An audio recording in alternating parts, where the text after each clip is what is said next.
Howdy. We are about to start here.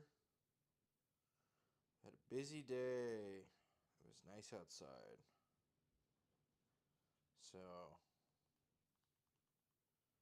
I got to work. Went to the gym, did a bunch of stuff, deadlifts and all that, So, I'm pretty beat. I think I'm going to start off here with one of those espresso carajillo guys that I like to do. Yeah, that sounds like a good time. I also, Oh yeah, we're making a scallion pancake today. Chinese scallion pancake with a braised pork. I've made this before, and it's pretty good. I haven't made it for a while. And we're gonna make a little pickly salad thing. And I was like, well, how would I make this? Whatever. And I'm like, this is a perfect time to make some chili crisp. So that will be a key part of the salad, which will probably be like kind of like that Korean one where it's like blanched spinach and cucumbers. I did that a while ago. And that'll be good, and that could semi-go on top of the scallion pancake. Or on the side. It'll probably be really good, though. Something to offset. And then we're making koji. And I did soak the rice. It's been soaking for the past 7 hours. So we can do it right this time. So, got a lot ahead of us. Let's start with some alcohol and caffeine. I'm going to put this koji stuff over here because I get worried about it with a lot of these fermentation things. Everyone's like super finicky about like getting things cross-contaminated and all that stuff. People don't like it. In the books, anyway. So we'll grab our little bar cutting board and get everything together. Producer has a friend over, so we have a co-producer today.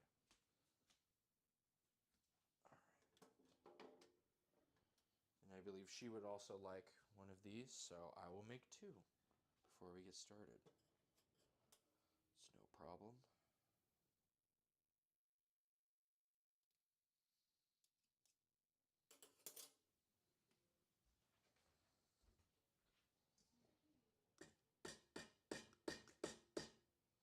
Oh, and then I have some grapefruit, which I'm going to juice and then adjust to lemon for some other stuff.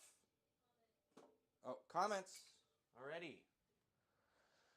Good morning, Bruce. I mean, is it evening for you? Ooh, guest star. How are you, man? How have you been doing? I've been doing all right. We're making koji today. Successfully. I soaked the rice, so last time I tried to make koji, I got to step 1 and it said soak rice for 6 hours. And that's as far as we made it on stream. So, gonna make some espresso.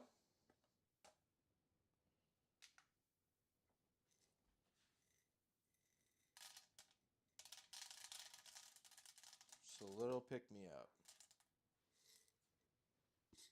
Koji, what's that? Koji is an inoculated rice grain. So, when people domesticated rice, they domesticated the yeast that came on the rice. Latin name Aspergillus oryzae is a type of yeast, and it happens to be pretty decent at breaking things down. And so they selectively bred the yeast to break things down, produce enzymes, right? And when it breaks things, yeah, it's a fermented rice, right? And so it can break carbs down into sugars and proteins down into amino acids. Both of those things are tastier than their larger counterparts. right? So think from soybeans to miso, or from you know, potato to sugar, or maybe corn to corn syrup. That might be a better analog. Um, and so we can use this inoculated rice grain. Basically, it way overproduces enzymes. Damn, I've never had koji before. Yeah, so you don't really have koji. You make koji to make other things. Um, so, um, right, like it just massively overproduces enzymes, so I can mix it with other things to break things down. I can use it to improve stuff. And so that's kind of how it's used. Right? Like if you were to make sake, you need to break the rice down into sugars. And you would think, well, I got this koji stuff. Why don't I inoculate all the rice? But it's bred in such a way that you only need to inoculate some of the rice, and then you can just mix it with the rest of the rice, and it will break down all of the stuff anyway. No, it's all good. I mean, people don't. Koji's kind of one of those things people don't really know a lot about. If you've had soy sauce, you've had koji. If you've had miso, you've had koji. If you've had sake, you've had koji. A lot of stuff revolves around koji. In other cuisines, they call it by different names. I have some tobanjan. This is like a sort of fermented chili thing that I believe is Taiwanese, and it is made with like a form of koji, I believe. And then the Koreans, they kind of have a on off with the koji. They use other stuff. I think they use like a wheat base for a lot of things. I'm not. There's always more to learn about all this stuff. So.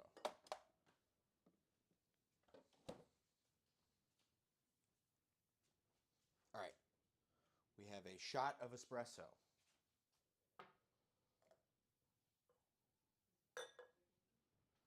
Gonna want some ice.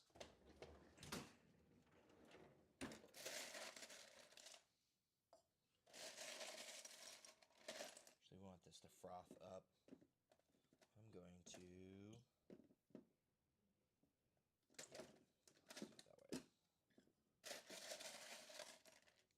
Trying to get a little more professional about all this stuff. When it comes to ice, especially with this, yeah, I grew up eating kimchi and drinking miso.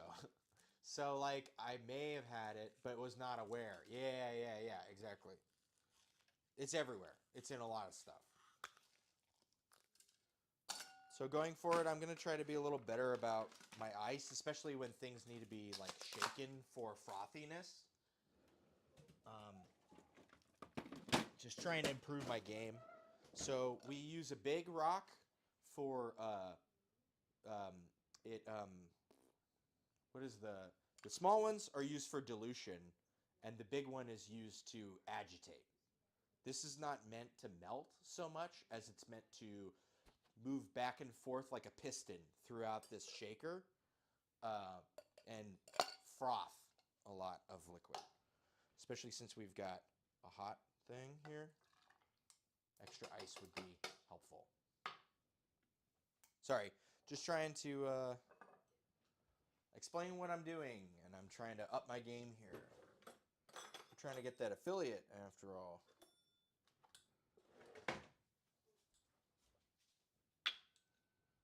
Let's see. I believe it's 3/4 of an ounce, or it's an ounce, an ounce. I think it's just an ounce, an ounce, an ounce. That's what I did. Make things easy. No, please do. I am trying to understand too. Yeah.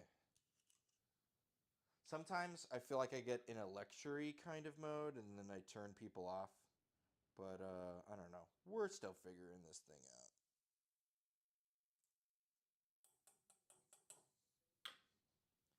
So we've got liqueur 43. This is Spanish liqueur. Smells like vanilla. We've got a little bit of Smith and Cross.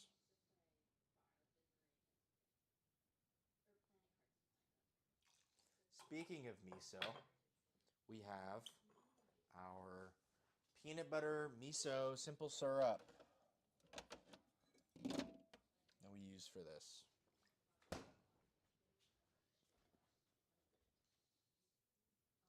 Don't worry about the.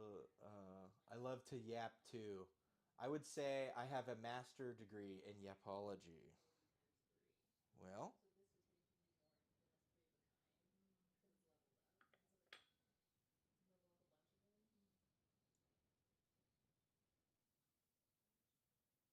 that's not good. Oh, that's very not good. Okay, that's not good. It went bad. That's my bad. Sometimes things don't work out. Let's see. Did this one go bad too? If it went bad, it's all right. I've got a backup.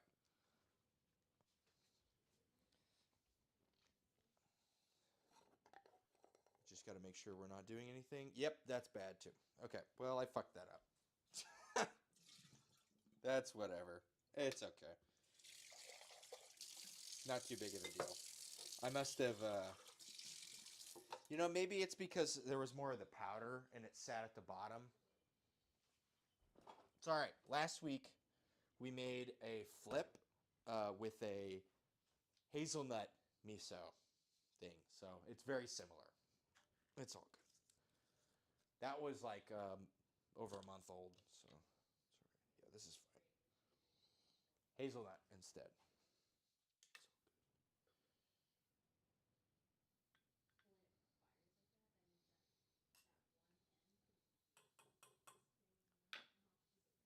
Nope, nothing lasts forever.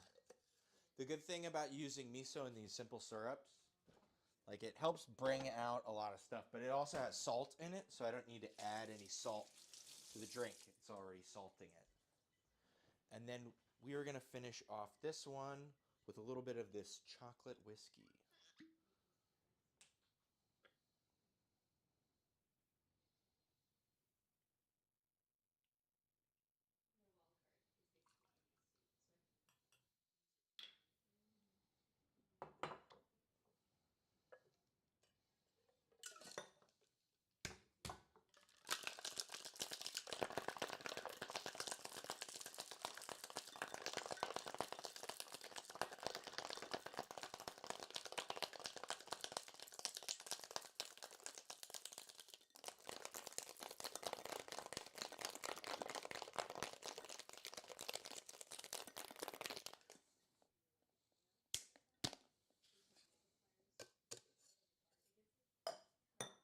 All right.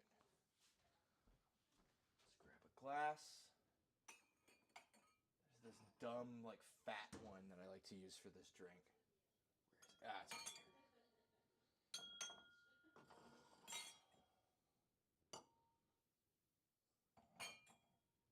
Oh, I'll use this one. Oop. Here we are. Dumb fat glass. That's what they called me in high school.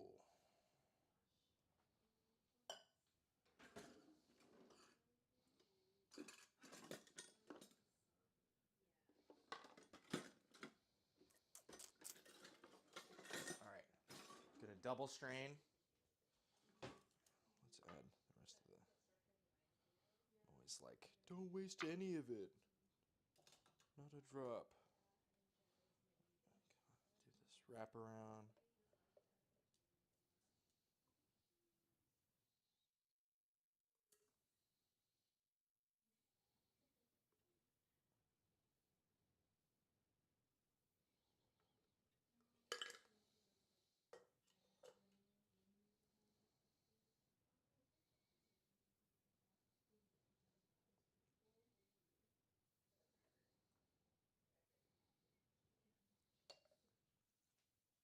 All right. We'll add a little bit of flair.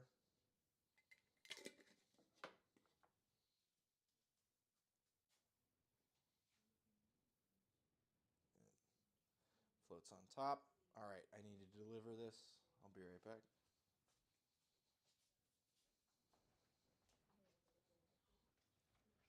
Here you go. Try this. Yeah. All right. Now one for me.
Yo, dude, my McDonald's breakfast is here.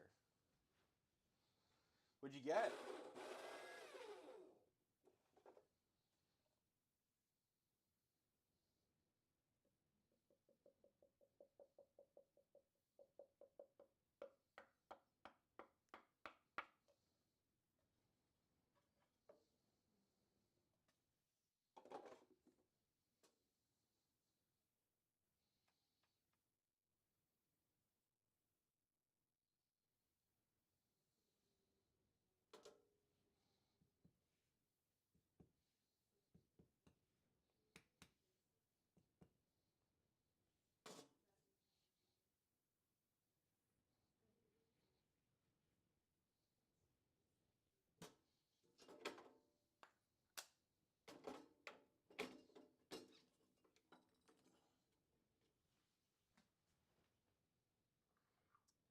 Just got something simple.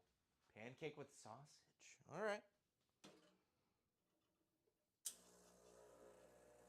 Not everything needs to be a big fancy meal.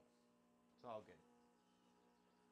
Most of the time when I'm not cooking on this stream, I just eat like yogurt with seeds and jam.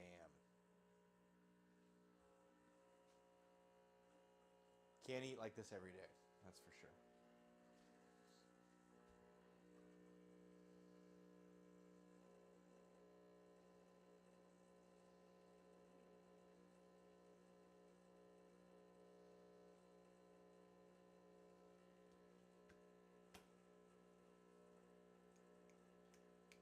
Yeah.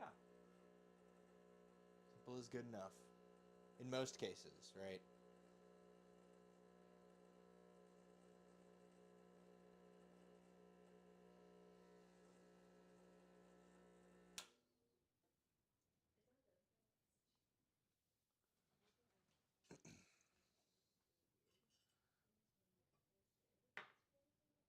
Just propagating some tea today. I hope it takes off. Oh, looks like we've got a producer. We have a bot in the chat. Would you like to axe the bot? It's not on the live? Okay, well, okay. Bruce, I think I may ask you previously, but I have forgotten. What do you do for work? You haven't asked me that. I do quality control at the ass eating factory. So I make sure that all the asses get eaten.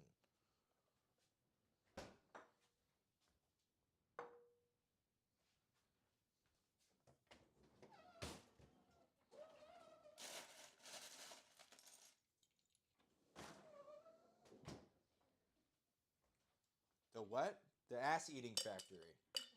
Somebody's got to make sure those asses get eaten. So that's what they hired me for, to make sure it happens, not to do it. God, no. We got people for that.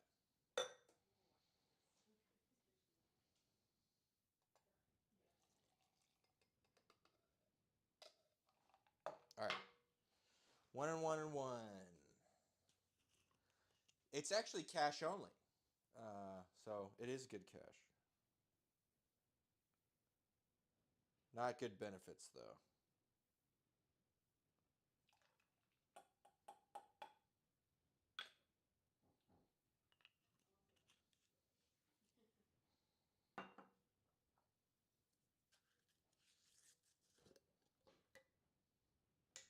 Yeah, man.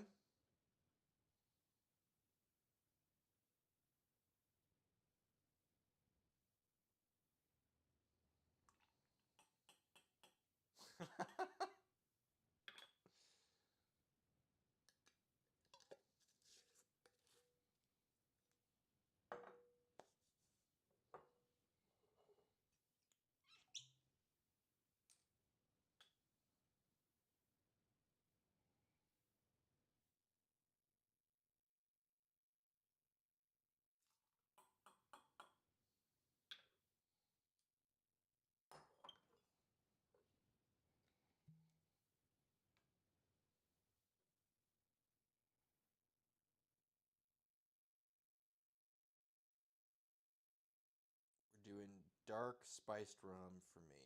Or I guess it's blackstrap rum.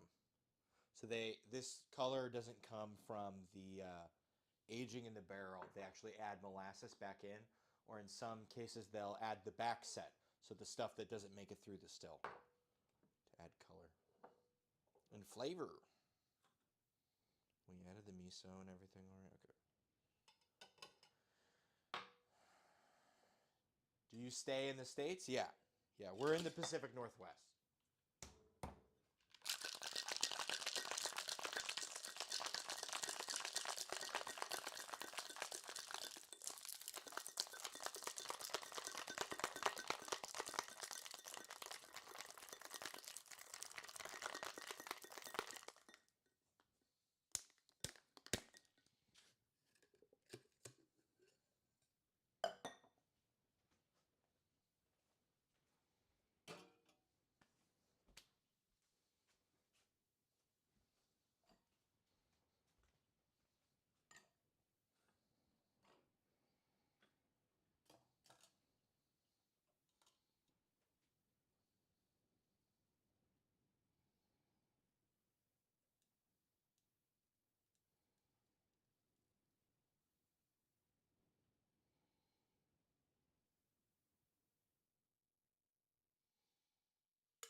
All right, back from whence he came.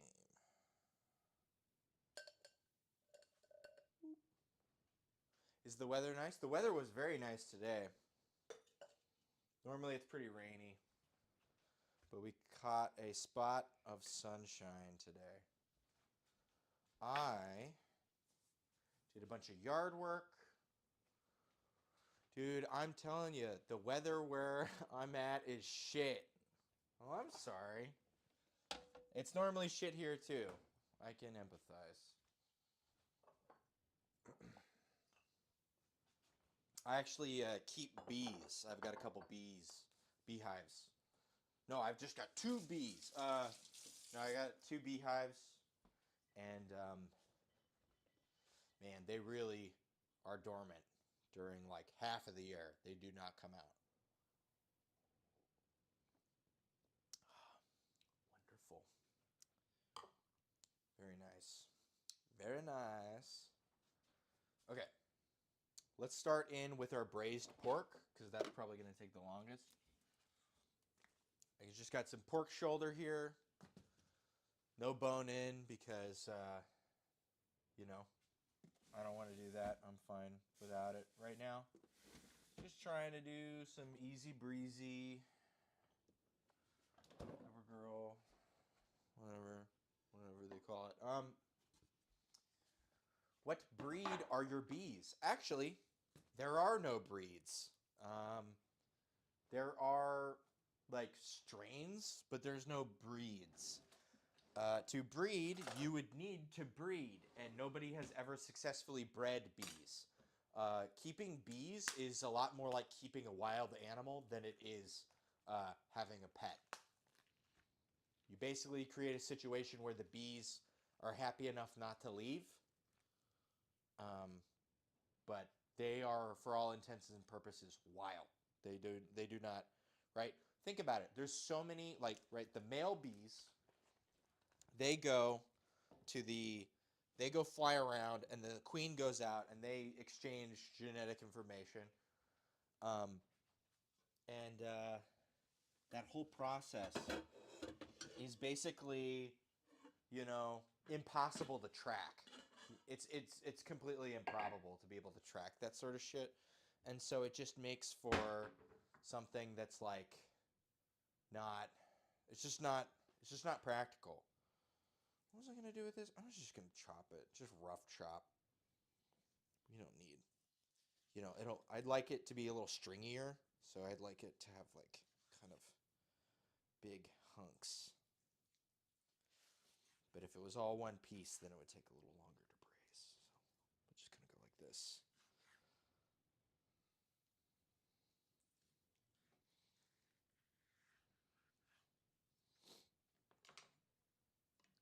But yeah, nobody's ever been able to successfully breed a strain of bees, and to any amount that they are successful, the once the bees get out, once you have an actual working hive, there's no way to isolate that genetic information. This was my first year, this last year, and so I have not harvested any honey. I tried to let them keep their own stuff for the first year. If they make it over this winter, I don't even know if they're still alive. This is peanut oil. I'm just going to give this a nice good fry on all its sides. And then we'll start adding some liquids and let it just cook down. But yeah, I don't know. It's something. I wish I could have harvested honey. I was a little unprepared. Bees are hard to keep. So I hope I just did a good enough job for them to survive the winter. Like, they need that honey, like, in more ways than one. Like, if I took the honey out of the hive and then tried to give it back to them in, like, a feeder. Yeah, I wear a suit. I've got a suit in the shed. I actually wore it on the Halloween stream because that was my costume. Um, but if I were to take that honey from them, they actually use it as insulation over the winter. So it would make it impossible for them to hold their body heat as well. Um, so it's like it's all multifunctional. So you got to be careful with how much you take and have a good setup, which I did not. I was a little flat-footed this last year. Yeah, back in Halloween. I started back in streaming these back in like September. So, just getting a little more serious every week, trying to make it a little real. All right. Oh, that's too early.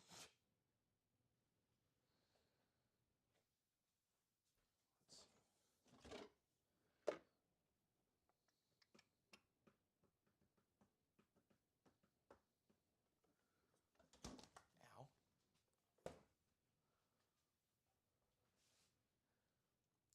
Less goo progress, am I right? Yeah.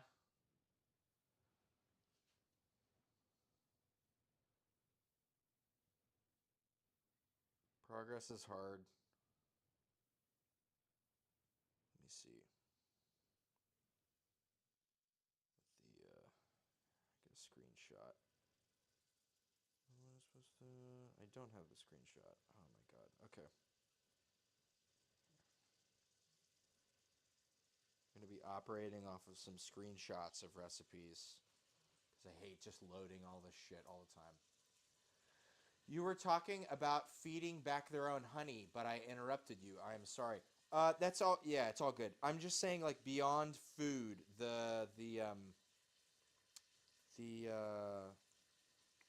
sorry, give me a sec. Beyond just being. Oh, now I remember where it's at. Too many things. It's also insulation for them over the winter time. So I could try and you know, take it for myself and then give it back when I realize that they're a little low, but they would still freeze to death outside. So it's not so simple. You want to like make sure they're having a good time above everything else. I don't have any angelica root, but I've got everything else for this. And we're not doing rice wine. We're actually going to do a beer.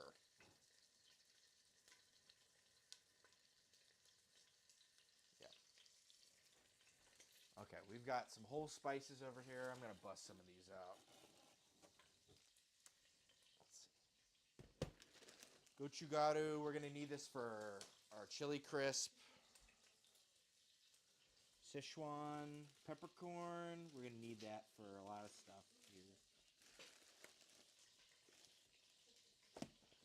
Where the fuck did I put that?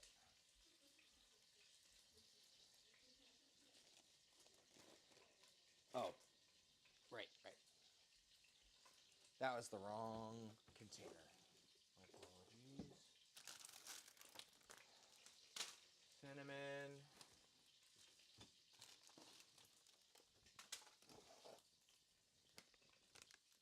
Okay, here it is. The whole spices container. We've got star anise, cinnamon, doubanjiang, ginger, no clove, Szechuan. Here we are. Okay.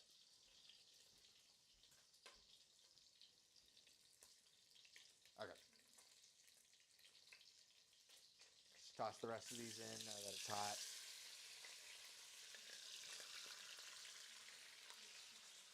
So just kind of stir these around until they're all good and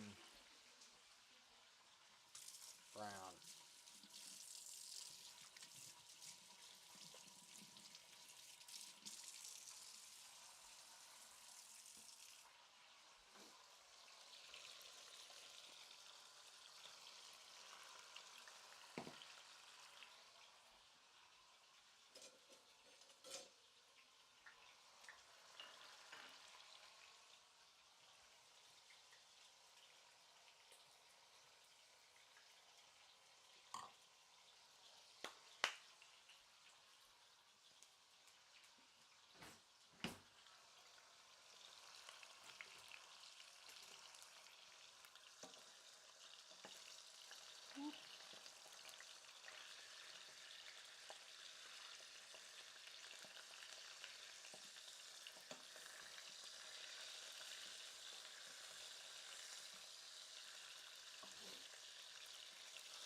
The rest of the stuff on the list, there's doubanjiang,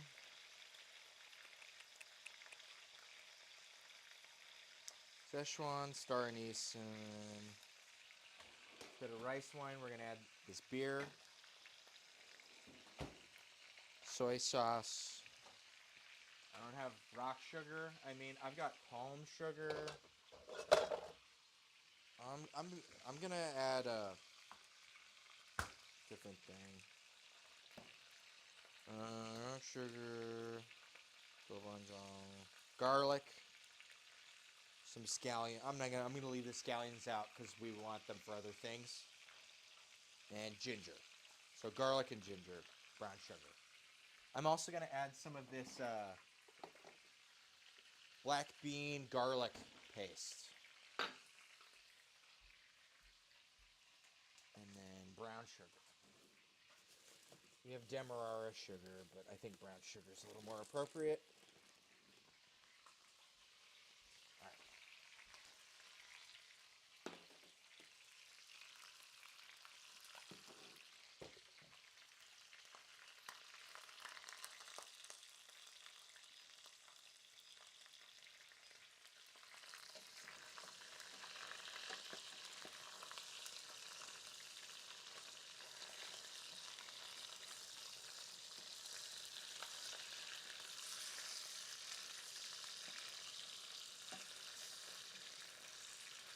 Almost doing like a Taiwanese carnitas or something. I guess the guy got this recipe from is Sichuan.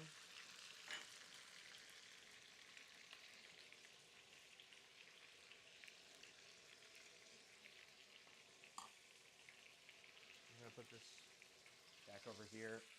We're going to actually wash this. Yeah, let's just wash this right now.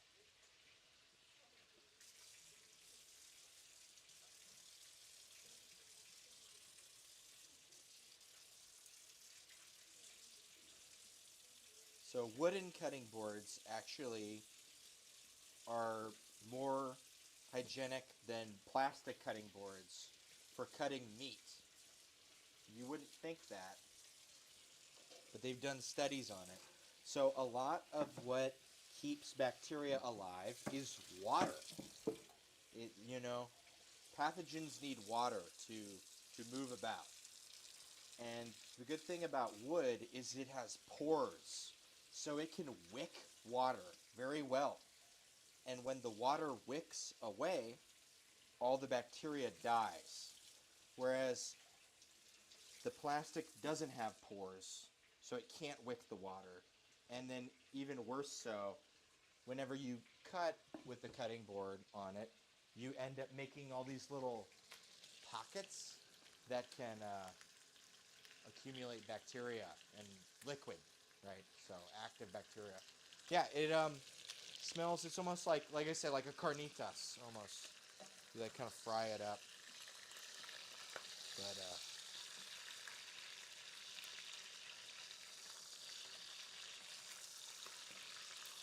just trying to get some good color.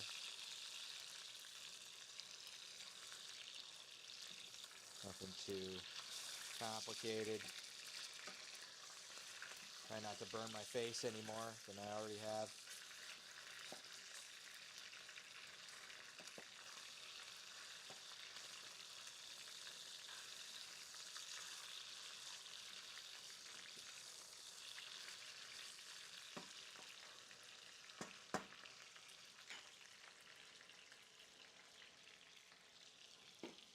Also, I am fond of cheat codes, so I'm just going to add a little fish sauce as well. And I'm going to add probably some black pepper.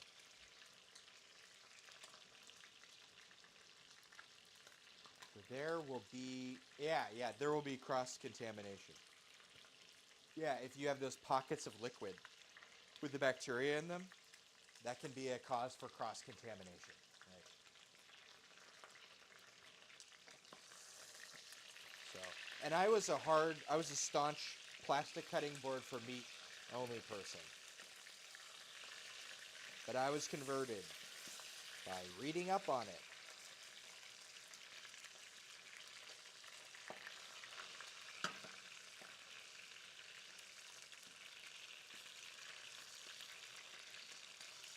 This is almost done here.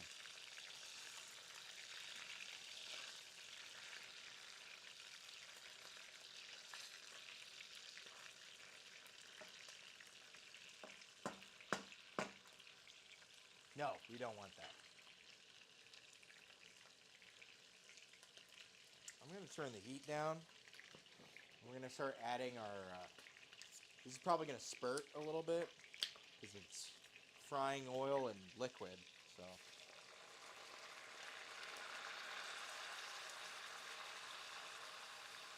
You know what they say about pouring water into frying oil. Don't do it. So this is a good hoppy IPA. I'd say this benefits from a good hoppy beer. A couple weeks ago I made beer cheese. Do not put a hoppy beer in beer cheese. That is no good. All right, so a whole beer. Let's add some soy sauce, at least a cup of soy sauce. Maybe a little more.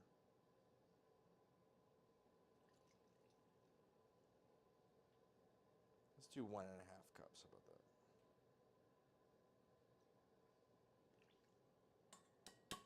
Don't want to use all our soy sauce after all. All right. You know what? I need my cutting board back.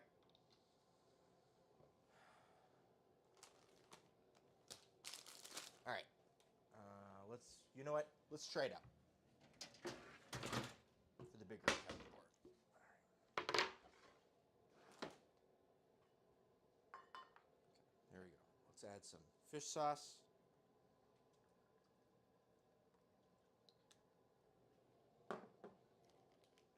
Add some brown sugar. I'm just kind of eyeballing some of these.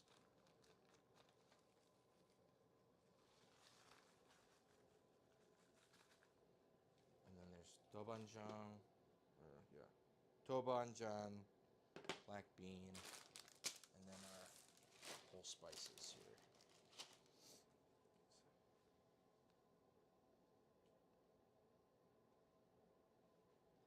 We want 2 tablespoons of Szechuan.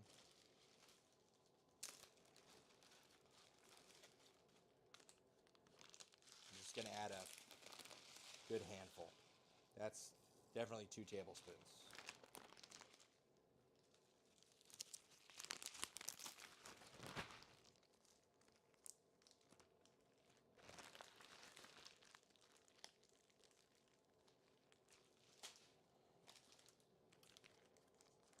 5-star anise.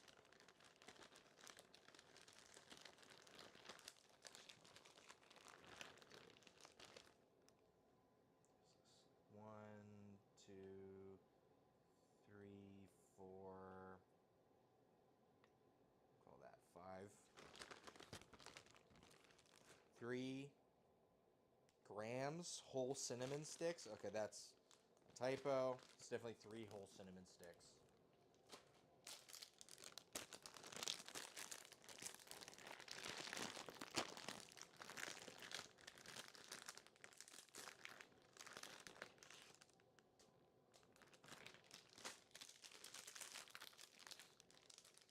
And then there's garlic and ginger.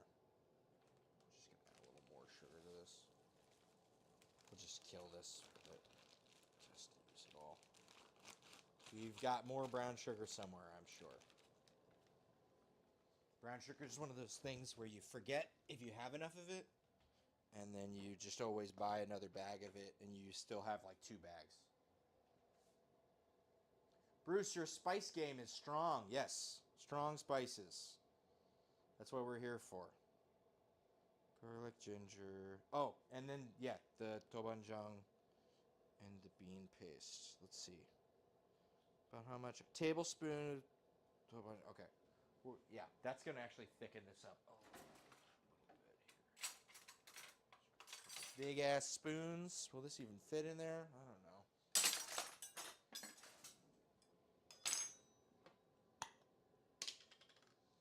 So this is a kind of fermented, soybean and pepper guy. So we're going to use just a big glob of that.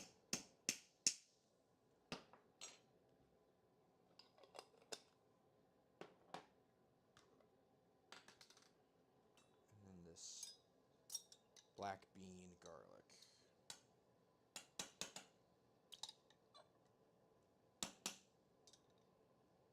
Oh, not all of it. That's good. That's probably enough.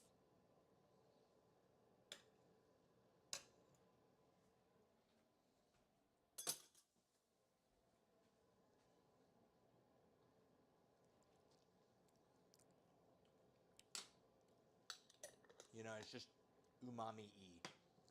Will it be not too spicy? No, no, no. So this isn't spicy, I will say. This is not spicy. This is not spicy. These are the... This is not spicy. This is not spicy. This is not... They're spices, but they're not spicy, right? It's not like hot, right?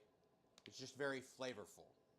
Sometimes spiced and spicy kind of wind up in a... They're not the same thing. Like when you think of peppercorn, you would think the Szechuan is hot, but it's not. It's actually more of like a tingly. It makes your mouth all tingly. It's kind of weird. It's kind of hard to explain. You just gotta try it.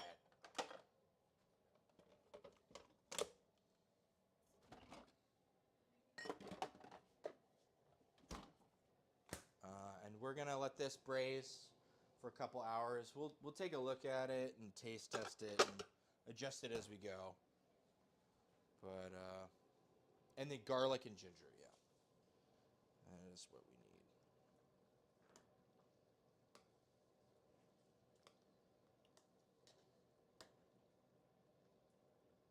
And you know what? We can actually add a little bit of water because we're gonna end up boiling it off anyway.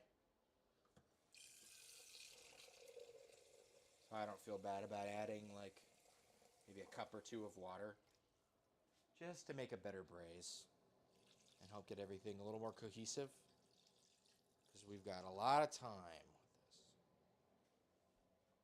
Okay. Let's do our garlic.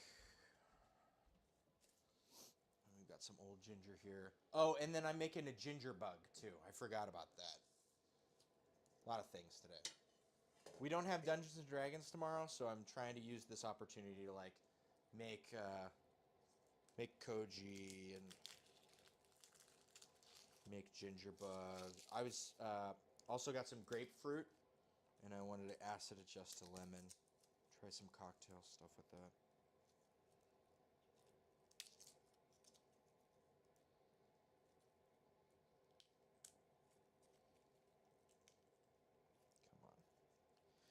See, I want it to come apart, but I don't want to, like, break it. You know what I mean? Because once you start smashing the garlic, it gets real sticky. It's just not fun to work with.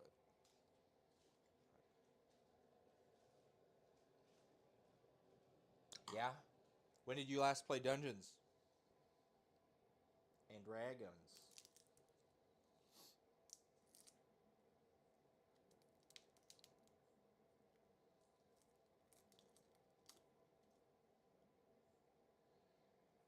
Back in the pandemic. Yep. That's a pandemic sort of thing. Do you have any favorite characters you played as?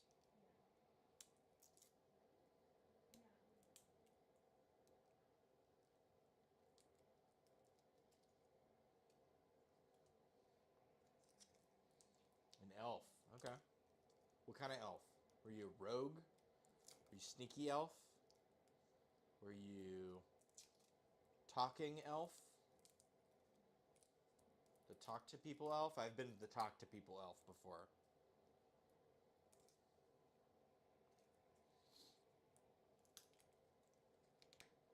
We've got a couple games going on right now.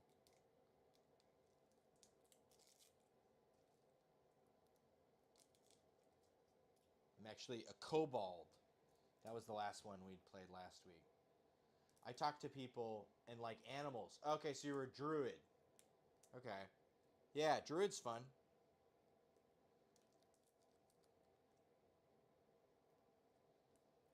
Unless you were a barbarian. There's a barbarian that gets to talk to animals too. But I doubt you were an elf barbarian. That's a bit poor choice. Seafood in pancakes. You're also kind of quiet. Sorry. Oh, sorry. Camera does that. Okay, got it.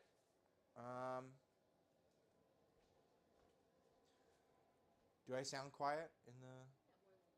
Okay. Maybe just turn it up. And like I have a sick archery skill. Oh, ranger. Okay, okay. Yes. You are an elf ranger. No, scallion, not scallop. There is a different kind of Japanese, like noodle shrimp pancake thing. That is a thing, but we're not doing that. We're doing scallion pancakes. A green onion.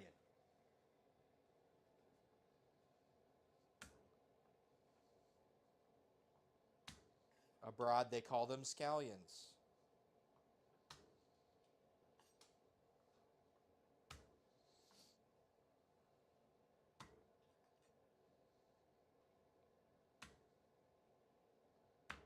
We're just going to kind of smash this up. It's going to cook for a while, so don't need to chop it. All right. And we're going to peel some of this. Get it in here.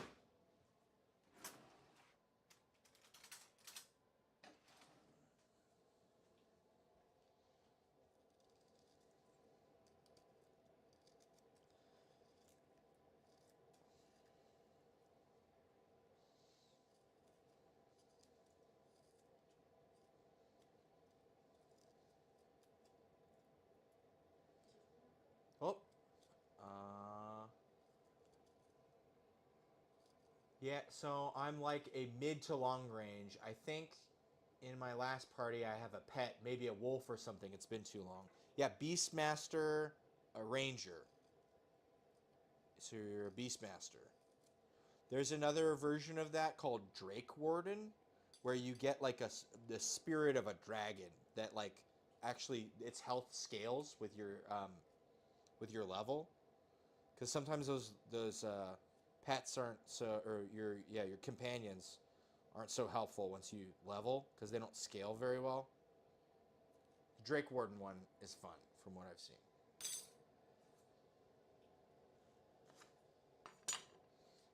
Get a little bit of ginger here. Just gonna kind of rough chop. Kind of just smash it. Just trying to express it. Nothing too fancy.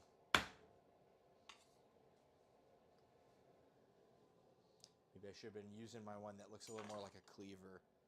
Sorry if I'm missing any of your comments. Producer is producing. No shade on producer. Alright, so we've got this like kind of soupy, spicy guy. Let this just go forever. Leave it a little cracked, and then by the time all the liquid is gone, we'll either have to add more liquid or we won't.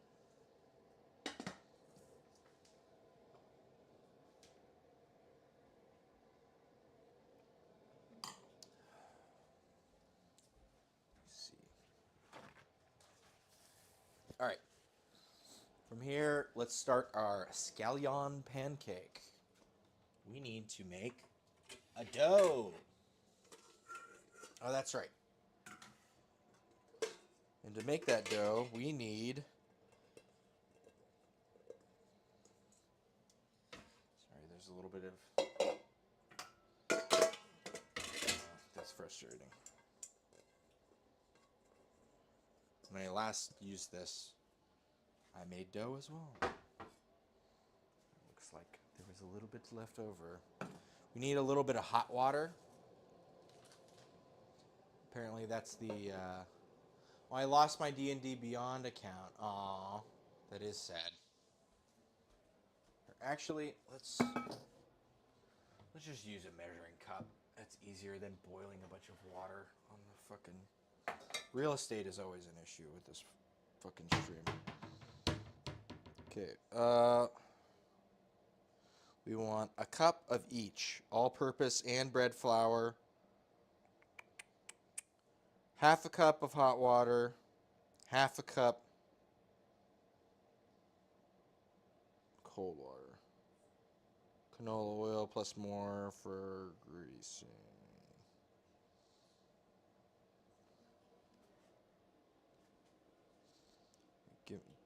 Dame un momento.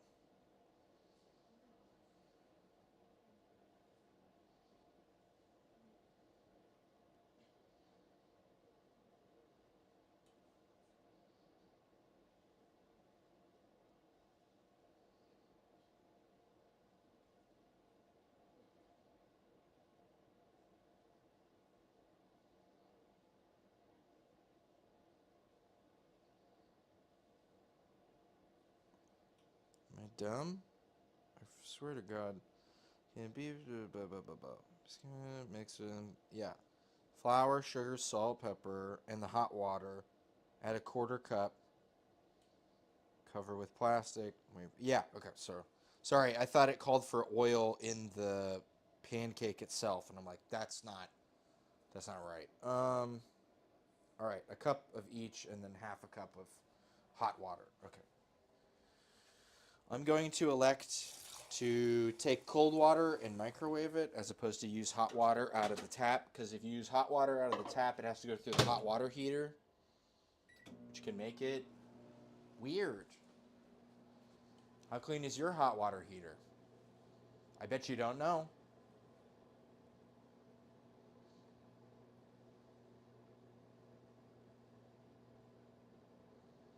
All right, and then a cup each bread flour, all-purpose flour.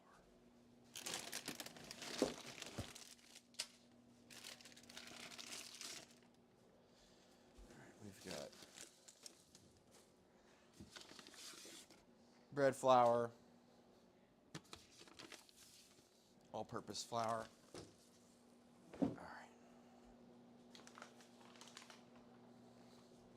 Man, I did deadlifts and those Bulgarian split squats today. Fucking yeah. Are there weights on these, or was it just cups? Aha, we have grams. Let's use that. That's a lot more exact. You got to be careful when you weigh stuff for baking, because flour can compress. It can be drastically different in weight depending on how it's scooped or poured. Not paying attention. It's 125 grams each. 125 each. Yes. 2.5 teaspoons. So, okay. You only got to do that once for the first ingredient. So, best to pay attention.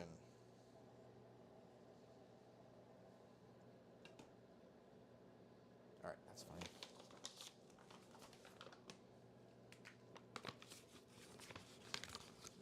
Five.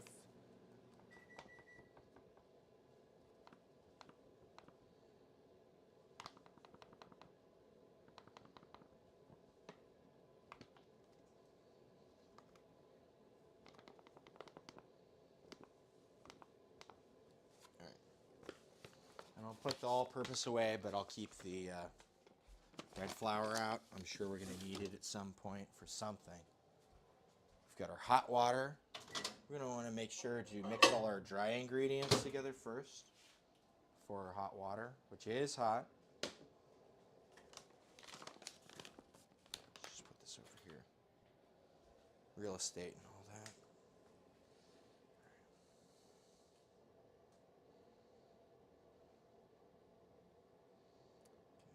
2.5 teaspoon, 2 teaspoons salt, white pepper, black pepper. White pepper would be in this guy.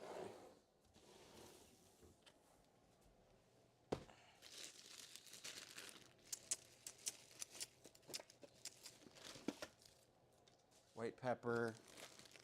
We'll just use fresh black pepper. That's fine. Granulated sugar.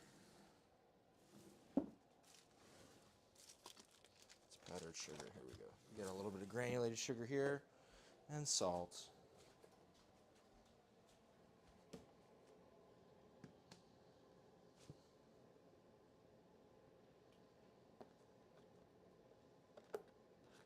Two teaspoons salt.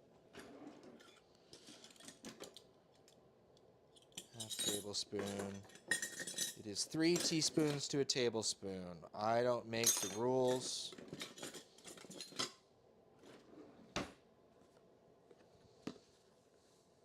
Two and a half thirds of a tablespoon. Okay. This is always scary when you're pouring a black box over a thing over something else. There we go. Sure. Okay.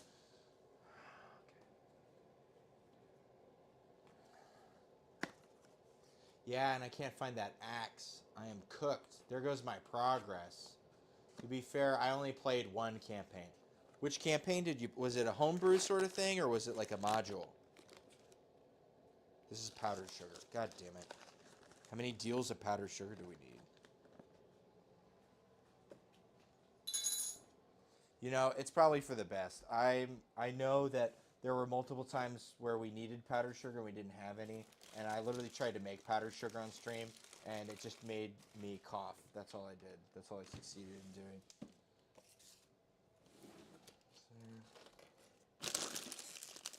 Fucking kidding? We don't have any, whatever. I'm gonna use Demerara sugar because that's what I have right now.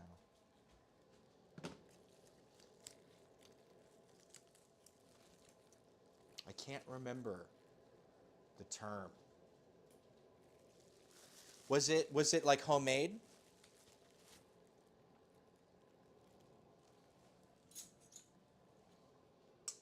But I know my party had to go into a cave to give a giant cyclops. Doesn't sound like something I've played before. 1, 2.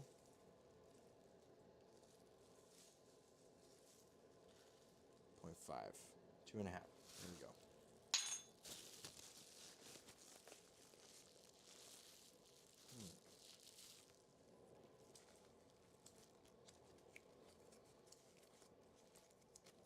And then we're going to do white pepper.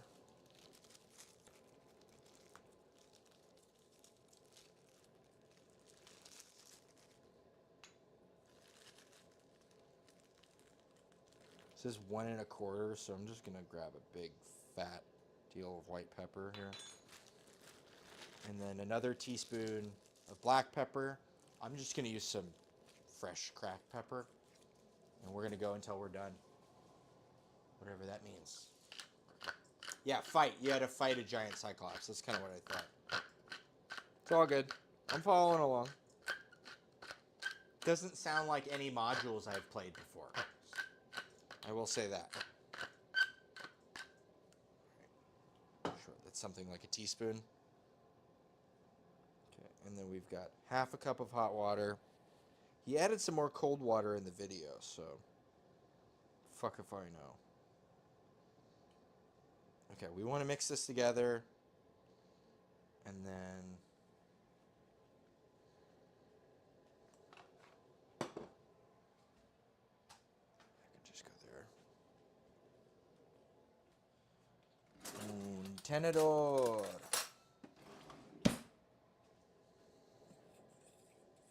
Cyclopses are fun. And it was a cyclops. It wasn't like a mind flare or something, or what it would beholder. Those are eye-centric monsters. Beholders. Was it a floating cyclops? Did it float around? All right, we're gonna add half a cup, as described.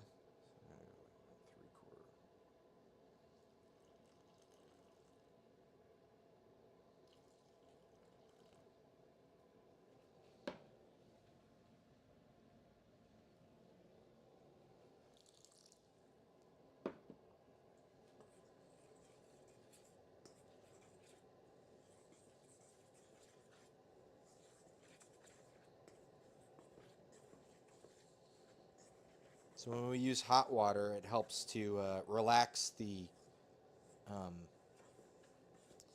gluten.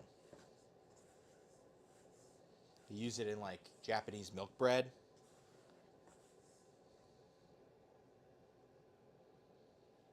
And he did say that you add hot and then cold. They just didn't add any cold. And he said it's pretty hydrated, so just gonna kind of mix by hand. He said it should be pretty hydrated, well hydrated, just as long as it's sticking to your hand and not the bowl.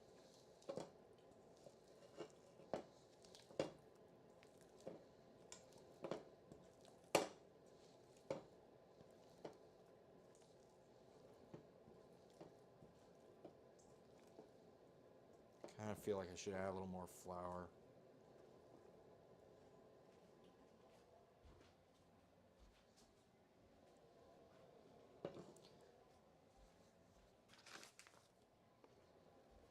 Just a little bit. One-handedly.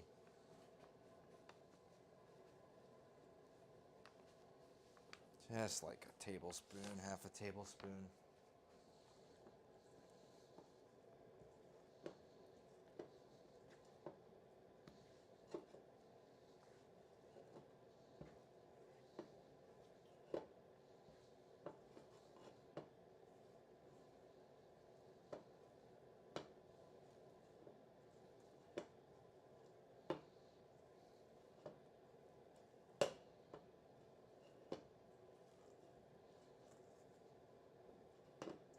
Okay.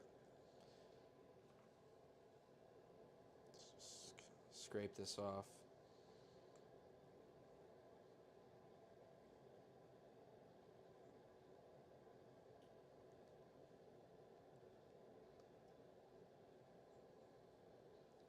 Okay, and this has to rest for like 45 minutes. So in the meantime, we'll get our, put a little thing on this, and then we'll start to try to get some of our koji going here. We've got to steam it for about an hour, I believe.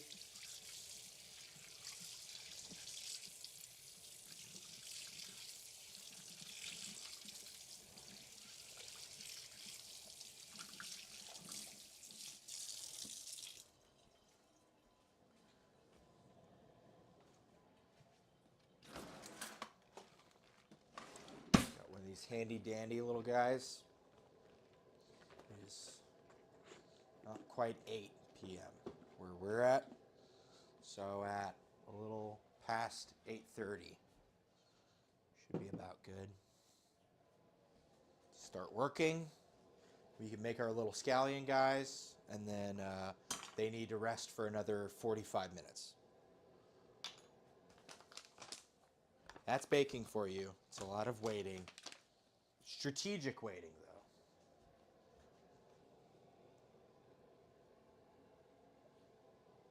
though. All right. Tasty, tasty, tasty. Okay. Pulling other things. Book.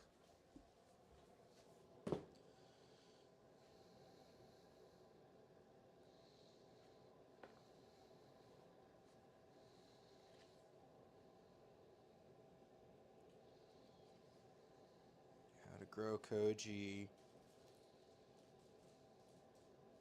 You know what? Let's follow the actual instructions on the koji packet here. It's less hard to work with in terms of like all the pages and stuff. Light rice, koji starter.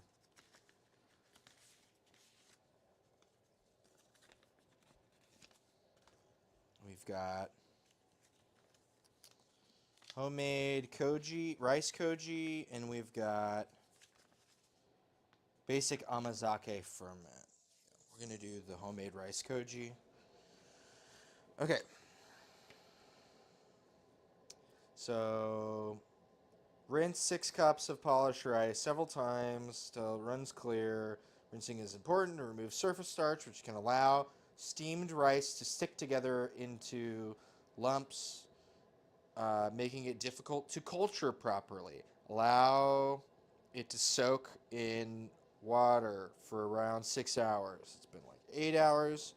Drain the rice in a colander. Transfer to absorbent towel to dry for a further 5 to 10 minutes. The added drying will aid in keeping cooked rice lump-free.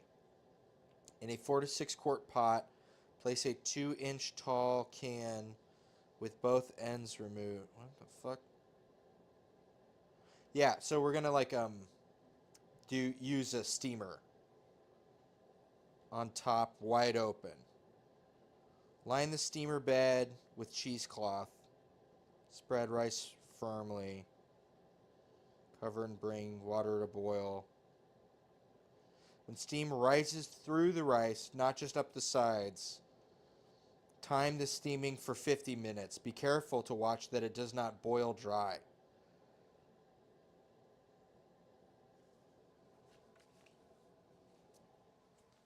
It's very specific. We've got cheesecloth. Yeah. Cheesecloth. Okay. And we've got a steamer here. It's been a hot minute since I used it. It's hiding behind a bunch of shit.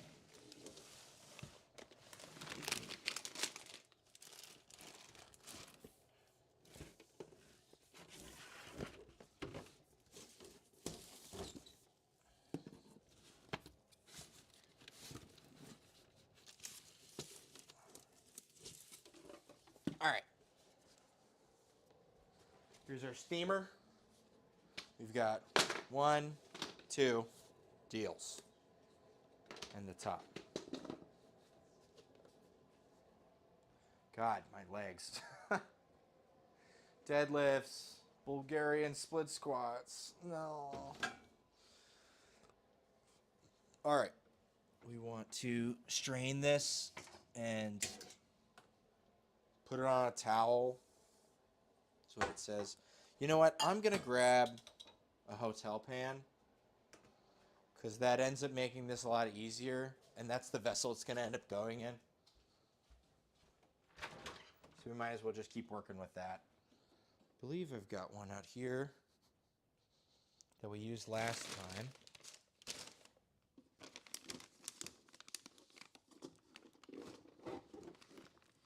Oh, shit. That's a lot of stuff. Sorry. We're doing so many things off screen. There's just so much room off screen.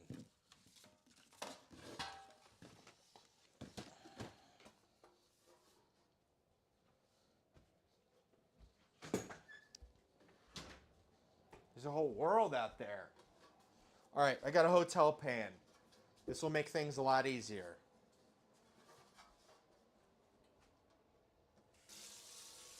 Let me give this a quick soap down.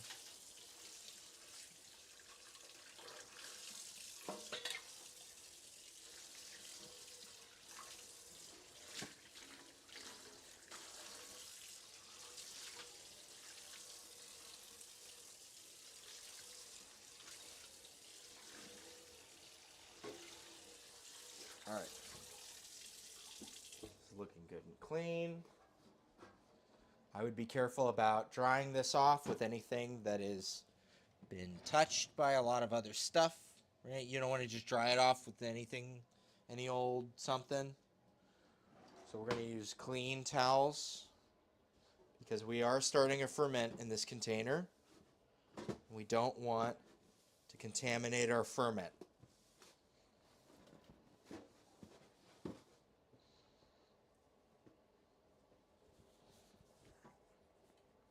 Basically just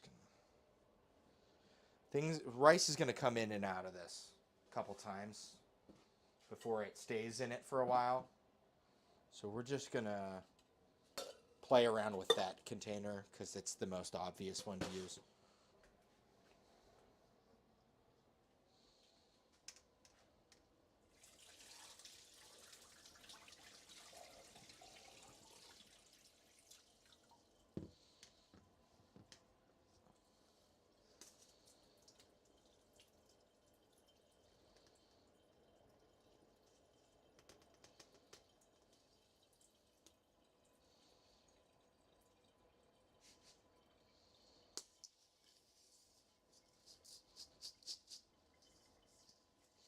You know what? Maybe I should use like a spider or something. Yeah, that would be a better idea.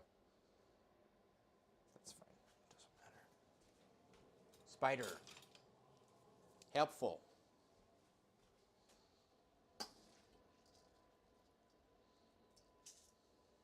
It's very particular about drying things off and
Just run all the fucking water through here.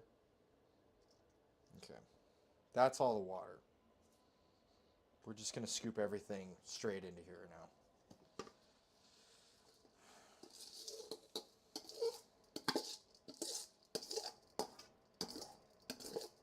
We don't want clumpy rice. We want individual grains of rice. We don't want broken grains. We want whole grains. I picked basmati rice for this because it is a long grain. The longer the grain, the better. Gives us more substrate to work with. And longer grain rice tends to have less starch, right? Think about sticky rice, right? That's all like starch. A lot of starch. That's why it's sticky, yeah? All right. Got our rice here.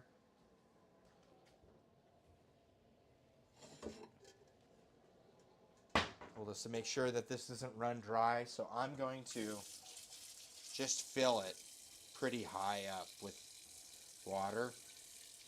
Doesn't matter if it takes a little while to boil, because that's just part of it. It's fine.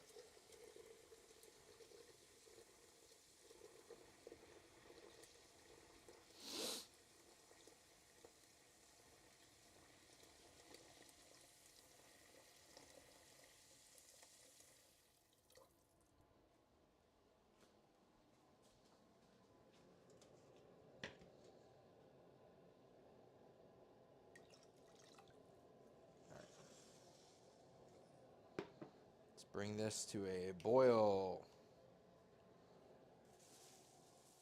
Pepper, sugar, white pepper.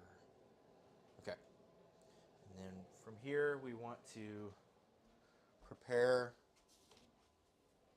our steamer for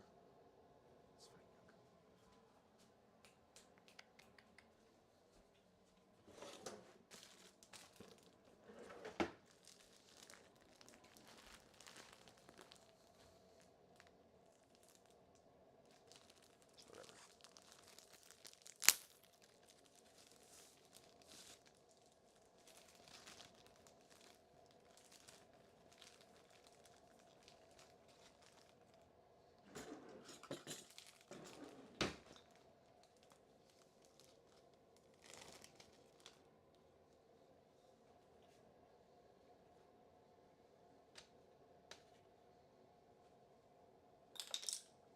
I'm sure I'm fucking up something.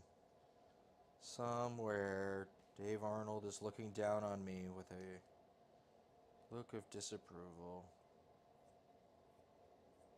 But I'm following the instructions. Sorry. Whatever. What can you do? Probably not sterilizing enough things. Because I'm not really sterilizing a lot of or anything. What am I supposed to sterilize with? You know, I saw a video online of like a really popular mushroom advocate. And he's like, oh, these are the different kinds of mushroom, all this stuff.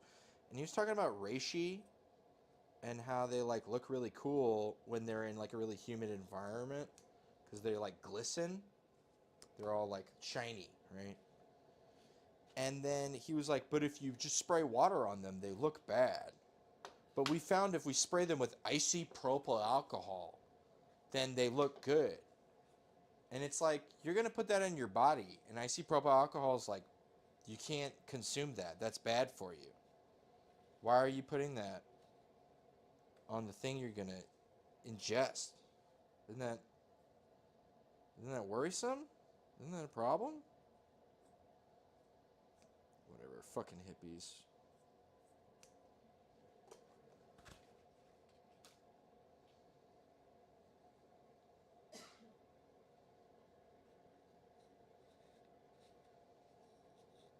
All right.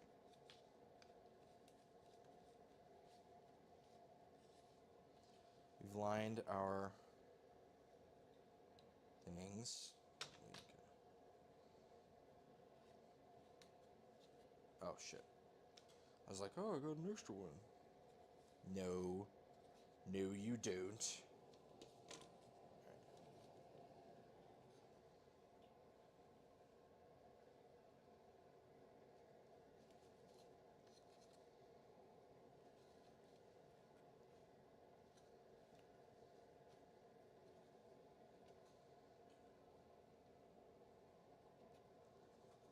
Alright. I'm going to keep this over here. You know what? And let's pull this off so we can actually see it.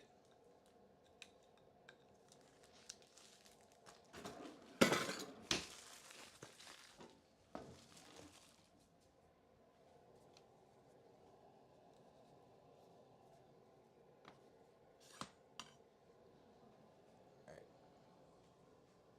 Let's check how this is doing. It smells fucking really good.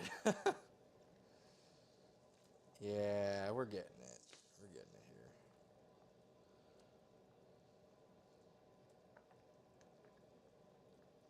So by the end, we're probably going to pull all this pork out, pull it off to the side. We're going to strain off this juice because there's a lot of like, you know, big, hard pieces of spicy material or spices, right? I don't want to eat a cinnamon stick. We'll strain it off. We'll add some of the juice back in a way that, like, you know, gives it a good consistency. And then I'll save this, and I'll probably use it as a base for, like, a soup. You know? Waste not, want not. All right. And we're going to let this chill out here until we're about coming to a boil on this guy. We're approaching nucleate boiling.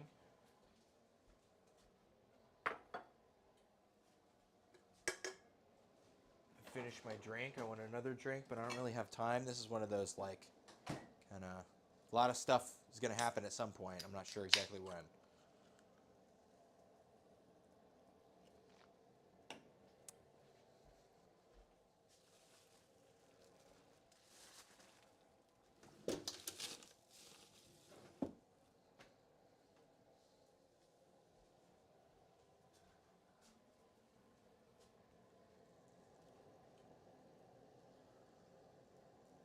Oh my God, I'm back. Welcome back. I just did a huge business in the washroom. All good. It happens.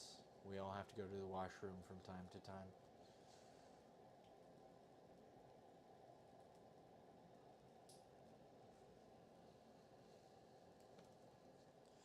We got about 30 minutes left before we can make our own little scallion pancakes here.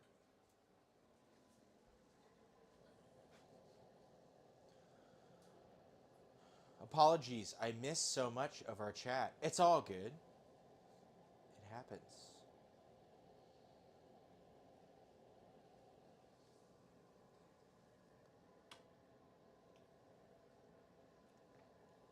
It smells very good. The pork does.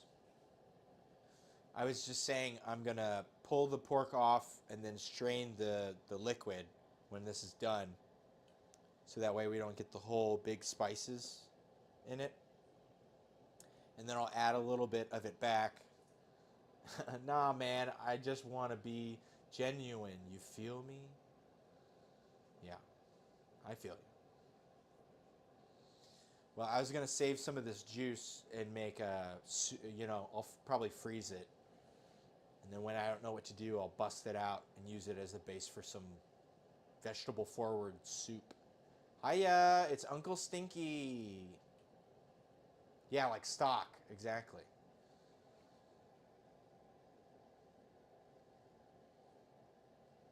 How goes it, Uncle Stinky? Good weather today, huh?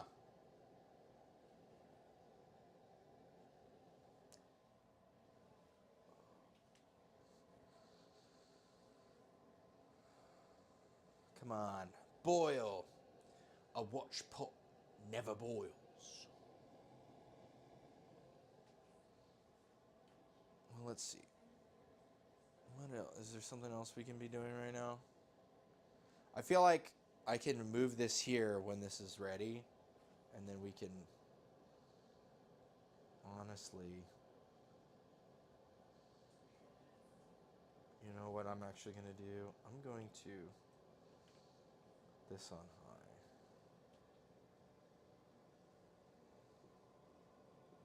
Yo, Bruce, what is the big thingy on your left? That's a steamer. We're going to be steaming rice. I'm actually going to... So I'm boiling this pot of water. We soaked our rice. Now we're drying it off. When this comes to a boil... Yeah, this is a big-ass steamer. Bamboo steamer. It's got 2 levels. And I'm Asian. You gotta go to the store, man. They got them at the fucking store.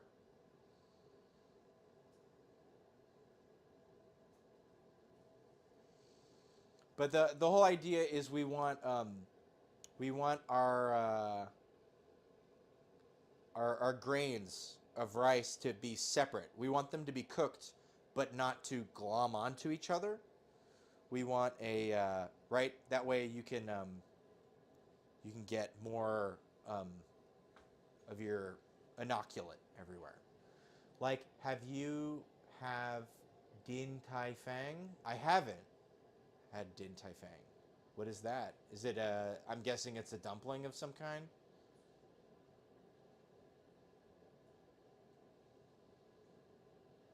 I've never seen Din Tai Fang have this big steamer basket.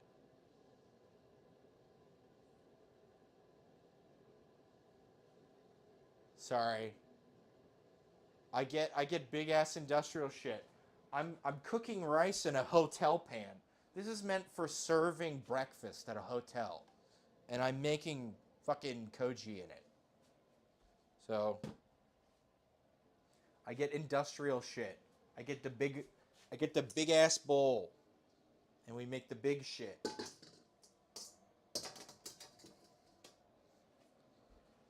Din Tai Fang is a dim sum restaurant. Oh, okay.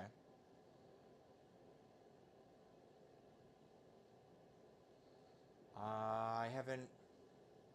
No, I haven't been to that. I've had some dim sum though. Pretty good. I think in America, a lot of Chinese food, and it is turning around now with people being into things like hot pot and other stuff, and actually having like more like people who are embracing culture, other cultures, but like definitely American Chinese food leaves a lot to be desired. It is like, and that's probably because it was like the first kind of foreign food to come to the modern American palate. So they had to adapt everything like drastically. I don't know what my favorite is. I'm not sure. I bet if I went back, my favorite would be different. It's been a couple years since I've really gotten any dim sum. We had good dim sum in San Francisco when I was a kid. That was probably my favorite. The fish balls and all that stuff.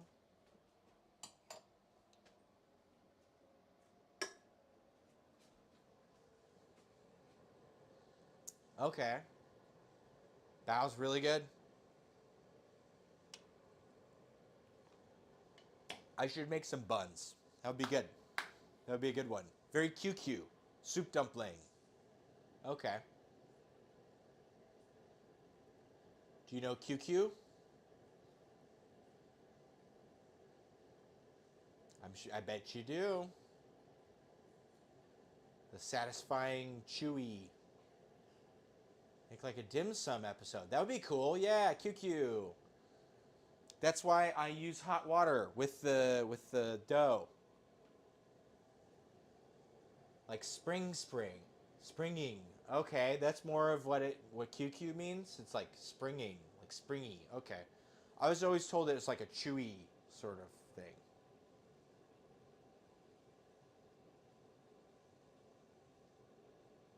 Fun, very fun. All right. Not quite at a rolling boil.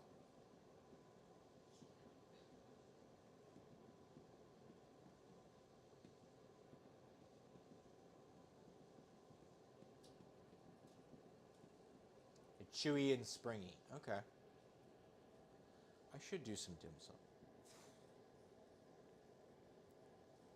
Especially when I get some more of these ferments up and going.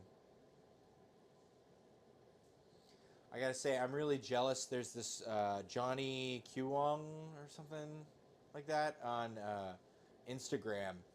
And he does... Oh, here's our rolling boil. All right. Let's load this shit up. Get this going. He does... he's got this ginger bug, and he's been making sodas with it. And they look so fucking good. I want a pineapple soda. I want a cucumber lime chili soda.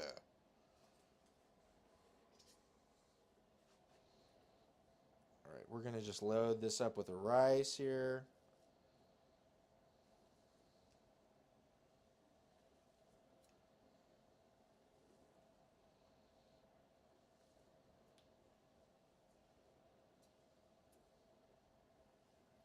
Try to get about half.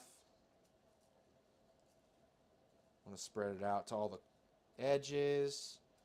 Otherwise, you're going to be, steaming unevenly. You don't want that. About halfway through, I like to flip the baskets too. Okay, I think that's about half. We'll call that half.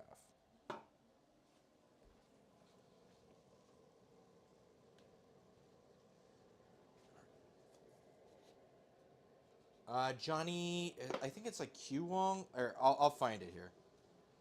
My hands are a bit busy currently, but give me a couple minutes, and I should be able to find his handle. He's like a Korean British guy. He's got a British accent.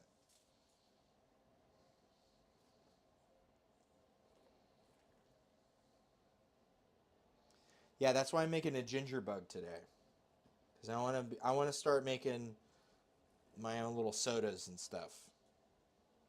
Because honestly, I mean, like, alcohol's great. I fucking love drinking.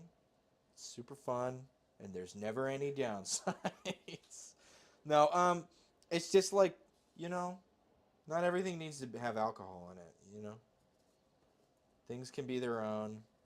And I've got friends who don't drink alcohol, and it's like, oh, I made wine. Oh, I made this great cocktail. And then they're just like, well, what the fuck do I do? And it's like, oh, man, that sucks. Or like if I had like a kid, right? And they're just going to see all the adults having these fun, interesting drinks, and they get to drink like, I don't know, fucking juice or whatever. It's not fair, and I don't know. You like to do good by your people, if you can help it.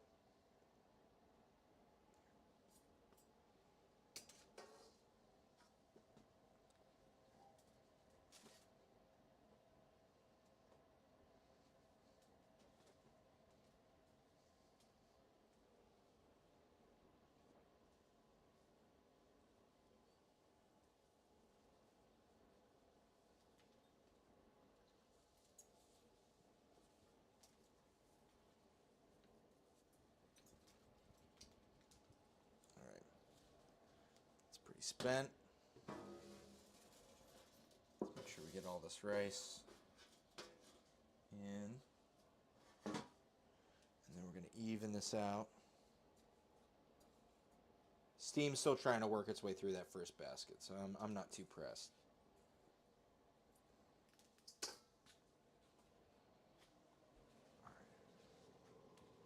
Okay, and then we're waiting for steam to come up through the center, not around the sides. Once that happens, then we can start for 50 minutes, our timer. All right. See, and we've got a little bit of extra real estate over here. And I truncated everything to the side. Let me see. What the fuck is his name?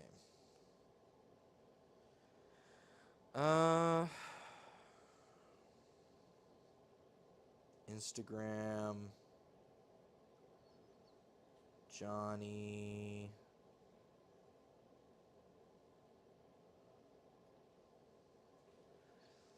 Kyungho. Kyunghwo.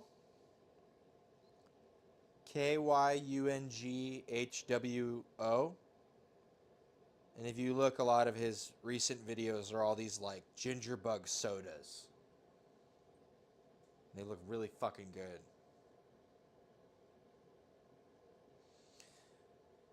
I mean, he's the one who got me to do chung, right? I've got pineapple chung here, and I've got mango chung here. Okay, mango.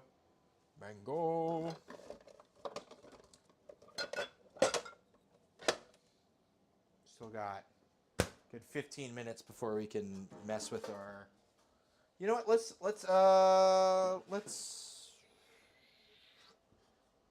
acid adjust some fucking grapefruit. Let's do that. Sounds like a good idea.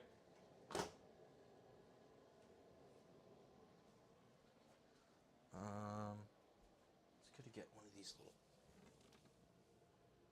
Where the fuck are they? I got like a bunch of IKEA glassware. Fucking. But where is it? It's all in the back of this fucking thing. It all requires me to use all of my leg muscles that are completely fucking fatigued.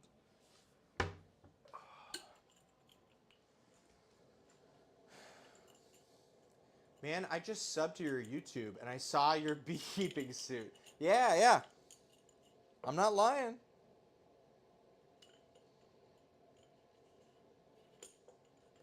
Yeah, all the streams are on my YouTube. They don't get deleted, so... Oh, that's right. It goes on this side. Yeah, we were answering the door and making something. I can't remember what.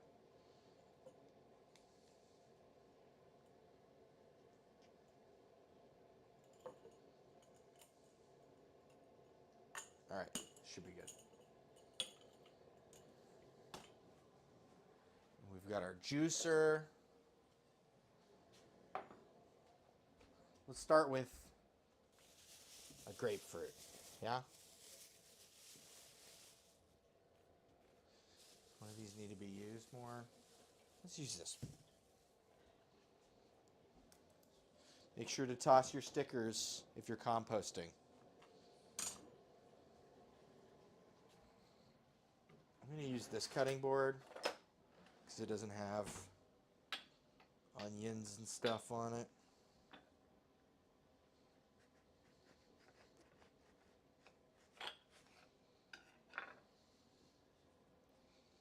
Pretty good looking grapefruit.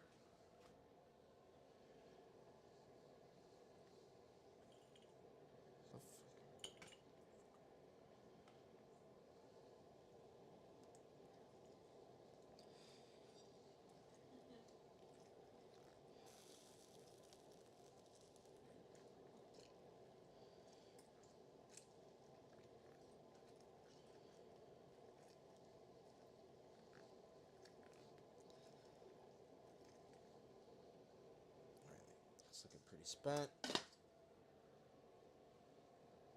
You burn yourself, right? I hope you are better now. I probably did. Dude, I love how you start with the vid with, I'm a fucking genius. Yeah, I probably burned myself and I said I was a genius. I don't know.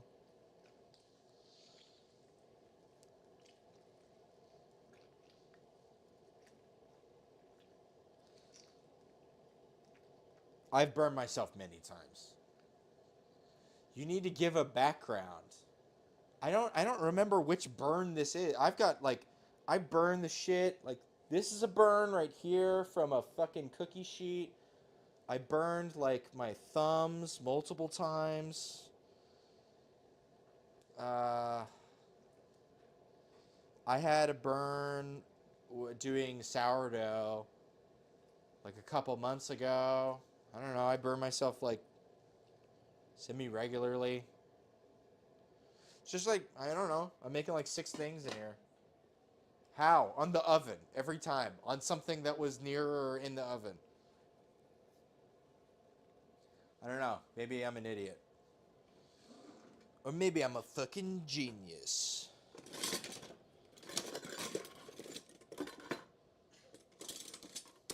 Maybe burning my skin is exactly what the hormesis that my skin needs.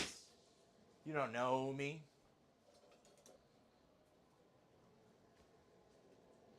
You've never burned yourself cooking something? Fucking, as soon as I go to pour this in, it just turns off. I need the weights, bruh. Okay, this is not fucking working.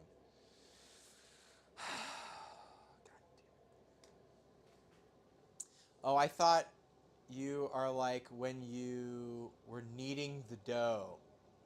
Nope, I'm shit at cooking. I will burn the kitchen down.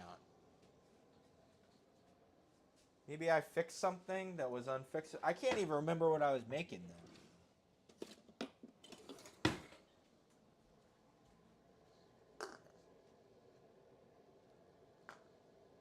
There we go. A little bigger, a little wider. God fucking damn it. It's like material.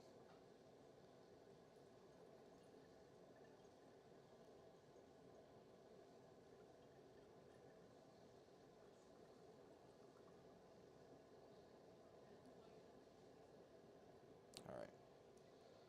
Looking at like 188. I'll take off maybe 5 grams for all the shit that I spilled. Oh, I mean, it's not even... Oh, shit. That's not even that good.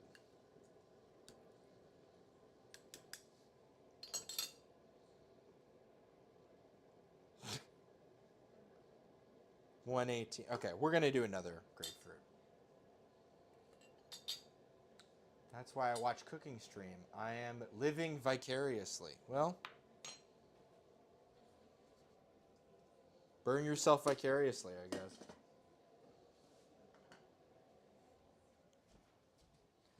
Okay, we're going to do another grapefruit.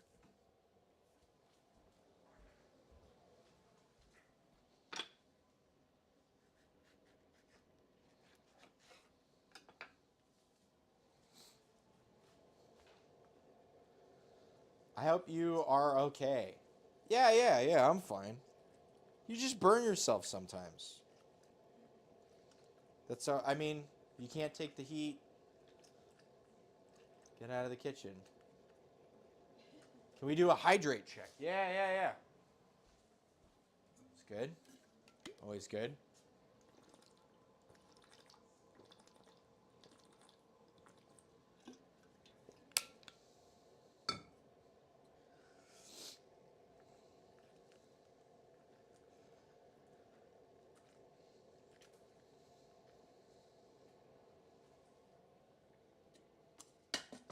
Okay, more juice out of this one.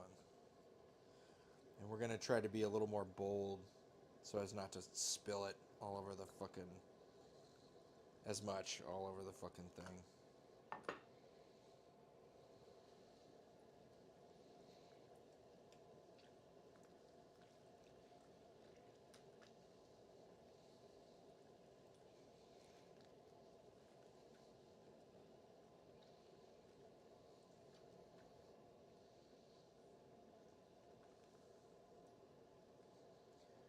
Is it once you hit 40 follower, you can start...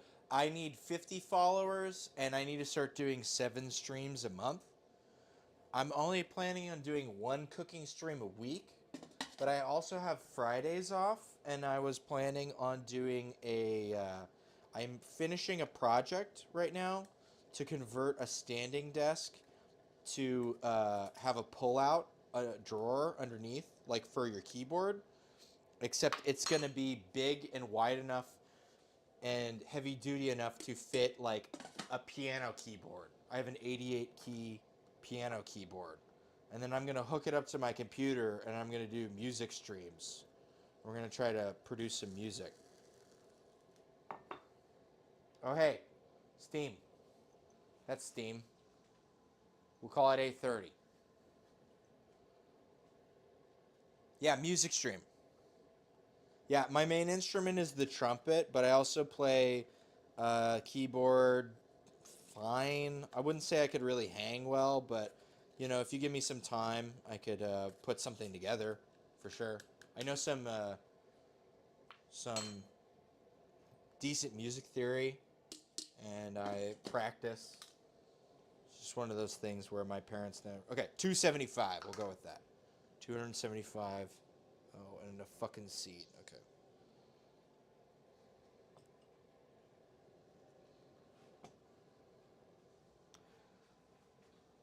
Oh yeah, Lawfrey album. Yeah, yeah, yeah.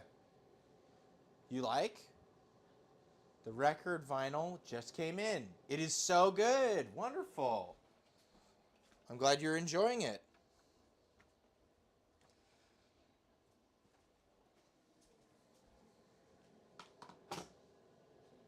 Good stuff.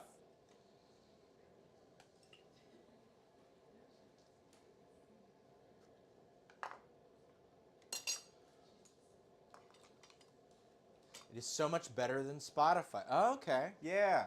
So that's the thing that I hear is that a lot of that ends up being higher fidelity because it's like digital versus film, right? I remember we were talking about jazz and blues. Yes, we were. So I'm going to do a little math conversion here. Acid adjusted orange, but we want grapefruit.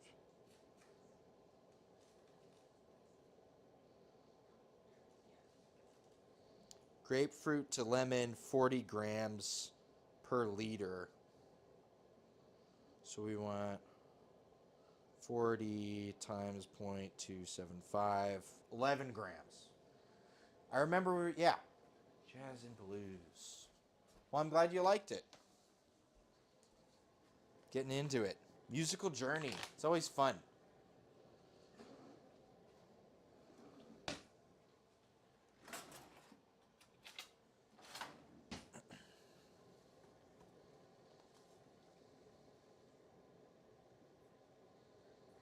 That's 4.7. That's 11. All right.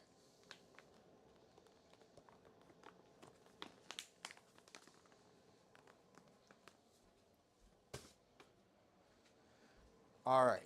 Now we'll let this dissolve, and we will have grapefruit juice that is acid adjusted to lemon. Just trying to explore more music. Always good. Wonderful. That's what we like to hear. Don't want to be genre phobic. That is always a concern.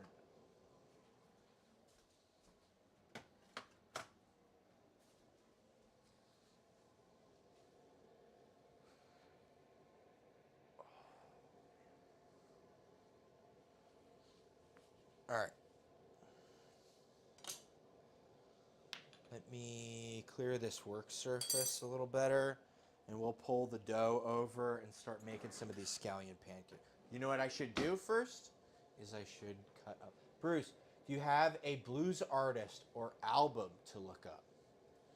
Blues. Like old school blues? Or like more like rhythm and blues? How old do you want to go with blues? Because you can go very old. You know what I mean? We can go, "Oh brother, where art thou?" stuff. You should look up.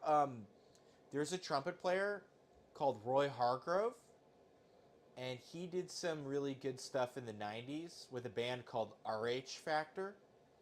There's one called Hard Groove, an album, and that is really, really fucking good. And that's kind of like Roy Hargrove. Hargrove.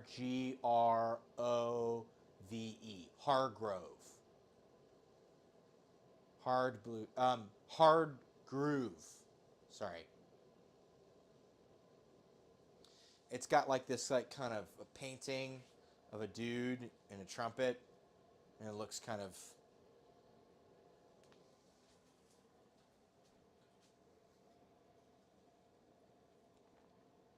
Because you said you like hip hop, right? So if you want to like get into the hip hop, yeah. Roy Hargrove. Or you could type in RH Factor, which was a thing that he did with a bunch of people. Oh, am I supposed to cover this actually? Ah.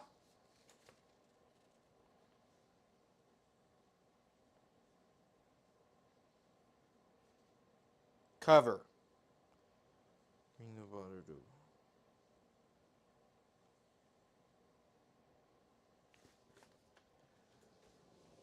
need to be covering this. Okay.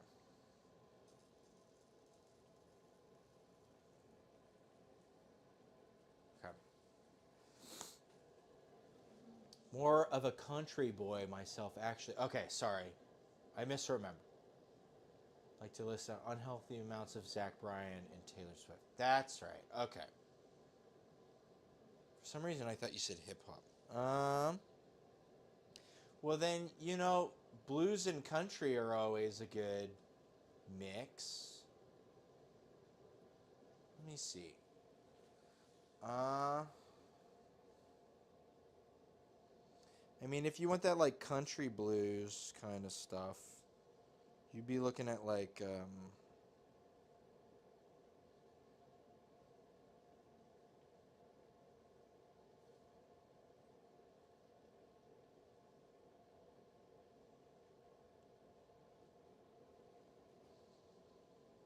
I mean, the older stuff, it's like Ray Charles and, like,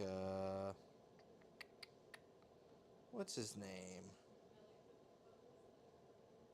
God, I'm so bad at some of these.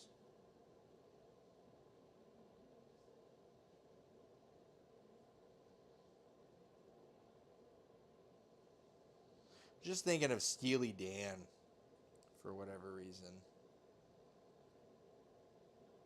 They're not exactly blues, but they're very good. Oh, I do remember you told me the other time you were listening to Kendrick Lamar. The time I just sat down for GNX, his newest album. Yeah, awesome. Did you like it? It's a lot of revenge. Revenge. Shit talking revenge. All right. We're going to pull this over. I'm going to start working these here, but first I need to cut up a bunch of scallions.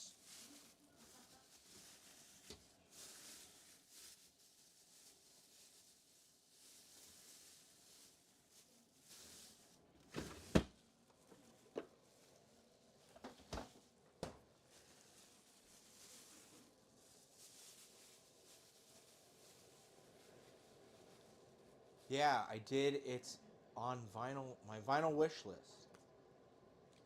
Yeah, made any country blues intro for sure. I feel you.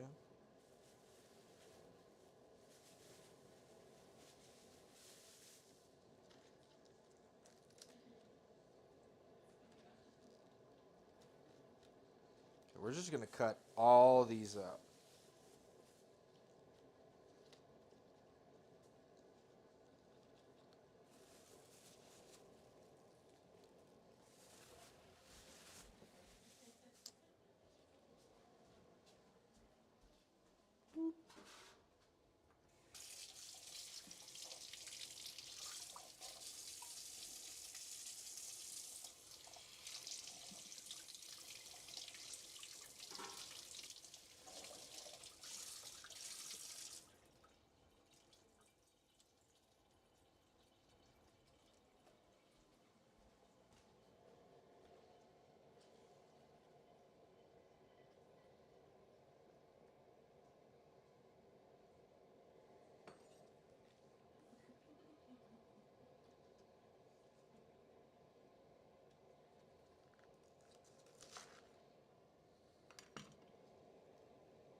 Oh yeah, on the Roy Hargrove, which was the album.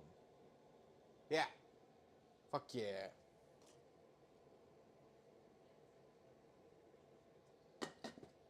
Yeah, there's a cover of an Aerosmith song. I think it's an Aerosmith song. The song "All Stay," and it's all like vocal, like a cappella stuff, and really good. God, it's freaking onions flying.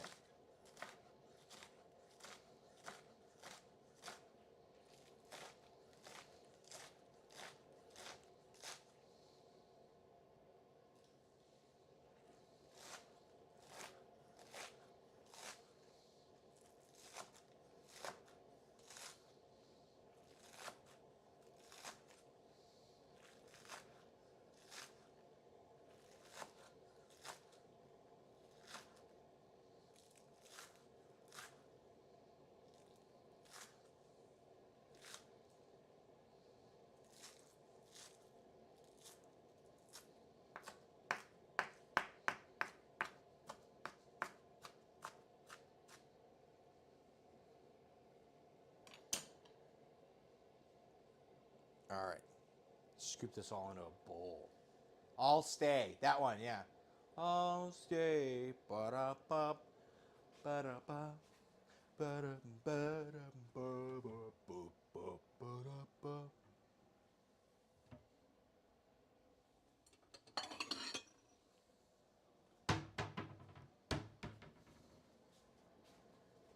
Is that on that album?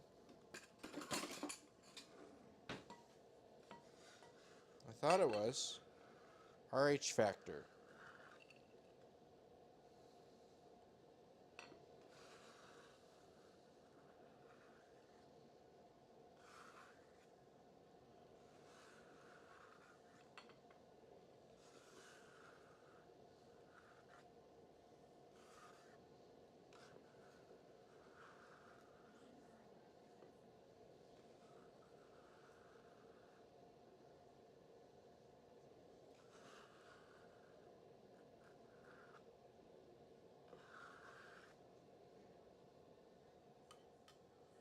All right.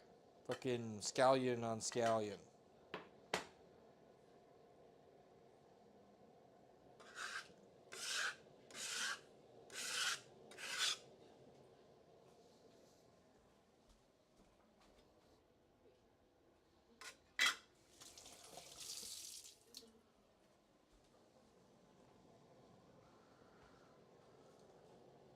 All right. I keep that in Explorer.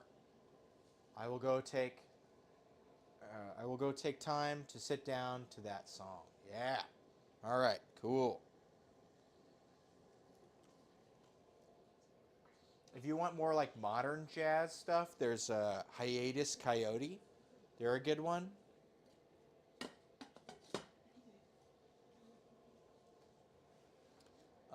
There's like Erica Badu.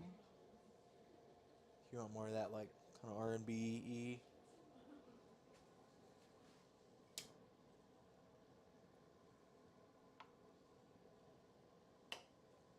It's all fun.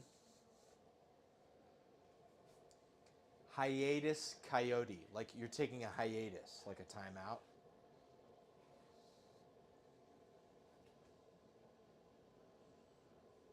All right. Should be hydrated. This looks kind of fucked up. I don't know, man. All right, we're gonna flour our work surface. I think maybe I added a little bit too much water because they didn't say how much fucking water to add. Frustrating.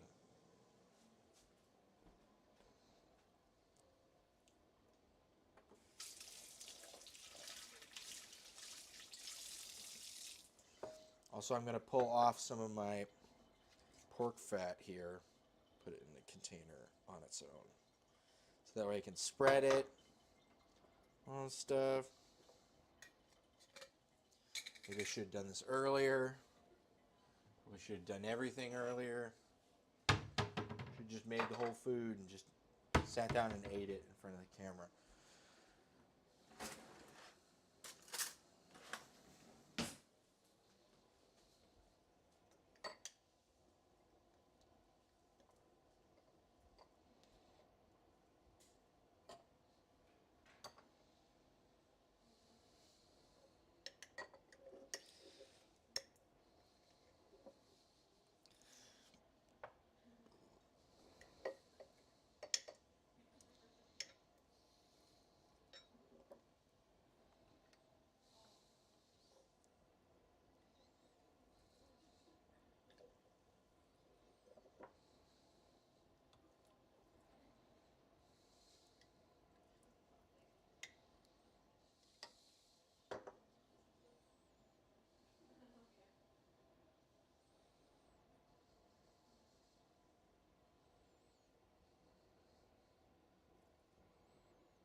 Alright, let's hope this is enough. Should be enough.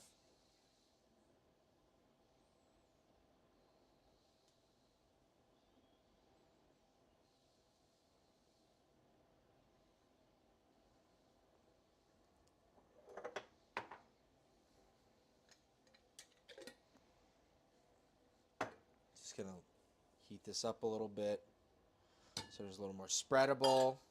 We don't want it hot, but we want it like, you know, I want it like soft butter temp.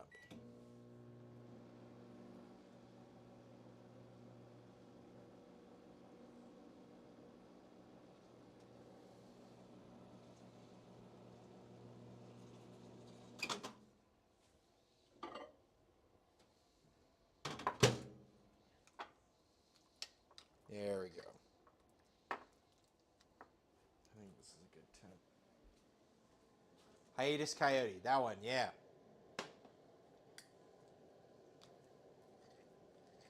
Sorry, trying to get my rendered pork fat to a good consistency. It needs to be very spreadable. There we go. Just like a perfect. All right. Okay. Now we need to flour our work surface. The adjusted grapefruit will have to wait.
Just gonna roll this around on the flour so it can be a little more workable.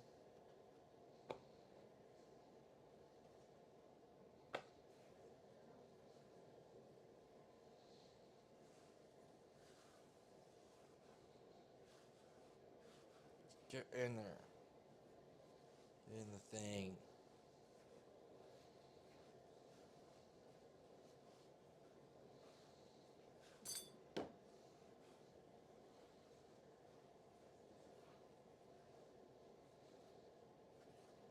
Okay. This feels a little bit more like something I can work with.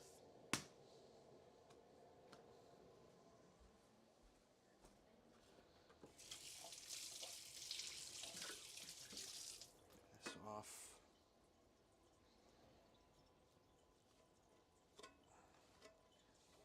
Our bench scraper, that way we can divide this into thirds.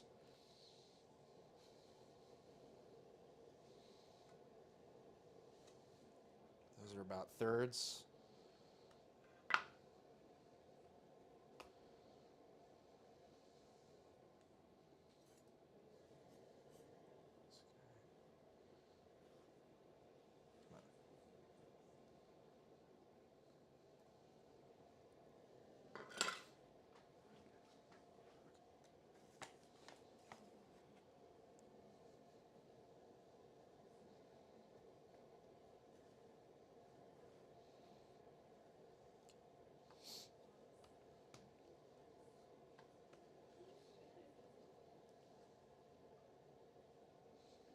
I'm gonna just fucking pizza dough it.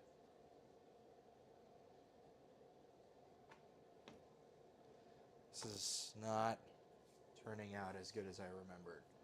I must have fucked up somewhere. Just like... Okay. Okay. Rolling pin.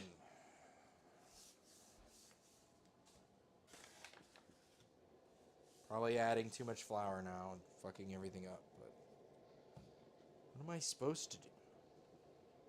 Not fuck it up? Where's the fun in that?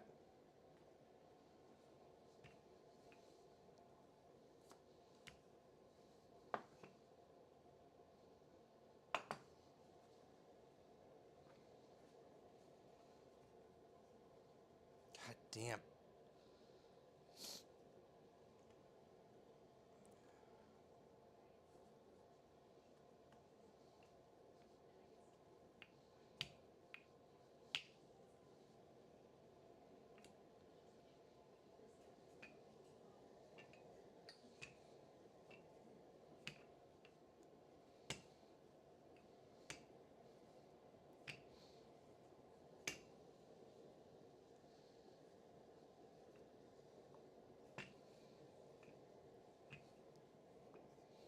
Alright, here we go. This is a lot more like what I remembered. We just kind of get into this thinned out guy, and then we take our pork fat here, just kind of spread it around. You may need it a little thinner.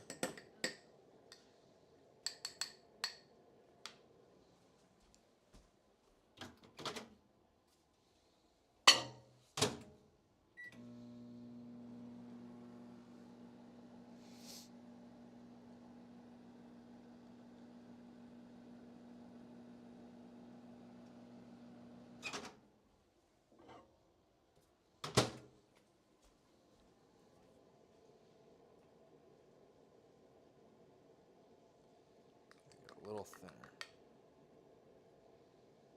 Just kind of spread it out. Like it's one of your French girls, you know, just...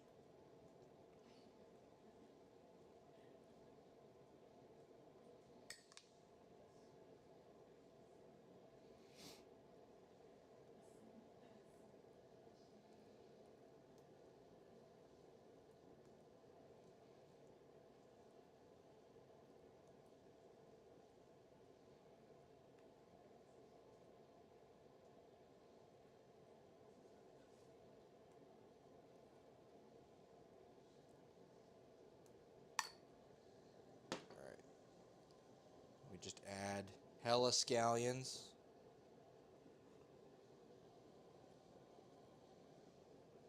Like all over.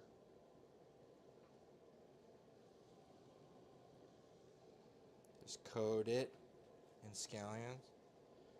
And then what you do is you take it and you like roll it up. Right?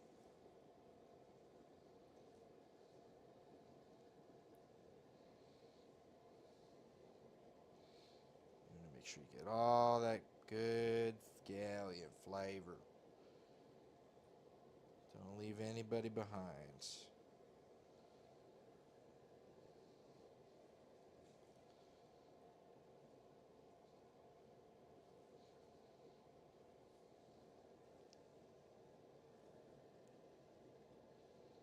Sometimes little bits want to stick, so you gotta kind of just take it slow.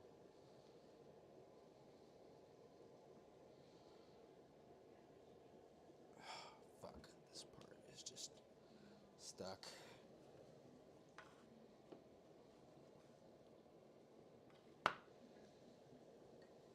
So is that part. Frustrating.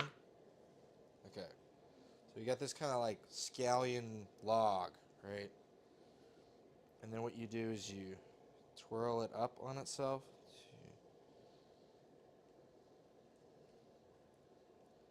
And you just press it down like that.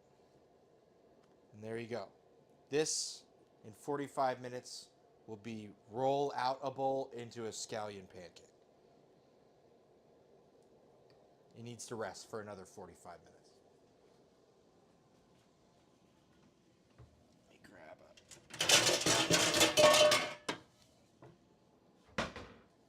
All right. 1. All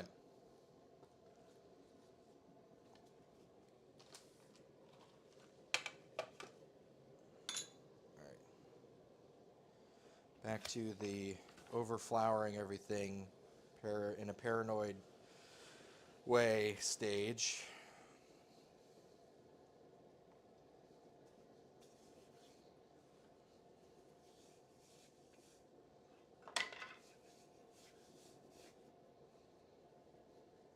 God damn, immediately it just sticks.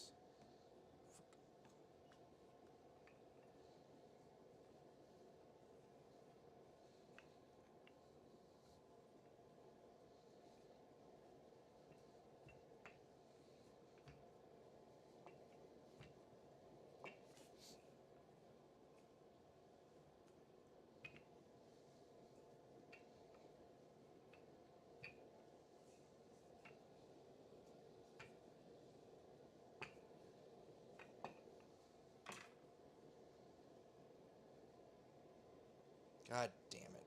Fucking. No!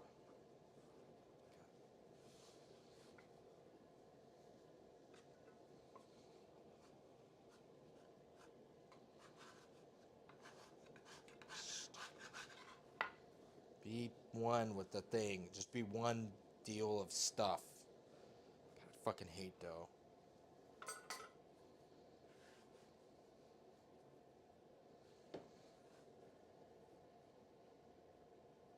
I swear, like, you have to practice something 3 times to get it right once, and then you fry them later. Yeah, I need 45 more minutes for it to rest again.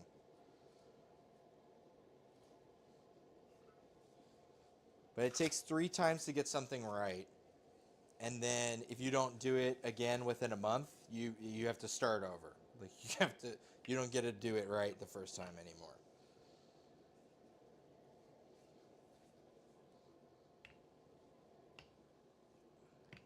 I definitely used too much flour on this. I don't care though. I'm just trying to get this.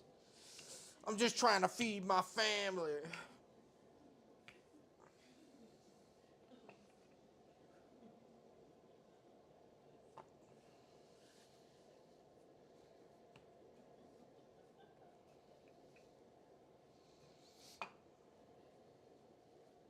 Do a little pizza guy again. Hey, I'm fucking, yeah, I'm fucking walking here.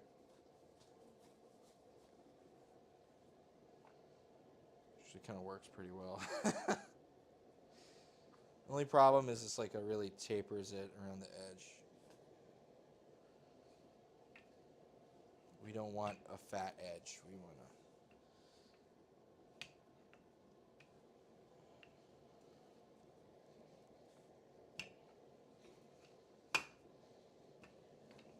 All right. That looks about good enough.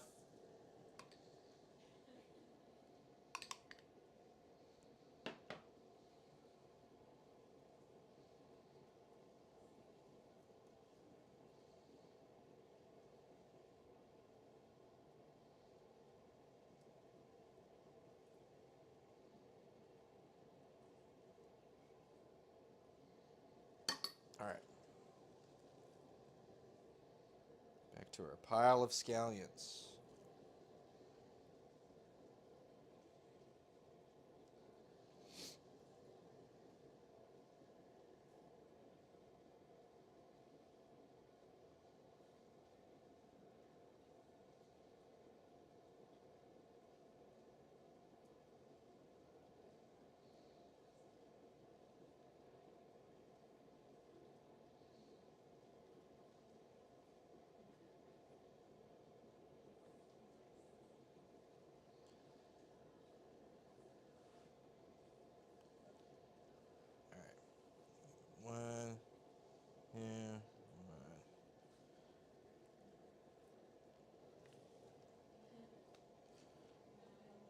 Press scallions into it. Who cares? They're all one thing now. All right.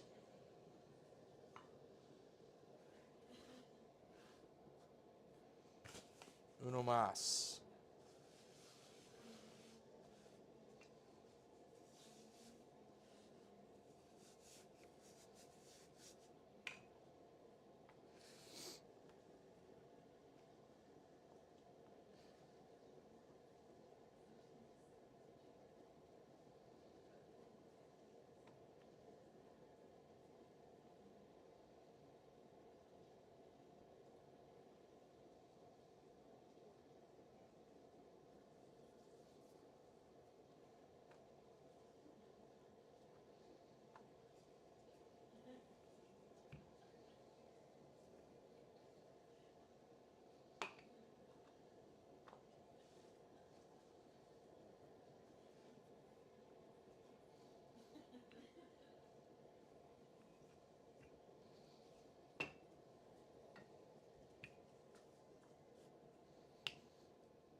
Let's try folding down instead of folding up.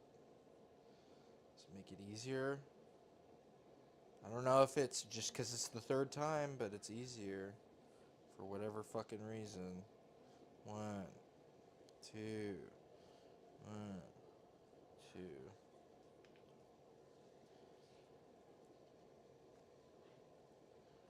Alright, we get all these like layers of onion and fat and dough. You are tossing the pancake. Is that a euphemism for something? Alright. It's 9 o'clock. These will be ready to fry at 9:45.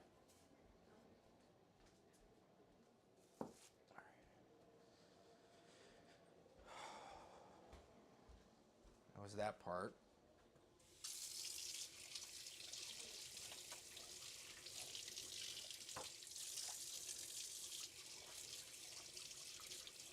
And the rice basically started at 8:30. You might call it 8:35 because I forgot to cover it. Alright. I'm going to swap places with these two. Just to try and be a little better.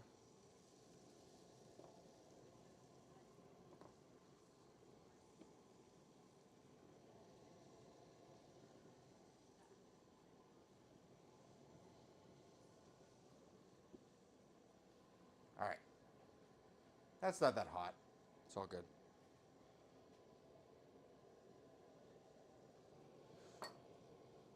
Trying to get them abuela hands. Okay. In the meantime,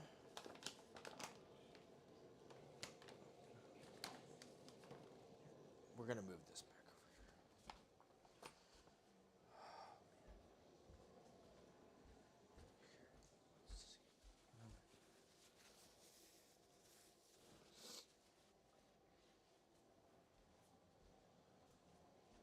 So we've got... Oh, man. Okay. You know what? I'm just going to use this again. This is scraper catcher.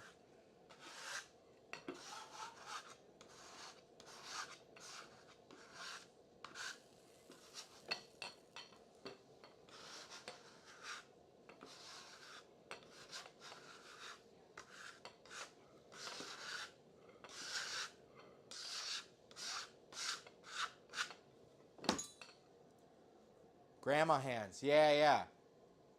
Those are the ones that can touch all the hot stuff and not get burned.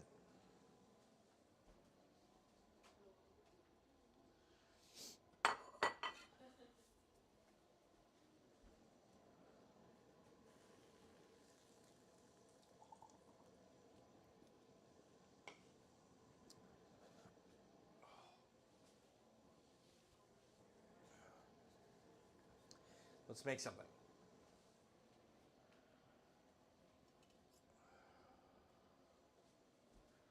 Here, I need to find a better spot for this hotel pan, or I'm going to spill something on it, and then I'm going to get kind of upset, I'm sure. Let me put it over here. There's extra space over here. And that way it will just be out of harm's way. Okay. I want something with this adjusted pineapple, or grapefruit. First, let's try it. It should have an acidity similar to lemon.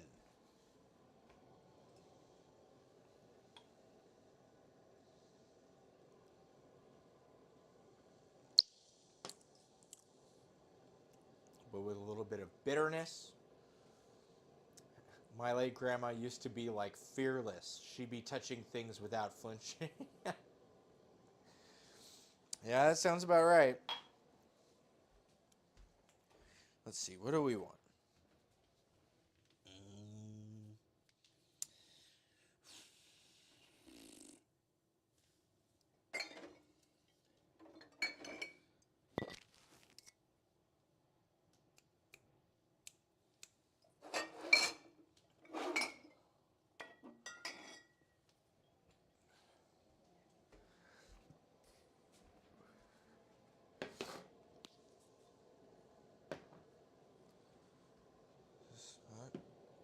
No longer hot.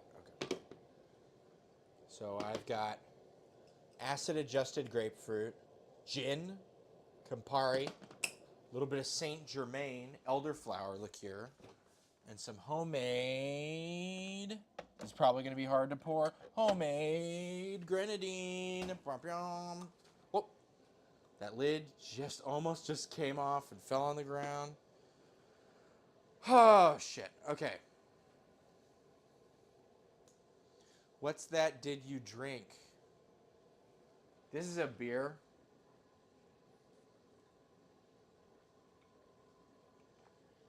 I'm going to make a sour here. All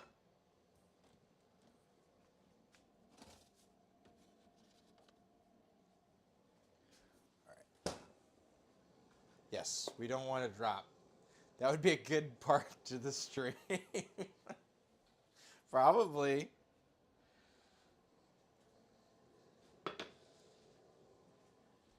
If I cussed out the world on my stream, I think it would be good for viewers.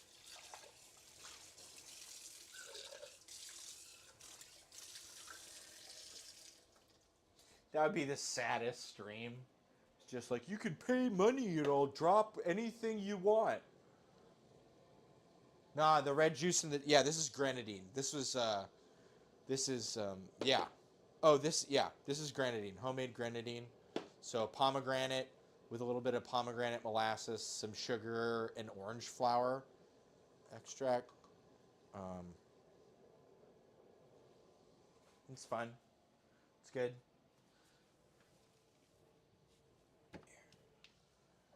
Okay, we're going to build it without any ice first, so we can do a dry shake to help froth up the egg white.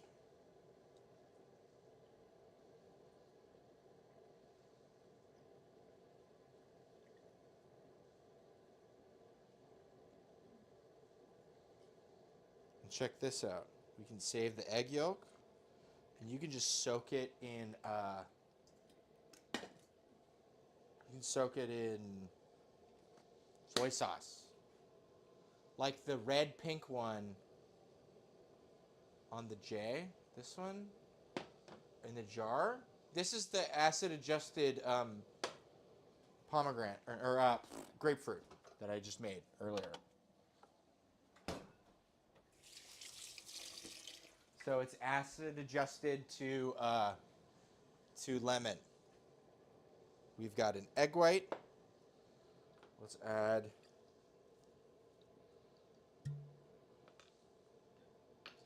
an ounce and a half of gin.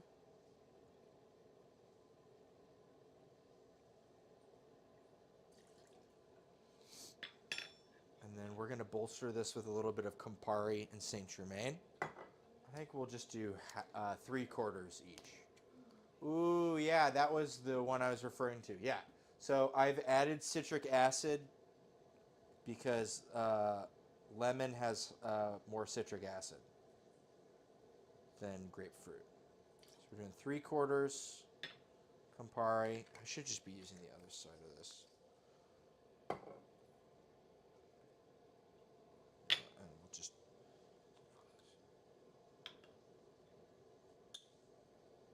Whoop. That's fine. Perfect. It's just me that yolk would have popped. Yeah, I've done it a couple times. Comes with the territory. Alright. Let me wash off my hand. I kind of poured a little more grenadine than I wanted. Because last time when I made grenadine, and after stream I just drunkenly put it in the perfect size container, but it's just not ergonomic for pouring, so...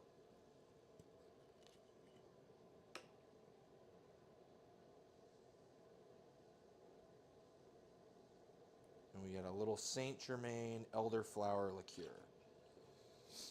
It's going to be a sour of some kind.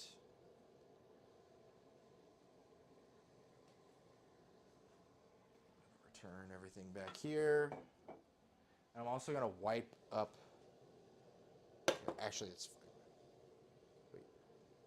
Did I add this? I didn't add this. Dummy, dummy, dummy.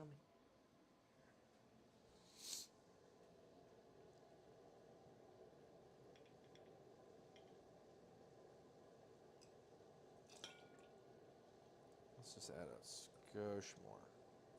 God, I'm bad at pouring shit in non-portable jars because I'm too dumb to buy glassware that's good at pouring out of. I don't even know what the fuck this is for, like loose nuts that you just kind of pour into your hand. Whatever. Who gives a shit? Alright, we'll wipe everything up after this is over anyway. Alright. Now I need a little frother.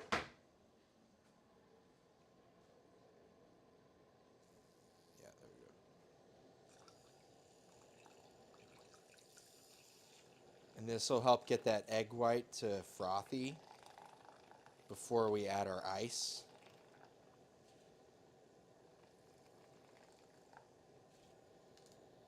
You want to go until stiff peaks.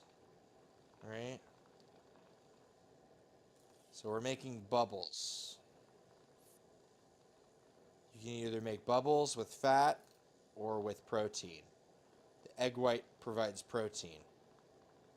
If I were to make something with like Coco Rico, like coconut, that would be a version of making bubbles with fat.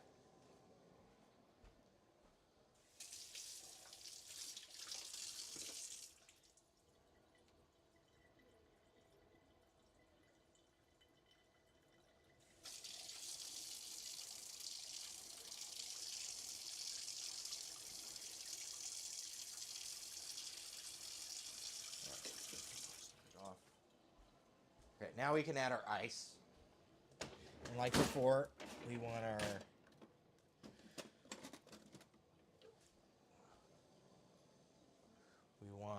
dilution, and then displacement. That was the other one. It's the same letter.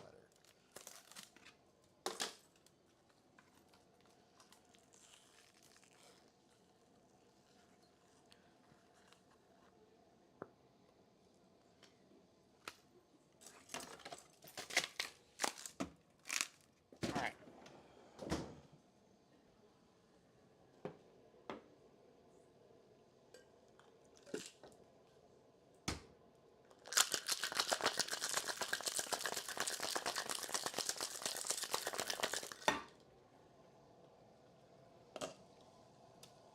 I'm smelling this like there's something. Oh, shit.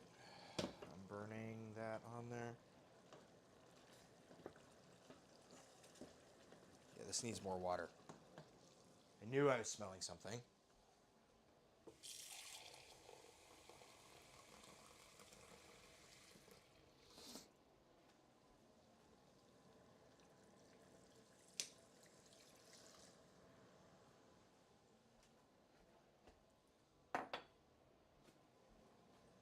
Close one.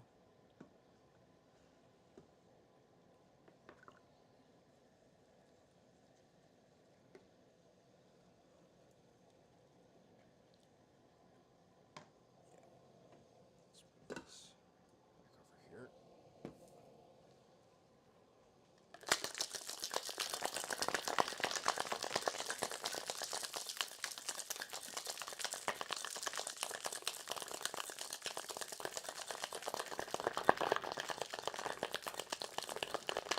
All right.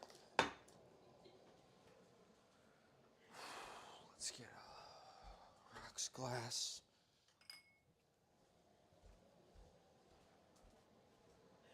Oh, I didn't add any salt. That's fine. What are you gonna do?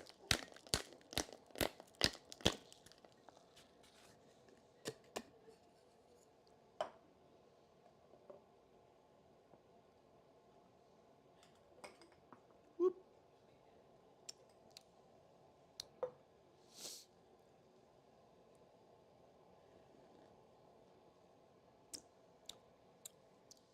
That is great. That is wonderful. Wonderful. Lovely. Even. Bitter, sour, sweet. But with some salt, that would be fucking killer. All right. Well,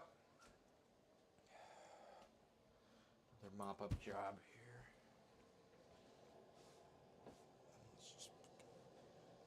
This one's already screwed. This is going straight into the dirty clothes.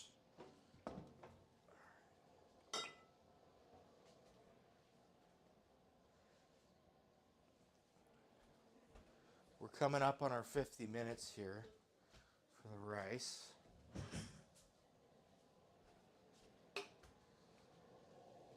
Let's see how this is behaving.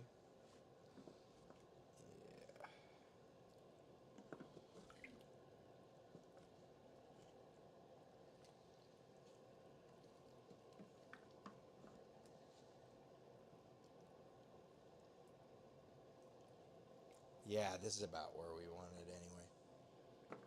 All right.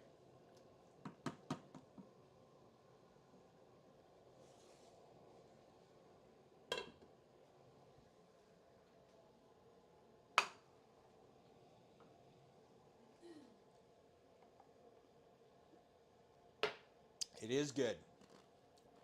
Campari, elderflower liqueur, gin, and acid-adjusted grapefruit. It's pretty good.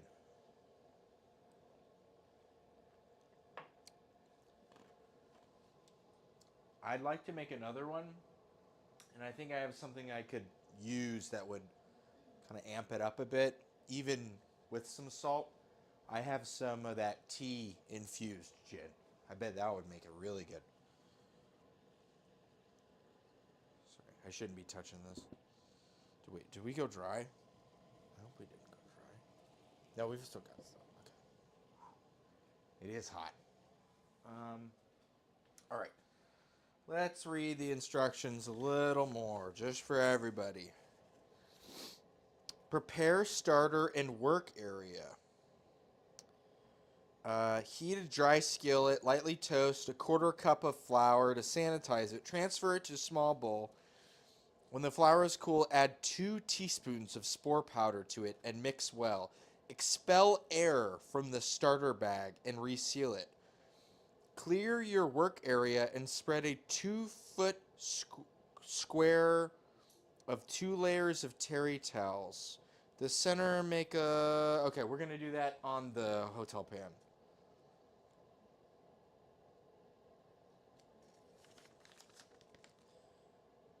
If you have no incubator, put it in a warm spot. After 50 minutes of steaming, steamed rice will be like a hot rubbery lump.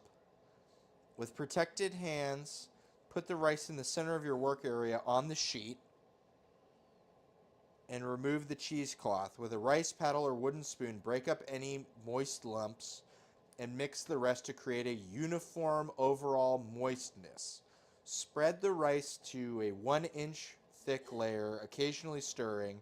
Allow it to cool to about 113 degrees. Sprinkle half of your starter flour mixture over the cooled rice. Mix thoroughly. Again, spread it out. Add the remaining of the starter mixture. Stir again and make a mound centered over the extra padding. Put a thermometer into the center of the rice and wrap sheeting around it. Now wrap the remaining layers to make a neat insulated bundle. Place it in your incubation area at 90 degrees. Or wrap it with blankets, including hot water bottles to help keep it warm. That is a lot of shit. Anyways, so this is kind of where I'm deviating from those instructions, and I'm going back to the ones in the book, because the book does stuff with those hotel pans. So, what we do need to do is make our... God, that is really fucking good. Quarter cup of flour. We need to do that. So I got a little saucepan here. Perfect. We're going to take a quarter cup of flour, and we're going to use this to lengthen out our spore medium, right? If we just used the straight up spores, we wouldn't have enough like actual physical material to work with. And so by diluting it out with this flour, it adds a lot more material, so it helps it spread easier. It helps us portion things out, right? So we get a quarter cup and 2 teaspoons as opposed to 2 teaspoons, right? Makes for an easier job.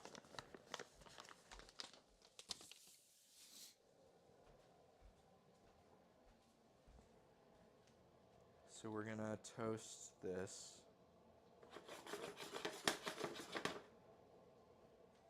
And put it in a little container. We have an extra teaspoon. So just use that other one on the white pepper. I got a half a tablespoon. Can I have a 2/3 a tablespoon? Huh? Yeah, probably not.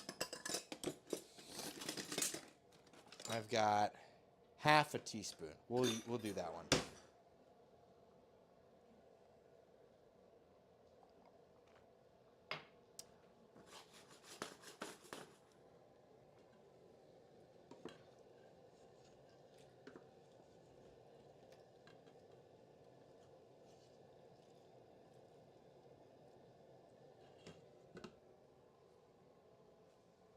Oh, this went dry. This definitely went dry. Yep. Okay, that's done.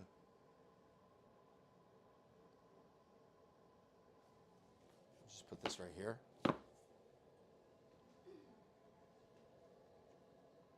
Yep. Still steamy.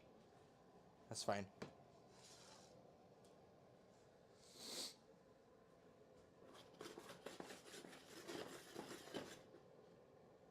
So right now we're just sterilizing our flour. And we're going to add it to, let's go with one of these guys. It's probably a good thing to put it in.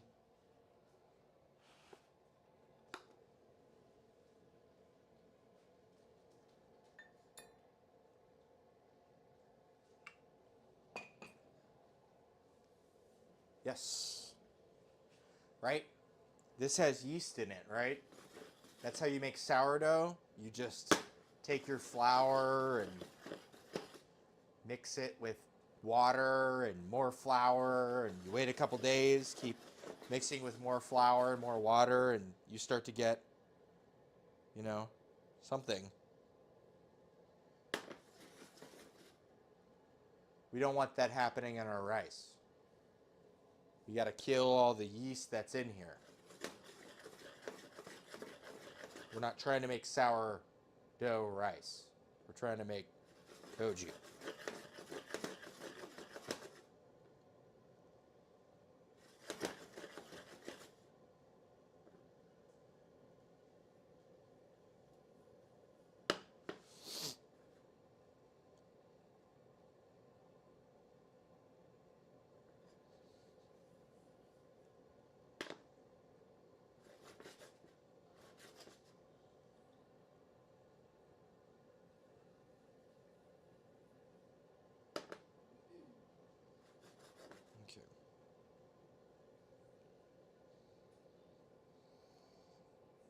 Okay. I'm inclined to think that this is sterilized.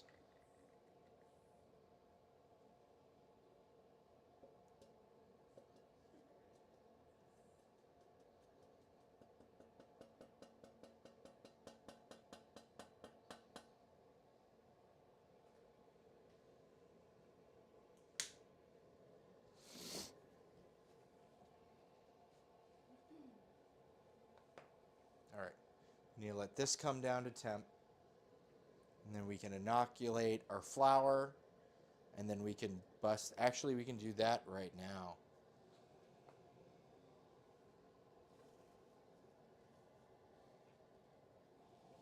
Just toss this back over in here.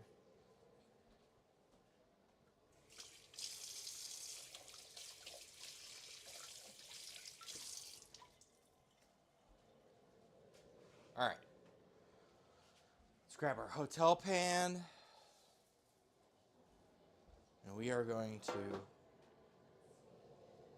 pull our clumps over into this thing. I think we did a good job. The rice feels like it's cooked.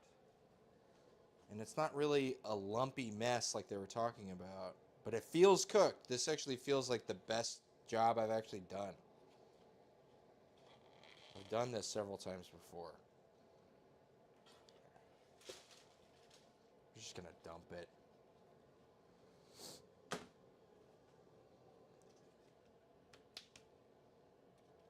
Rice hanging behind.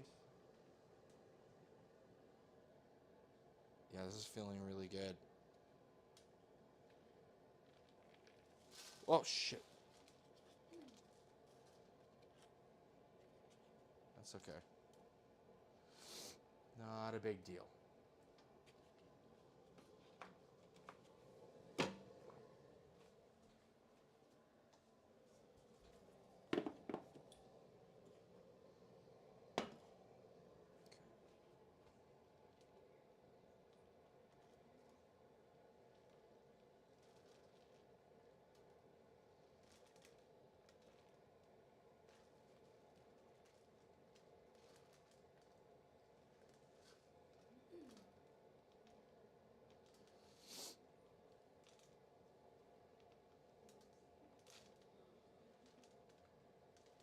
Want to make sure your hands are really clean for this part. This is our, right? This is as sterilized as this is gonna get.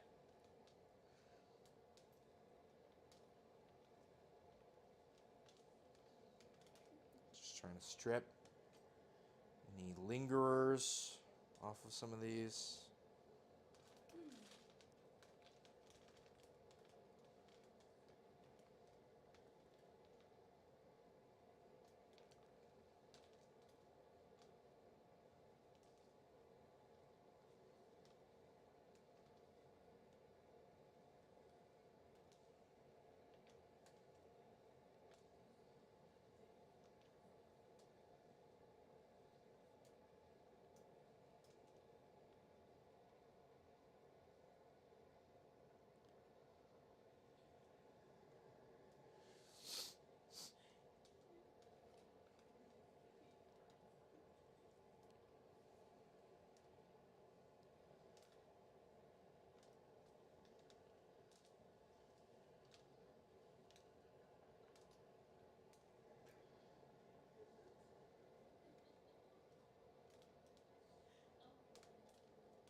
Yeah, I don't think I need to break anything up at all. But everything's cooked though. Like I can, if I squeeze any of them, they squeeze through. Cool. This is really exciting. This is actually like good. I've made koji probably 4 or 5 times before this. This is the best it's been.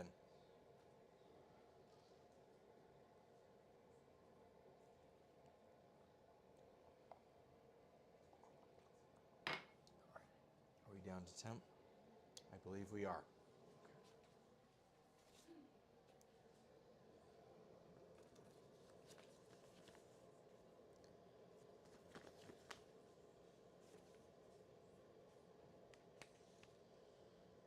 Add 2 teaspoons of spore powder to it and mix well. Expel air from bag before sealing. All right. Let's do this on camera. Here's our light rice koji starter. This is rather heat sensitive. All right. Here's our spores. Here's our half teaspoon. So we do 4 scoops. I believe there's enough for 2 batches in this container.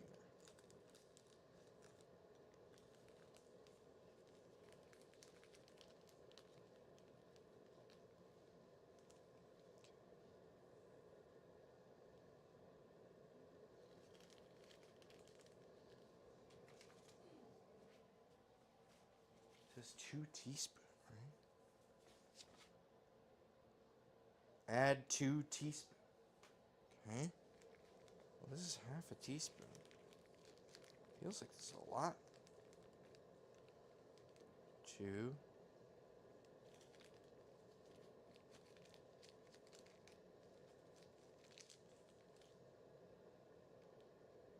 Oh, maybe I used this before. The last one? Maybe I used this with the last one. Okay, well, that was all just one. Alright. That's fine. We can always get more. I mean, each one of these little batches isn't a whole ton. It is like you can get like a bunch of. They got a sample pack thing, and it's like what ends up being like $4 per bag of culture, and there's like 4 or 5 different kinds of cultures. I want to use all of them this time though. Last time I didn't use all of them. I used a couple of them. Okay. Alright. Our cultured. Okay. Let's just read it again. Okay. Terry tells, blah, blah, blah, blah, blah.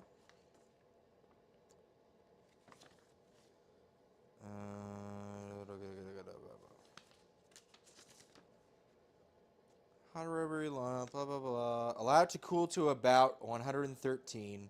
Sprinkle half, mix thoroughly. Sprinkle again, mix thoroughly. Do a little mound. Make a little love, get down tonight. Place it in an incubation area around 90 degrees. Okay, so we're looking for 113. Internal.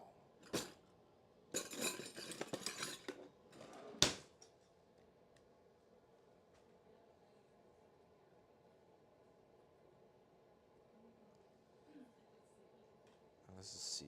No.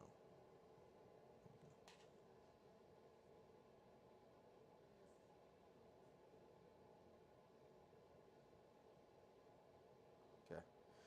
Over 113. I'm just going to give a little mix. My hands. We don't want to break any of the granules up. That would make for less good inoculation.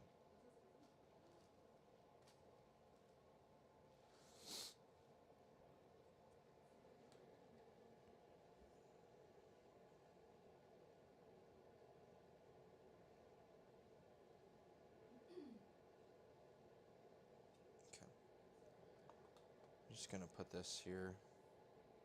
See, that's colder, but this is hotter.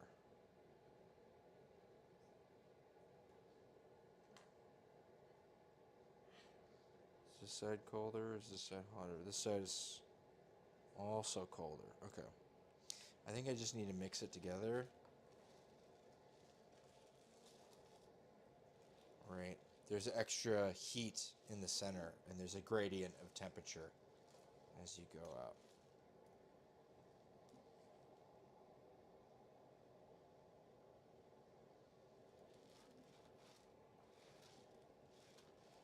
Okay. I'm going to call that good.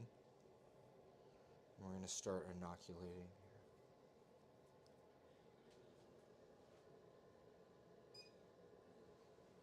And I'm going to use my oven as my incubation chamber.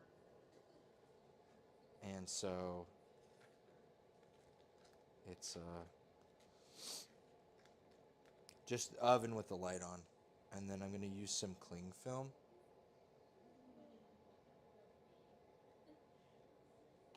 Do we have cling film?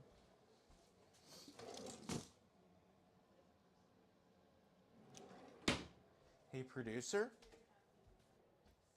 I need your help. I need saran wrap. We don't have any saran wrap. I need saran wrap. Thank you. All right. Producer is on the go getting saran wrap. We need saran wrap to help maintain humidity until the spores take hold and they become more exothermic. We need to, hold on to heat, and we need to hold on to humidity. And after it, I think just that. Thank you.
Do a cooking stream TGT someday. What is a TGT? I'm not a very with it. I'm perpetually white. I'm sorry. Describe to me what a TGT is.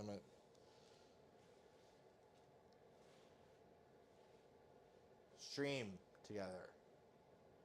Oh, tag team. I don't know. Producer doesn't really want to be on stream. We've got some stuff, some ideas and stuff though. She does graphic design, and we're gonna maybe, once this gets off the ground, we're thinking about making like stickers and like merch and stuff, or whatever. I don't know, something like that. I'm also like want to do YouTube videos. Like that desk that I'm building right now is going to be a YouTube video. It's going to be a lot of like building things and making things. And no, you're all good. You're totally fine. Yeah, so we're gonna do that. We're gonna do YouTube videos and stuff. She's a lot better of an editor than I am. I'm not much of an editor at all. I'm gonna be honest. All right. Oh, like Lego build. I don't want to buy Legos and build Legos. If I could figure out how to run Ethernet cable into the garage, I would do a brew day streams where I'd make beer. I want to do that. But there's kind of fire code with how to get it. I don't have to. Run Ethernet into the garage. Maybe when it's warmer and then I don't have to feel bad about leaving the garage door open. But yeah, no, I got a bunch of different kinds of stuff. So Thursday's always supposed to be cooking, and then I'd be fine doing whatever on Friday, whether that's brewing or like doing music stuff. That's all good to me. But this time of year, it's real fucking cold, so leaving the garage door open is probably not the best. Happy Thursday! It's Friday. We're Thursday here I'm on the West Coast. I'm assuming you are too. If you were on the East Coast of the United States, it would already be tomorrow. You are in the future. Ahead of schedule. In a time unknown. Who's to say what will even happen tomorrow? You.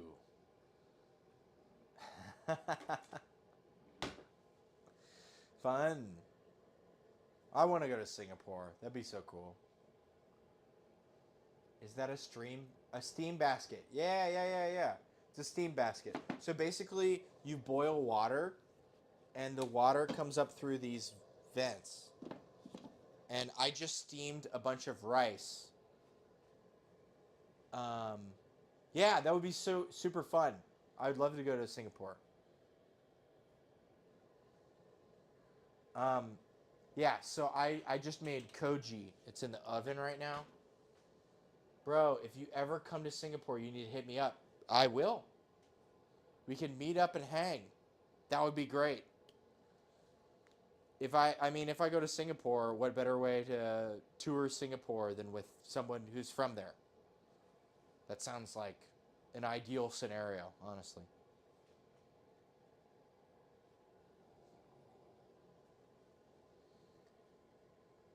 I can show you all the local food. Cool. I am interested in Singaporean? Singaporese? Damn, we have real good... Yeah, for sure. I made laksa on the stream a couple months ago. Singaporean.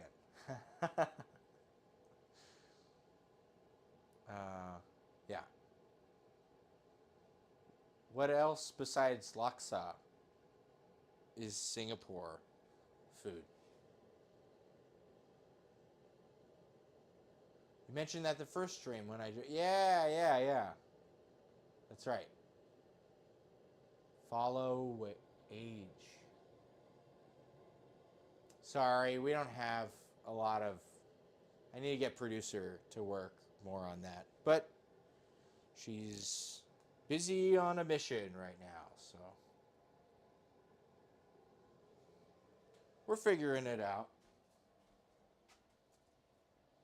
In the meantime, while we're waiting for that, I think it is a good time for us to start frying up our... You know, I might not end up making the chili oil, or if I do, it's going to be after in a way that it's not going to really match up with everything. Cracking open a cold one. Cheers. We have nasi lemak, chicken rice, and chili crabs. Yo, this is Food Haven here. Yeah. I'm excited that, you're getting me all jazzed up for Singapore. Who knows? I may be there sooner than you think.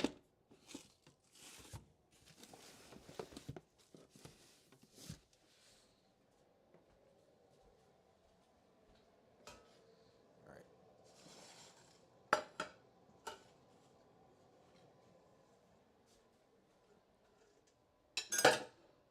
I want to try and what do I want to do here?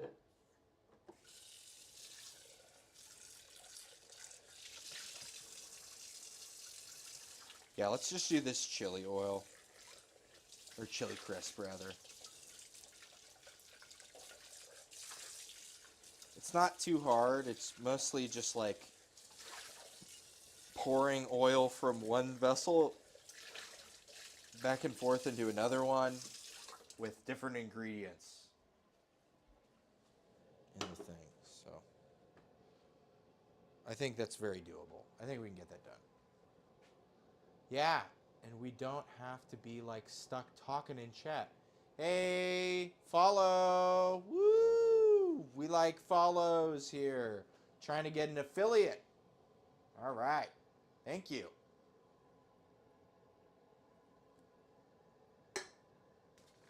All right. Let's make some chili crisp. I'm going to get all the shit I need. Took a screenshot of the shit I need. We need shallot, garlic, ginger. Okay. Garlic, ginger. Is that enough ginger? What's ginger? 100 grams. It's fine. We'll weigh it out. Okay. Shallot. Star anise. Cinnamon. Szechuan.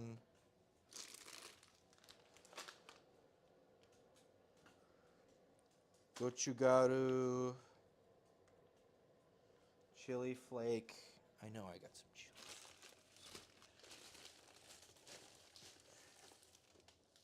Chili flake. That'll be good. Sesame seeds. Szechuan peppercorn. This is peanuts. Honey. SMG. Or SMG. MSG.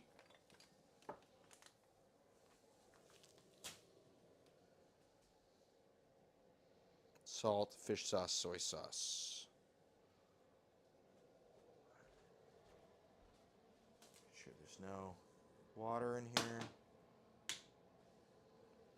All right.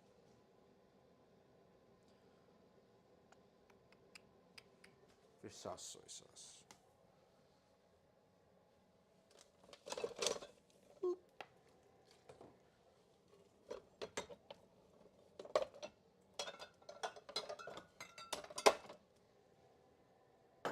Fish sauce, soy sauce.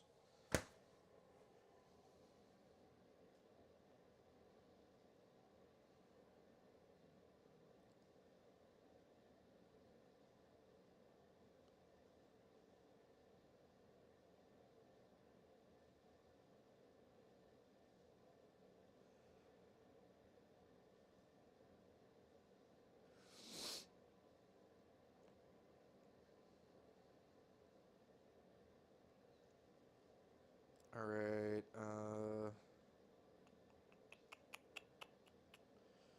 Yeah, I just need peanuts and honey.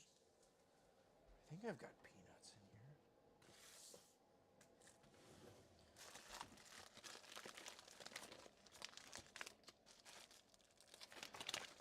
here. Sunflower seeds, almonds, peanuts. Okay.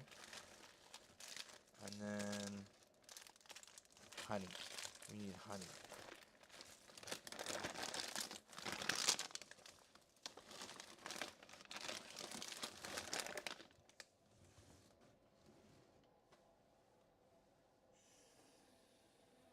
Honey. You know what? I'm just going to use brown sugar. That's fine. It's not even a lot. It's just a little bit.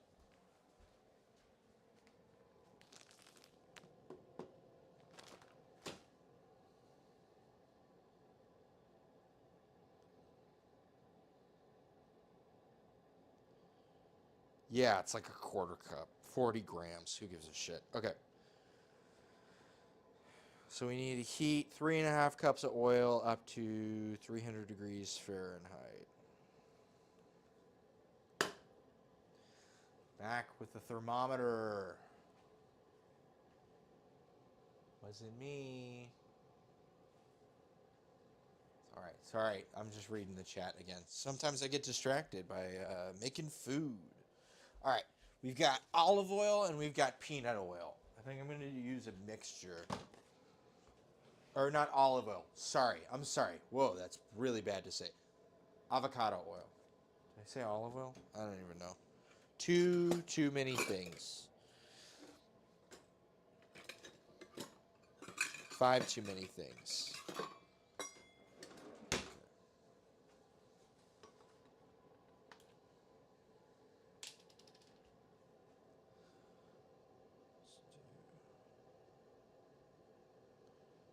One half, 2 half, 3 half, 4 half. And then we'll add a cup and a half of avocado. Making food. Got a whole grocery store set up. Is this chili for cooking or for like dipping? I think it's more for dipping. 1,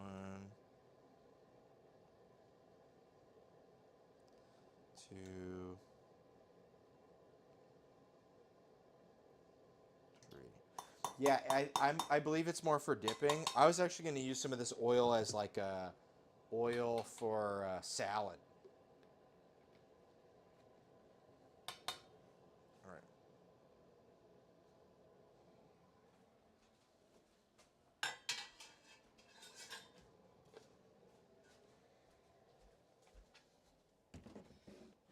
And then I believe we do need a pestle and mortar.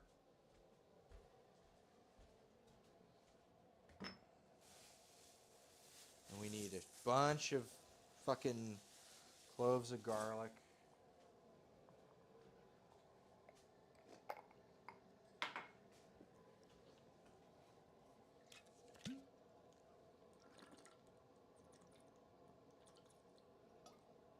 It looks like orange juice. This thing, this stuff. Oh, un segundo. Mi cámara es muy malo. Muy mala. The camera's bad. It sucks. But it doesn't suck. If you get what I mean. Alright. Anyways. The oil that's been put back. Oh, yeah. Peanut oil. Avocado oil. Okay. We want to slice up our garlic and shallot. And we need 15. I'm just going to kind of chill with this. I think I got to peel quite a bit here. So. And then shallot.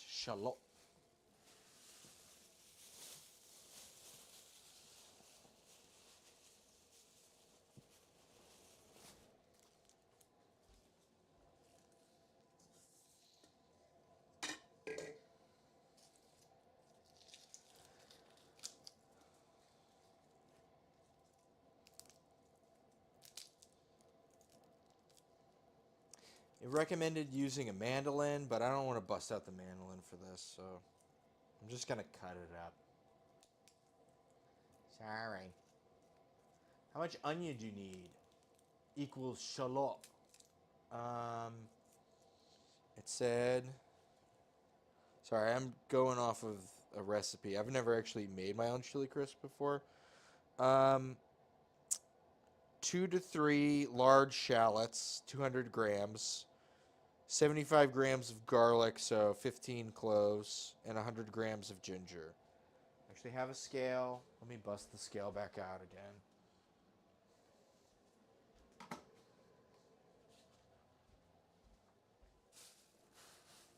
And I have a third shallot. If anyone's wondering, if we're going to weigh these raw, that's 200 grams. Which, hey, 206 grams. Awesome. So we have the perfect amount. All these shallots then. Improvised the joke, so it needs some work on. Okay. A lot. Shallot. Okay, yeah. Okay. My bad.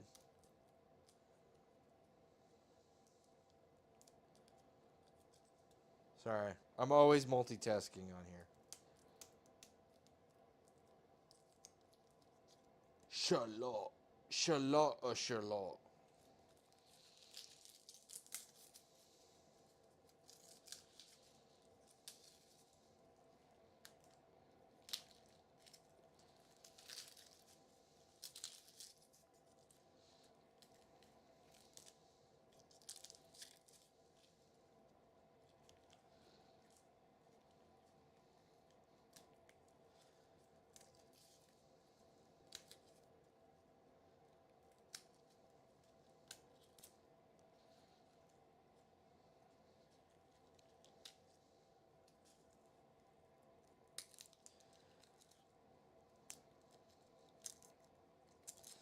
We need 75 grams, I think is what it said. Let's just weigh these. How much does it say this is? 70.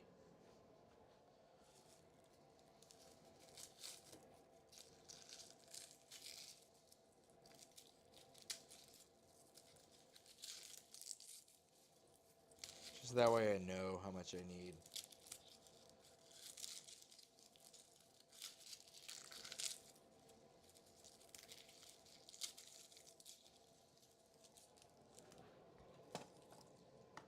That's 100. Okay, 96.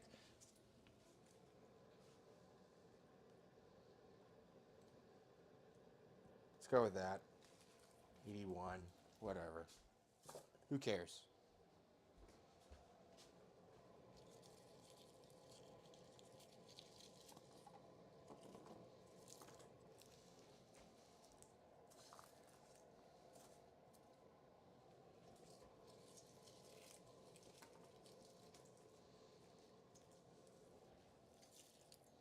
And it said 100 grams of ginger.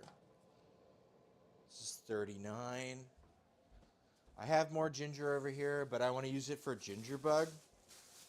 So we're going to pull some parts off that might not be the most lively parts. Because the parts that look... This is 113. Sure. Alright. Ginger bug. I'm funny. Lol. Haha. Hee hee. Hoo hoo. Alright. About... Sans this. 100 and... We'll just include that. Okay. I think we've got almost all this measured out pretty well.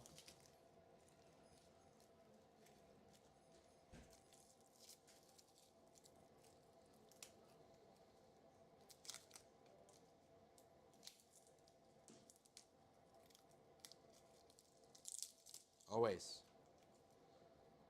Cool. Saran wrap. Producer has delivered on the saran wrap.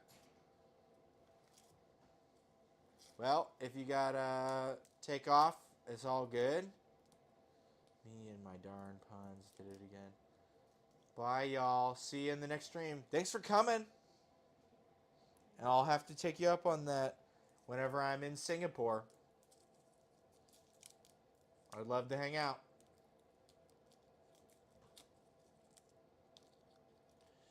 Oh, we got some bad spots on these. Yeesh.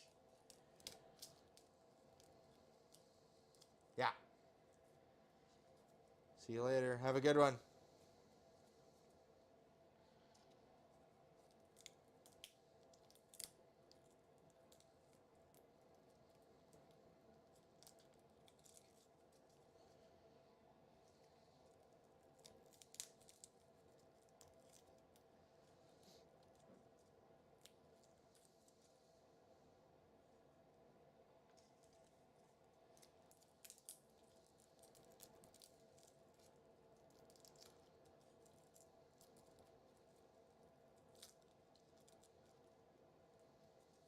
All right, what temp is this?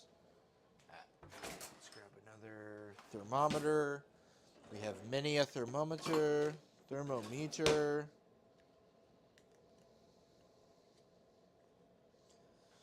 want 300 degrees. Rocketing to 300 degrees. Okay, let's just kind of chill with that for a sec. We now have saran wrap. So we need to make sure our koji is happy.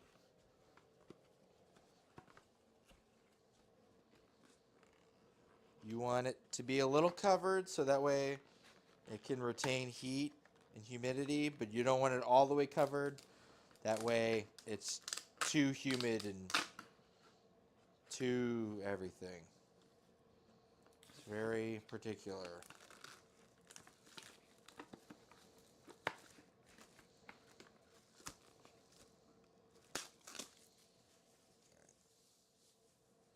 So we're just gonna layer it.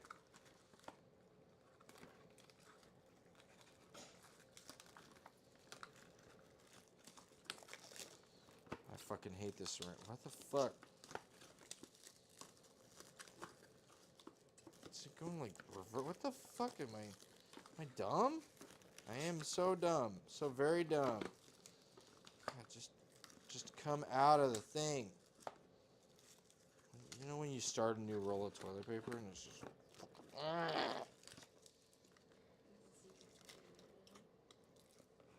Yes, tricky puzzle. The wrap that fights back. Okay, there we go. Fucking... God damn.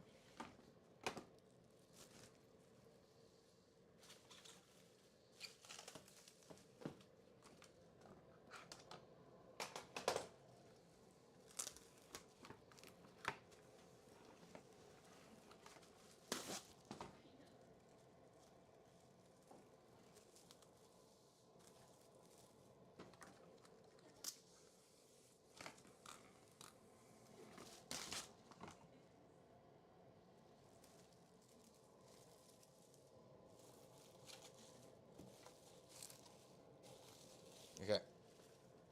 So from here, it's completely covered, which we don't want. We don't want that.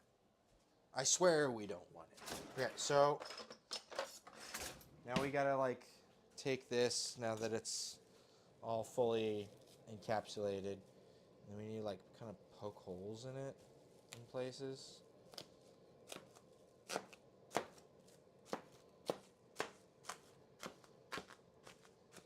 So it can have some breathing room, but just not a lot of breathing room. It's very particular, I will say that. Okay. I think that's good. I'm going to turn the fan off because I feel like it's going to affect the temperature on the inside here. Okay. There's that. Pretty sure that's done.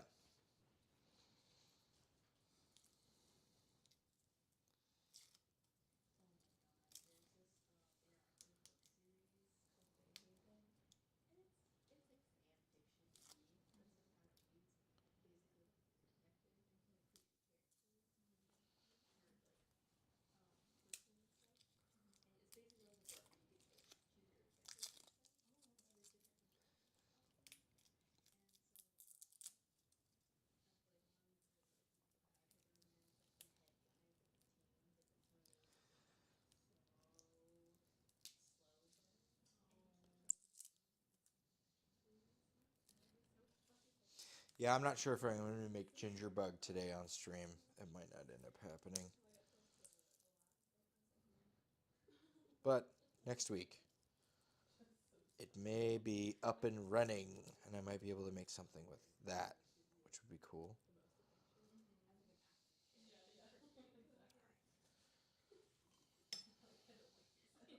A couple of these, some iffy spots on them.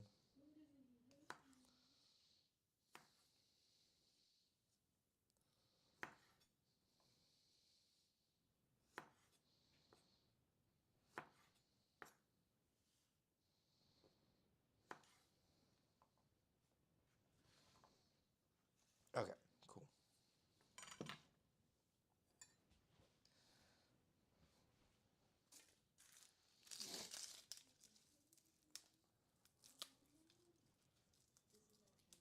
I promise some. Yeah.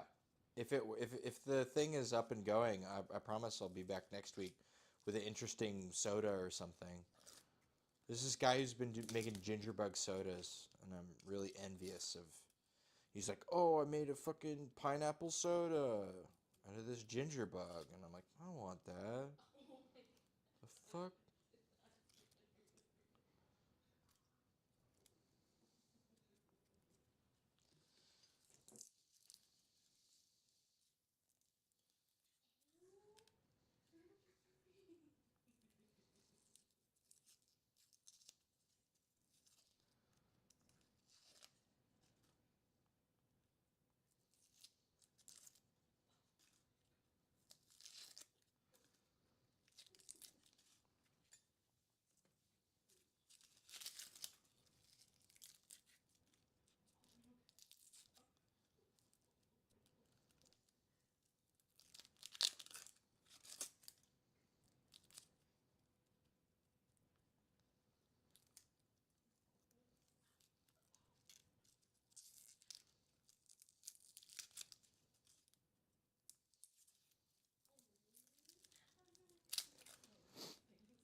All right, that's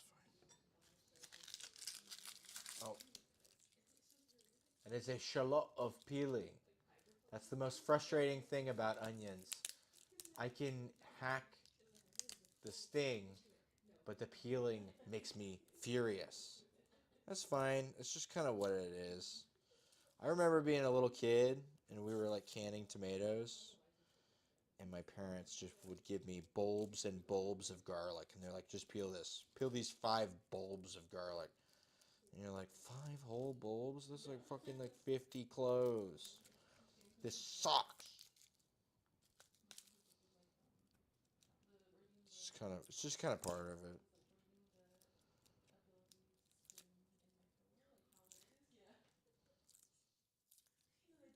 I think I've just accepted it. I've internalized that this is how it is.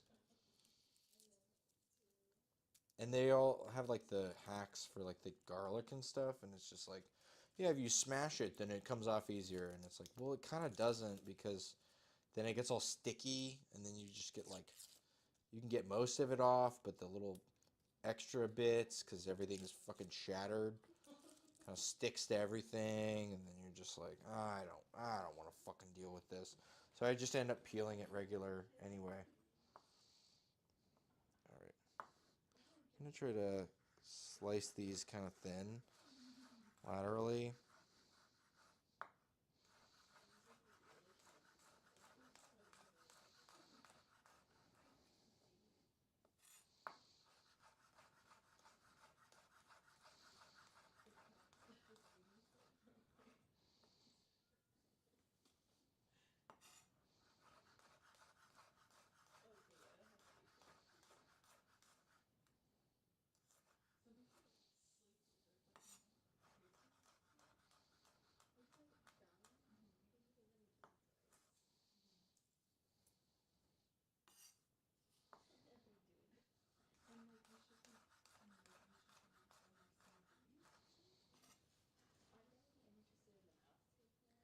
Nothing you can do but smile. Yeah, yeah.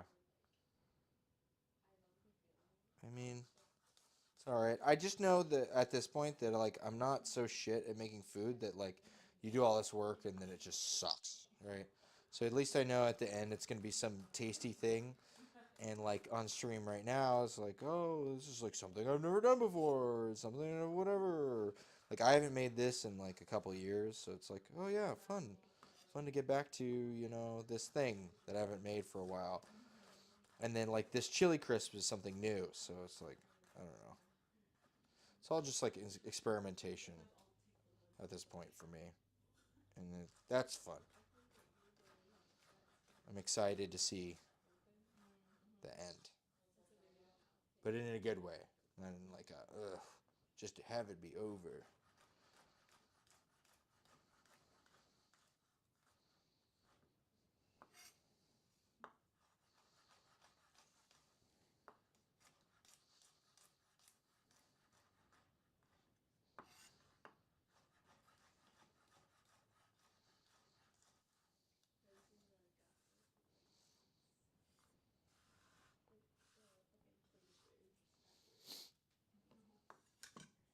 Yeah, this is probably like way too hot.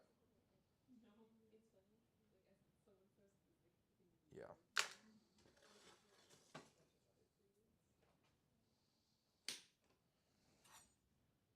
Got too ahead of myself. The first instruction said heat something to 300 degrees, and it's like, okay, we'll just fucking start, I guess. Nope. Don't do that.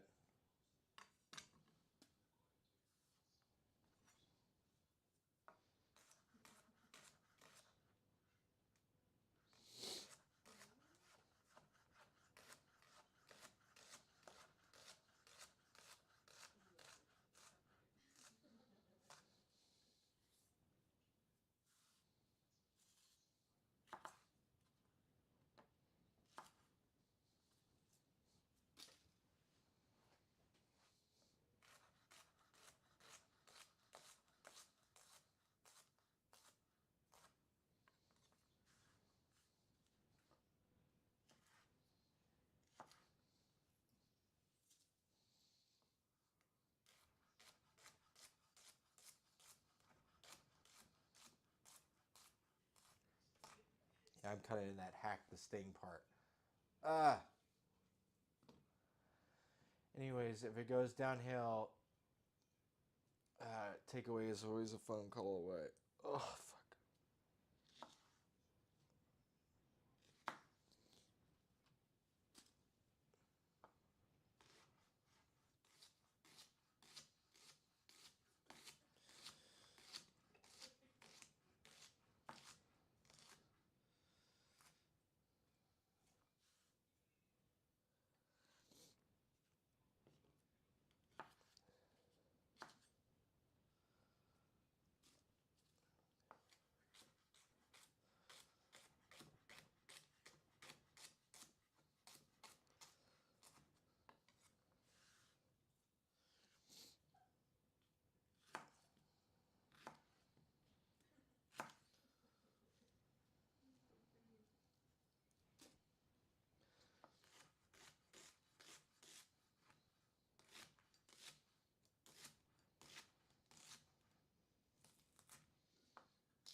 All right.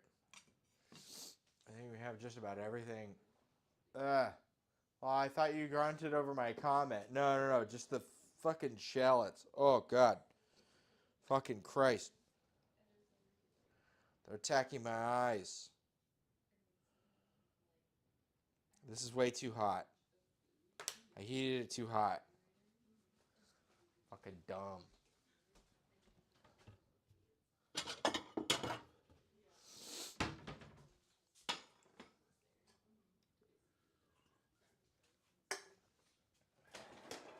Time for Bidu.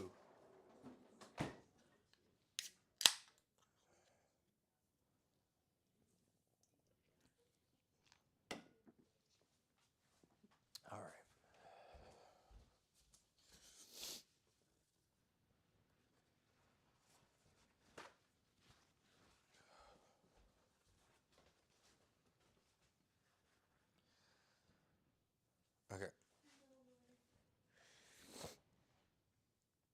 Let me go over the steps real quickly.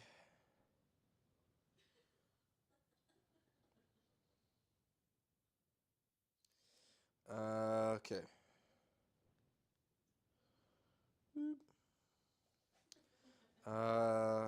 Fry garlic for 90 seconds until about 80% done. Place on a sheet tray lined with a paper towel. Fry shallot for 5 to 6 minutes. Move to a paper towel. Heat back up. Add star anise, cinnamon, ginger.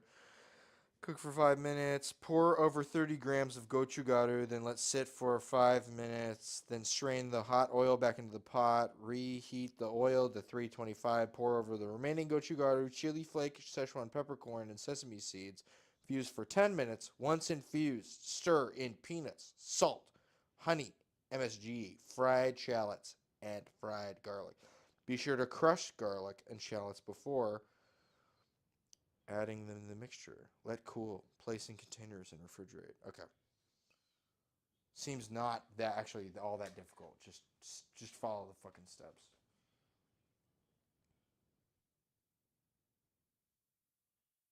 And I mean, yeah, this is 400 degrees though. This is like way too hot. This is like way too hot. It's like near the smoke point of this oil. I heated it up too much. I dug too deep, guys. Well, you know what? It's been 3 hours and a bunch more minutes than that. I've got to take a little break. I got to go to the bathroom, and we need this oil to cool off. So I'm going to probably take 5 or 10. I'll be back. We'll finish this chili oil. I'll make a fucking dope ass salad with it, and then we'll fry up these scallion pancakes, and we'll do the damn thing. You know what I mean? All right. Here, let me assume the bathroom position. Oh.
was long deserved.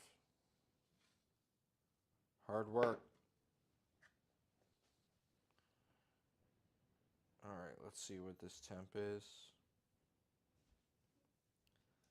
We're at 300. We want it at 300. We're at 300 and 306-ish, 310-ish. That's actually very doable. Okay. Thank you for your patience, everybody. Sorry. I was cooking for almost 4 hours there, so I had to take a little break. Gather myself. I did deadlifts today, and I've been standing for 4 hours. All right, so we're going to fry these up for about 90 seconds. Ow. Ow. Ow.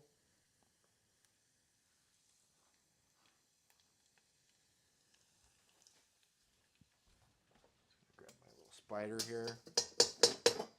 Sorry, I had rice on that. We want to fry it up till it's about 90% of the way done.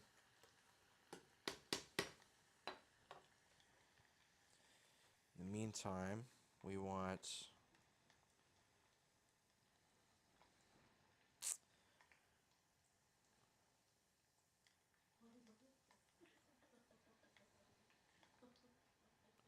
okay, no, actually, it's fine.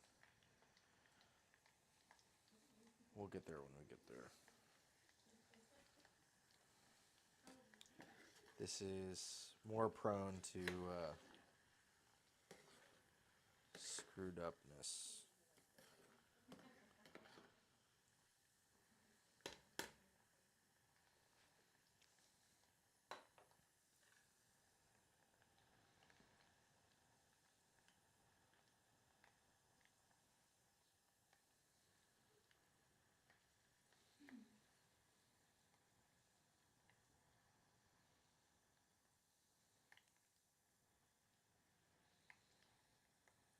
All right, great. Dropped like 50 degrees in temperature. All right.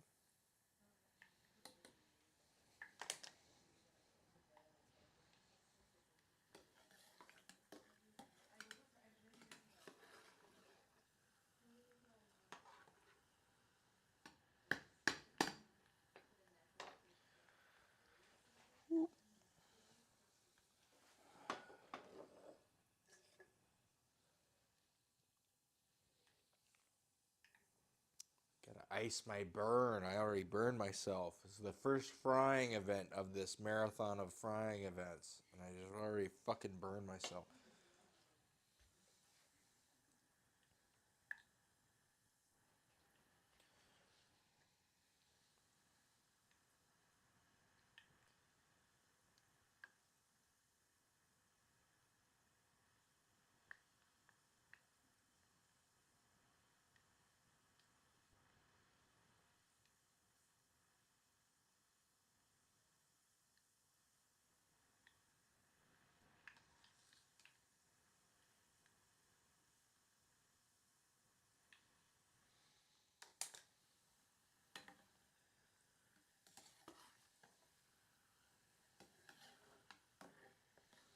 We wanted to be, the description is 80% done, but basically the idea is we want it to be not crispy when we remove it, but when we remove it and then we set it and forget it, then we come back to it and it's crispy. Because if we pull it out when it's crispy, it will be bitter. And that's the fear. We don't want bitter. Because we don't want a bitter chili crisp.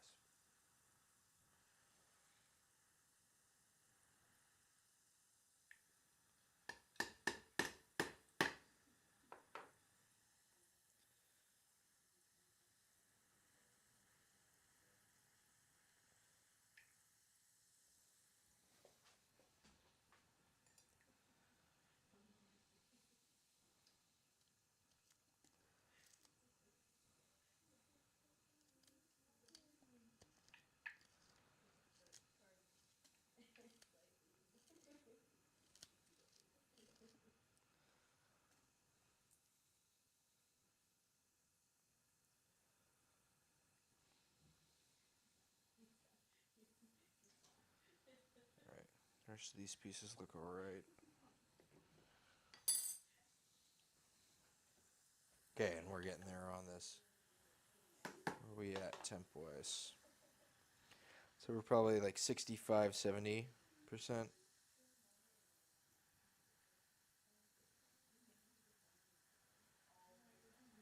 we're almost back up to 300. Yeah, we're just at 300. I'm going to pull the heat back off. I'm going to keep agitating this.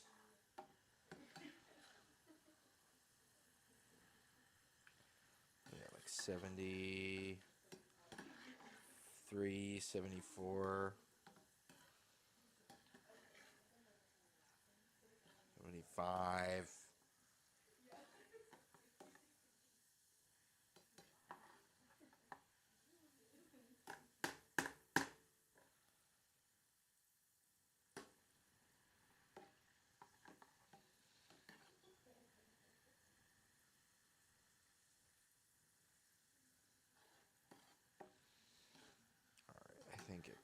I think it's about time to pull.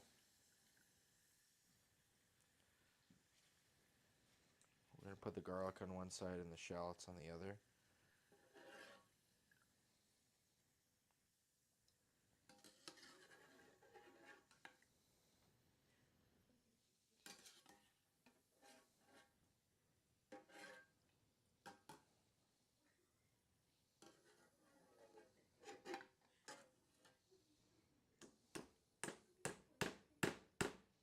All right. We're at 300, yeah.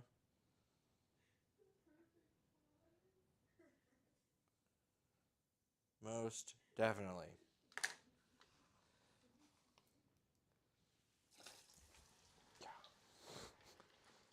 Oh, shit. Okay. Flames. Always fun. It's fun to have fire. Right?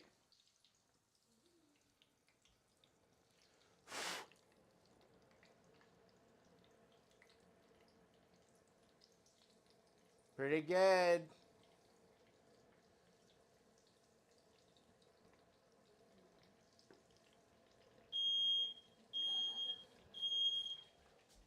Good stuff. How the hell am I supposed to add all this shit? If it just explodes. Do I add it like one at a time? Okay, well, we lost maybe like a quarter of a cup of oil to the flames of Mount Doom, which is my subconscious. It looks like it's almost the same amount of oil, though. Honestly, if you want to add just a little bit more of like avocado oil, I think no one will notice, other than the fact that I produced a fucking open flame on my stovetop just now.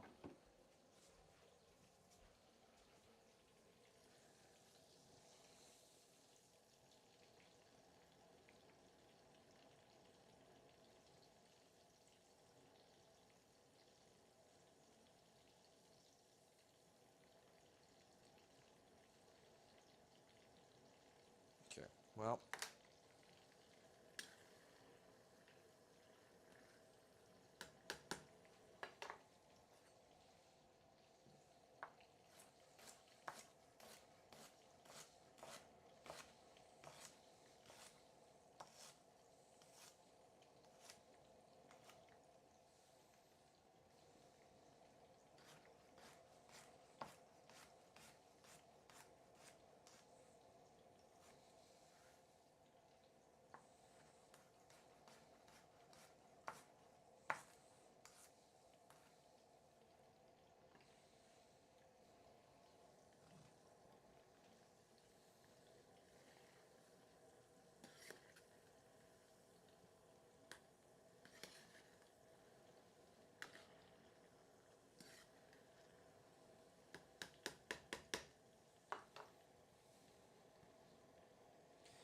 how many cinnamons and how many?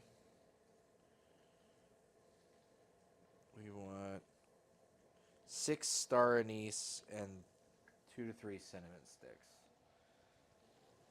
Okay, let's get this all over here because it's the next pile to add to the frying deal.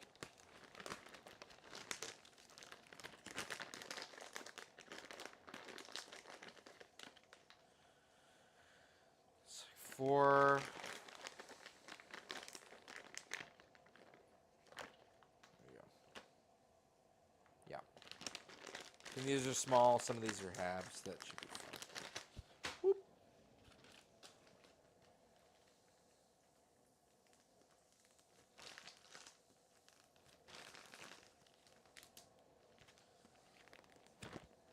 All right. Let's grab this. 2 to 3.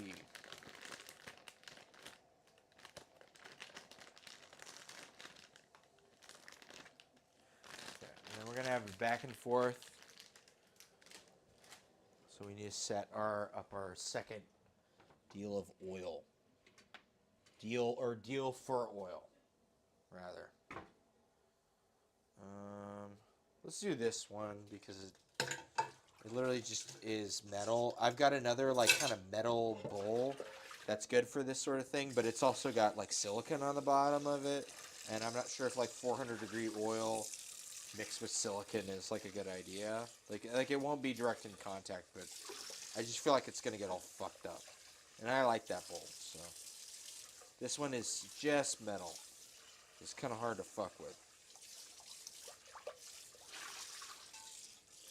Other than the fact that it has water in it right now, and I'm gonna pour fucking hot oil into it, and it's gonna explode and light on fire. You know, like earlier.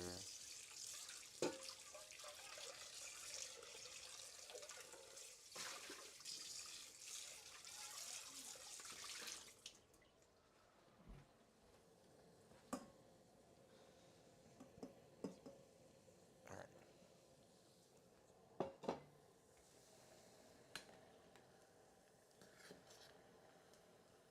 Okay, well, it's getting there.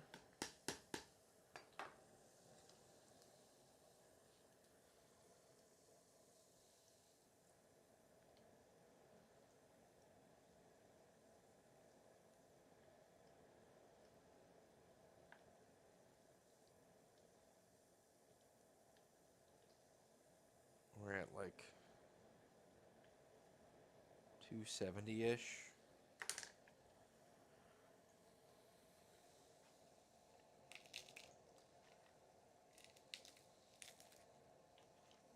I'm gonna just break this up. Give us a little more oomph. And we've got... Oh, shit.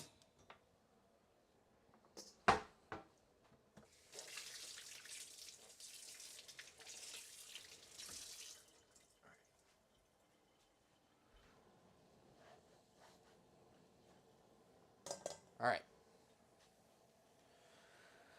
So we're frying this for like 5 to 6 minutes or until 80% of the way done. Move to paper towel. Heat oil back to 325. Add star anise, cinnamon, and ginger. Cook until ginger is golden brown, about 5 to 10 minutes. Pour over 30 grams of gochugaru. And let sit for 5 minutes and then strain oil back into the pot. Reheat the oil to 325. Pour back over more shit. Let infuse for 10 minutes. Mix everything else in. Very doable.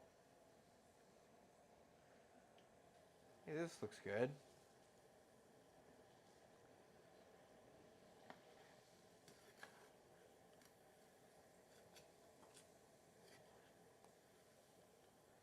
You know, honestly, before I started this stream thing, I really haven't fried anything. It's kind of interesting. I bet you couldn't have guessed by the way I ignited my stovetop that I haven't actually done a lot of frying. four. Okay, I'd say this is about 80% of the way done. So I'm going to make the call.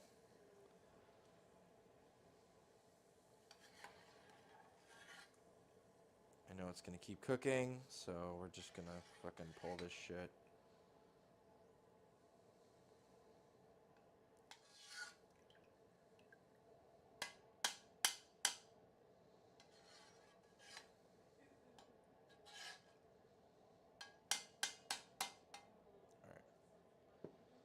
We're going to add... Wait, no. We need to let it cook back up to 325.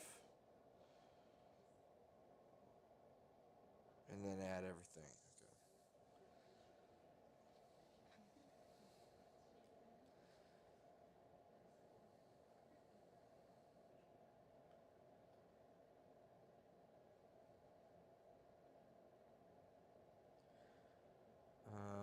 Well, that's 3, 7, 3, 11, 3, 17, 325. Definitely 325.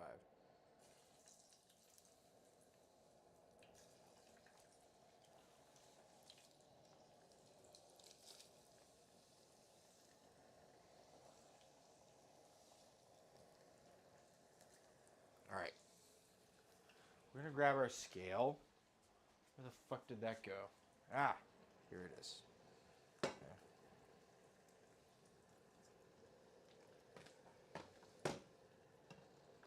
And we're going to measure 30 grams of gochugaru.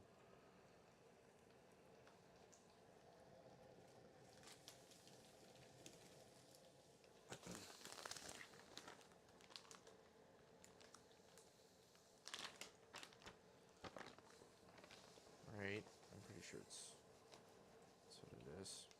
Okay, cool.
Actually measure out my Szechuan right now.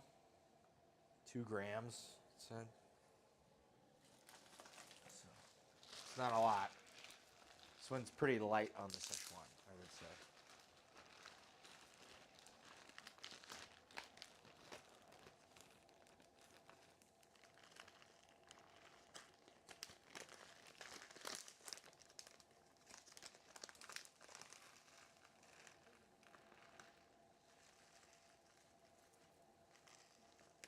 One thing with a lot of these scales is they're not very good at doing from 0, so sometimes it's better to have the number at a number that's not 0.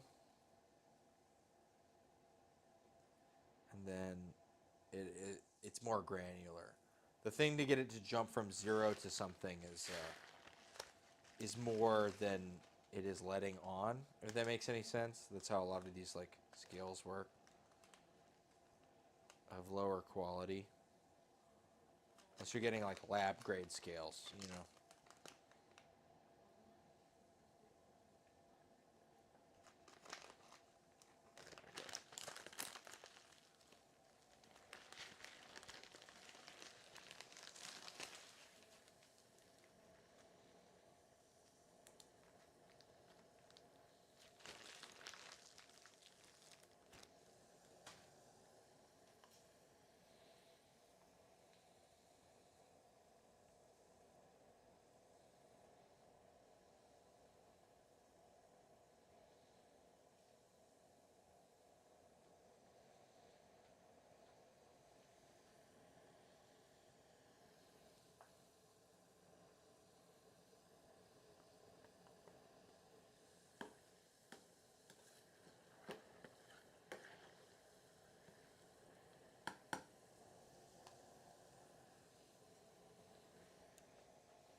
All right.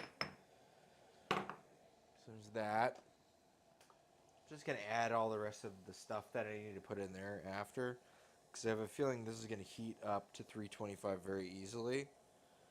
So we need to add 30 more grams of gochugaru, 30 grams of chili flake, and 15 grams of sesame seed. So 30, 30, 15. Let's just do this right now.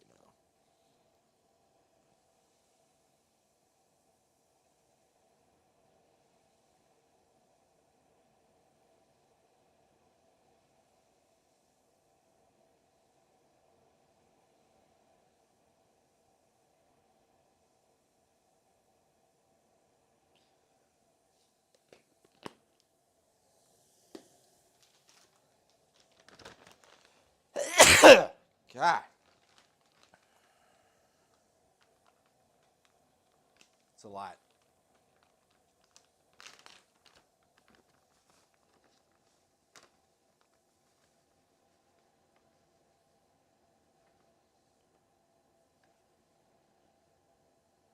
All right.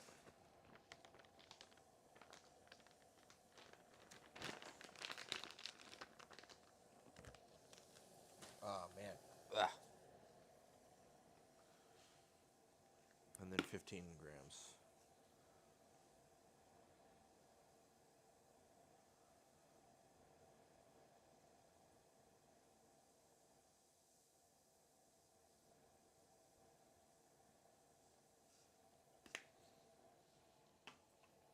All right. So after we pour, and then we return, and we'll put that in there while this heats up, and then we'll pour and return as needed.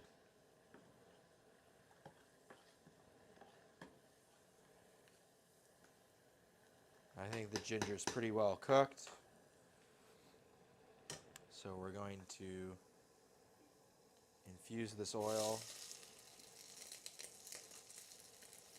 over the gochugaru. This is going to be a double infusion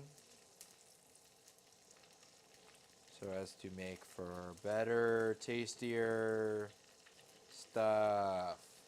You know how it be. I really don't want to do it.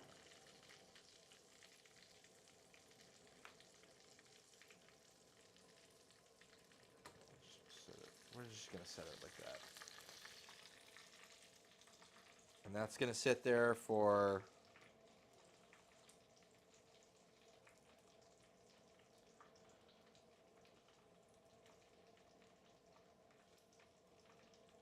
let's sit for 5 minutes and then strain oil back into the pot.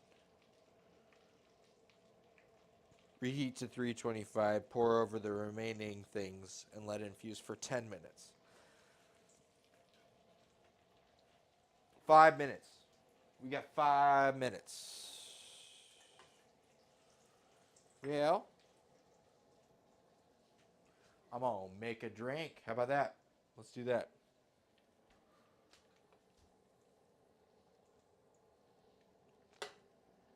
We will return with our little bar cutting board. And we can clear some extra space because we did all our measuring already for the time being. All right. We've got grenadine, our acid-adjusted grapefruit juice, Saint Germain, Campari, and instead of using regular gin, I have some tea-infused gin, which I really want to use. I feel like it would help heighten this. And also salt. I need to not forget to add salt.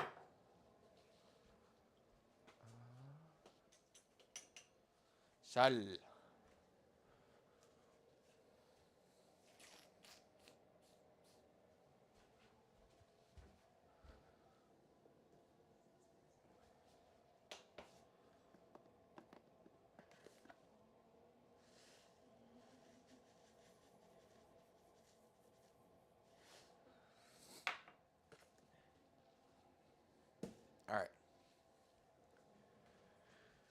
got our tin here.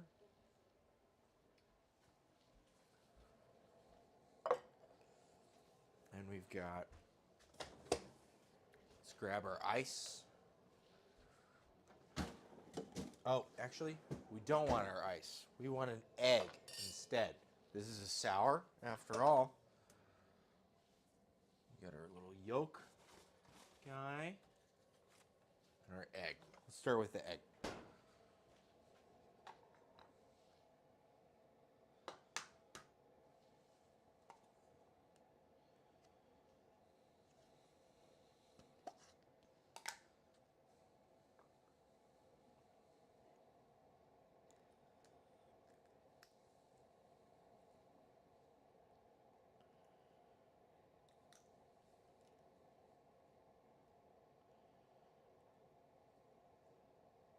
Whoop, whoop, whoop, whoop. Oh, cracked it. Shit. Yep. Very close, though. Almost got another good one. That's fine. Can't win them all, right? All right. We're grabbing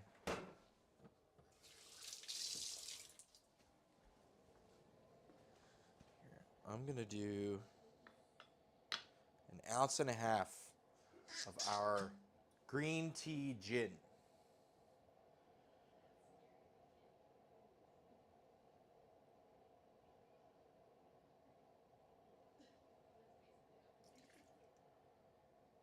And then let's do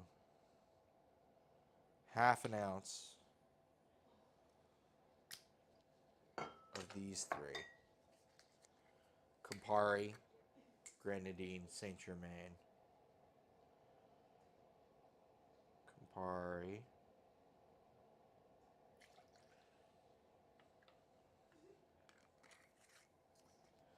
Grenadine.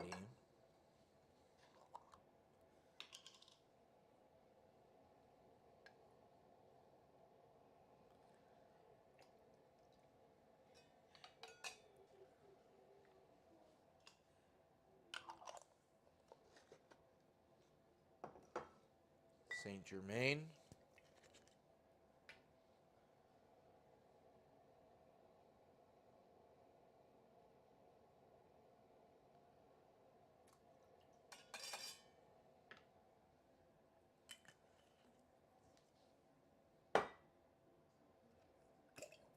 Oh, shit.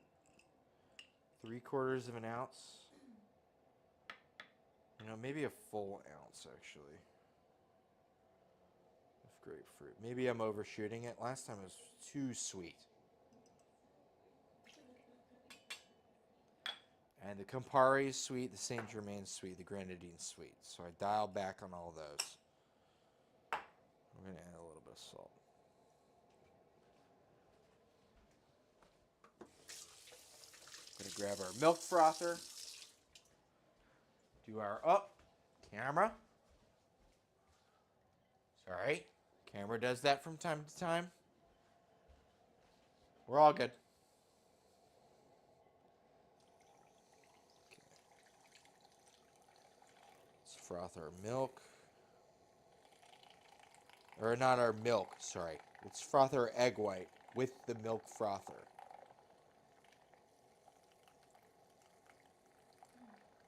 Just trying to incorporate air to make bubbles.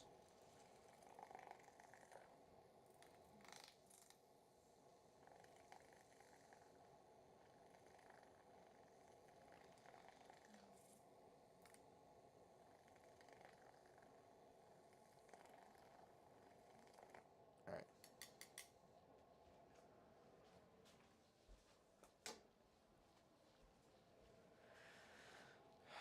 We're going to add our ice now. We want a couple little cubes and a big cube for dilution and displacement.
rocks glass.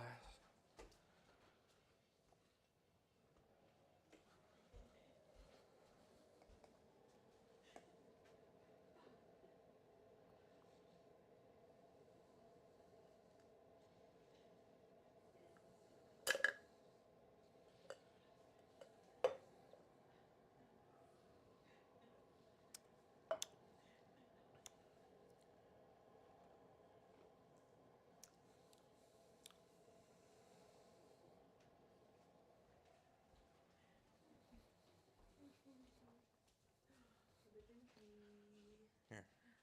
Thank you. Of course.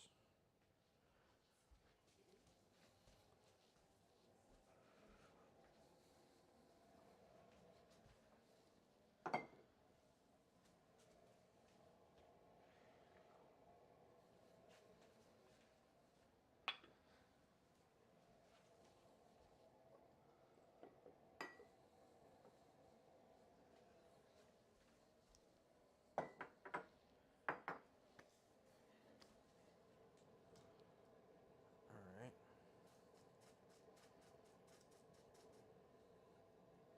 It's definitely been 5 minutes, so we're going to strain the oil back in.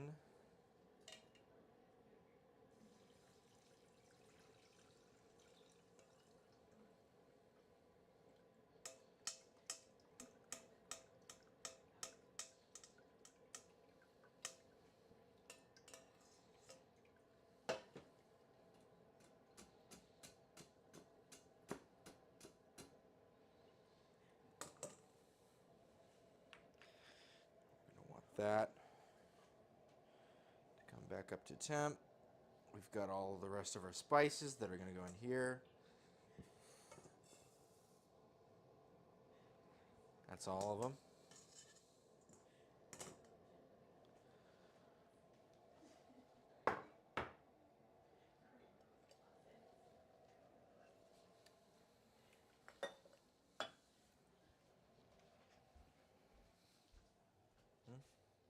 Good. Yeah? Good. Awesome.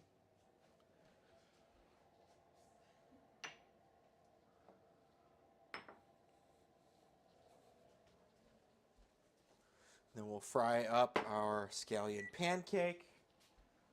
And while it cools off, I'll make a quick salad with this oil. And make a little vinaigrette sort of thing. That'll go over the top of it. And we will have made a decent amount of chili oil, koji, and maybe not ginger bug tonight. But I might make it tomorrow in the morning. Yeah. A lot of good work. Things for later. Right?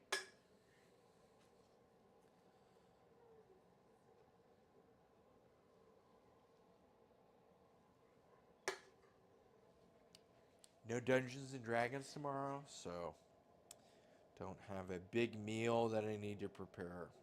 Might as well make use of the free time.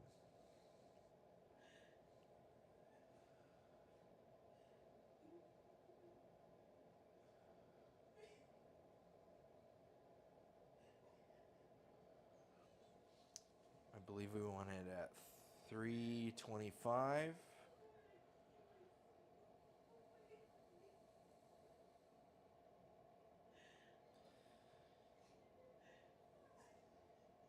Back to 325. Pour over the remaining stuff. Infuse for 10 minutes.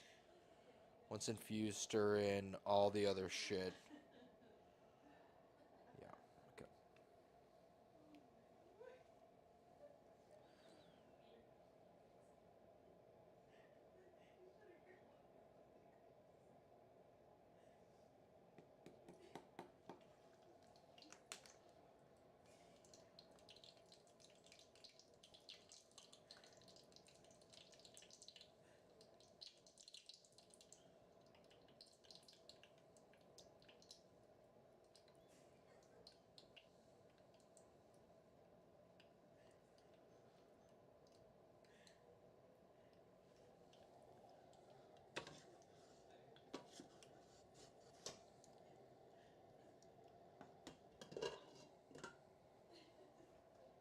grab some of this pork. Try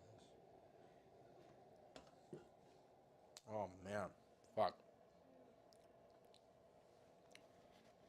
That is crazy good. God damn.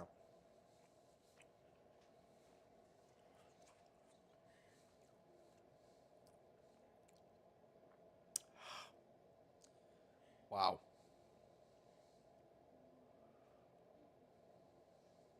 All right.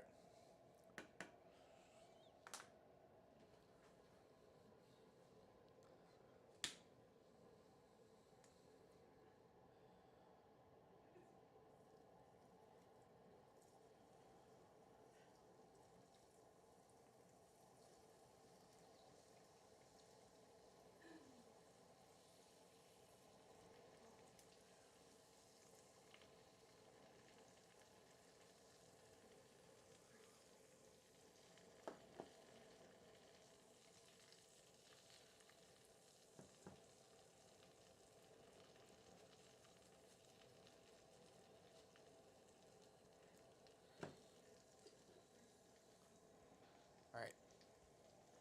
And I think from there, it sits. We can prepare the rest of the stuff while it's waiting. So basically, some peanuts cut up. I'm going to use brown sugar instead of honey, MSG, salt, fish sauce, soy sauce.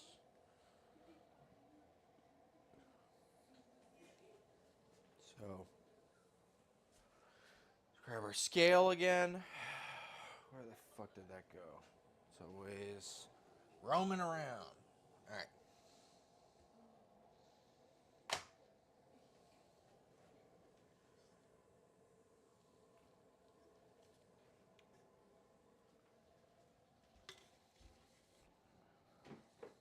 All right.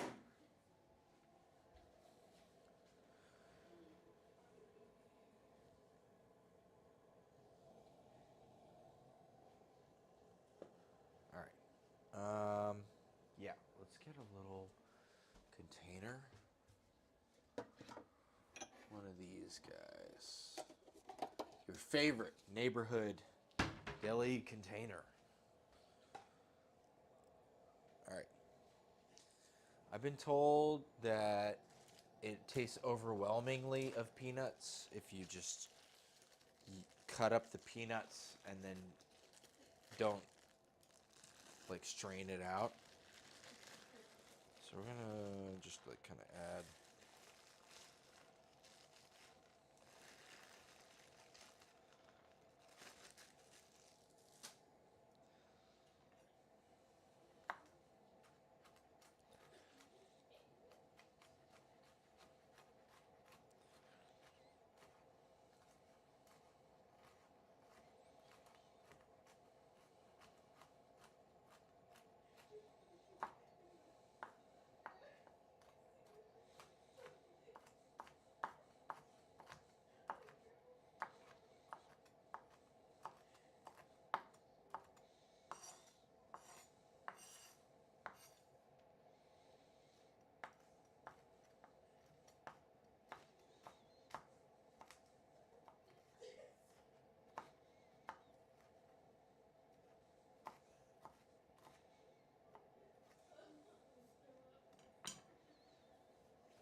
Just being careful not to shake it.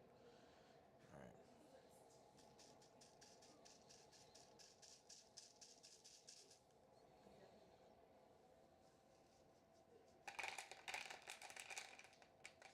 You want 75 grams of peanuts.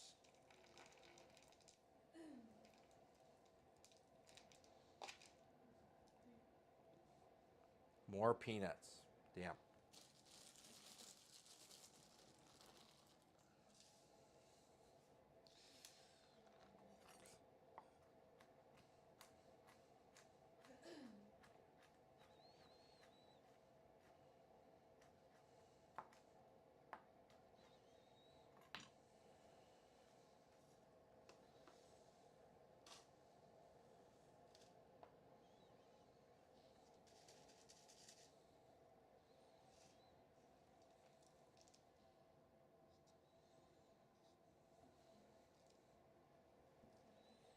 Whatever. Okay. Peanuts. How much? 40 grams brown sugar.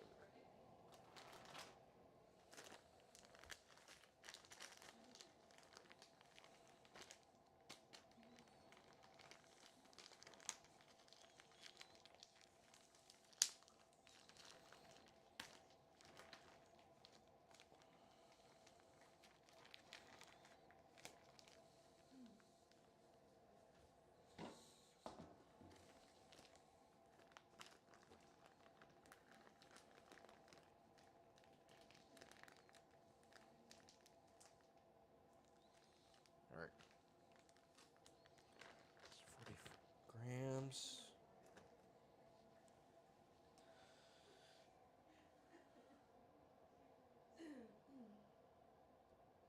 5 grams MSG, 35 grams salt. Were these nuts salted? No, they weren't. 5 gram MSG, 35 grams salt.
And 25 grams soy sauce.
do these fucking pancakes.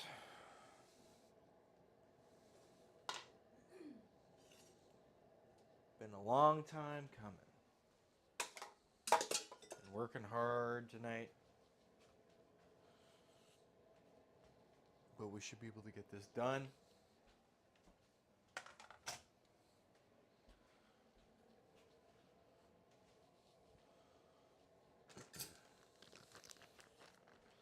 I'm gonna clear a little bit of space.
Shit, I just got fucking chili oil all over my fucking shirt. Okay, great.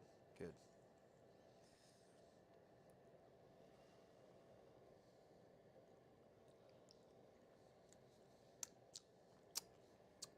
Whoa. Whoa. Wow. God damn. That is fucking good. Really fucking good. Oh my god.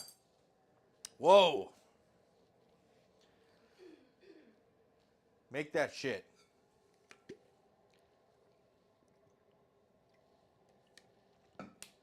Oh my god, that is really, really good.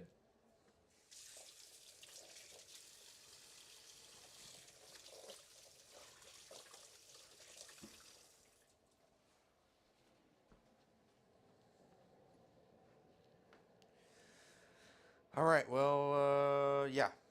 Let's do this. Shit off to the side.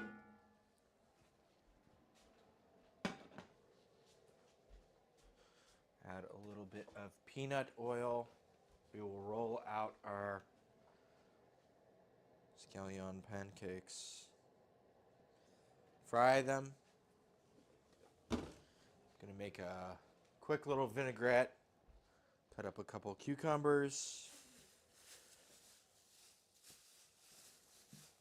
Little side salad guy. Yeah. It has been a long one, that's for sure. So after you mix the oil in, it's a lot easier to work with if the cutting board is oiled as opposed to floured.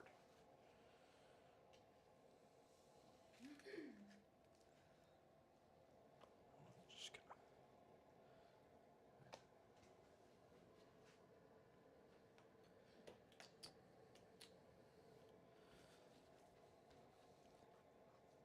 Right, so we can just smash it out, smush it out.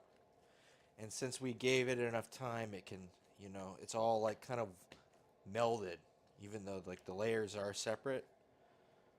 You can just like ramp. Look at that. Perfect.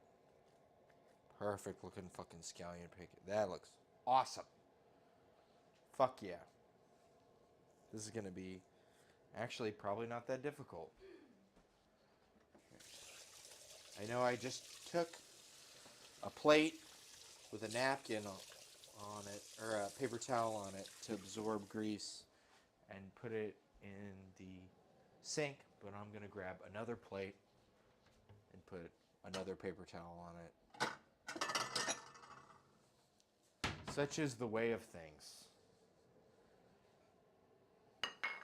unfortunately.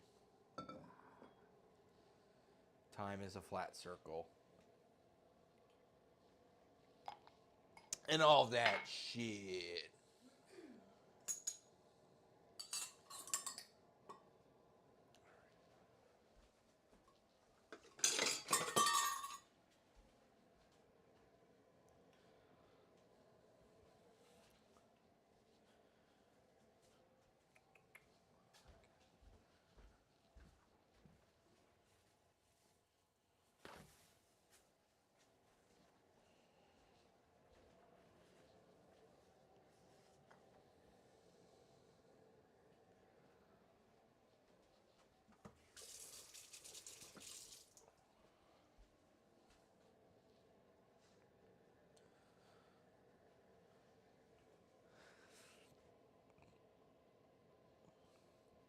I'm gonna grab some of this, pull it off, shred it up. I can deal with the rest of it tomorrow. A la mañana.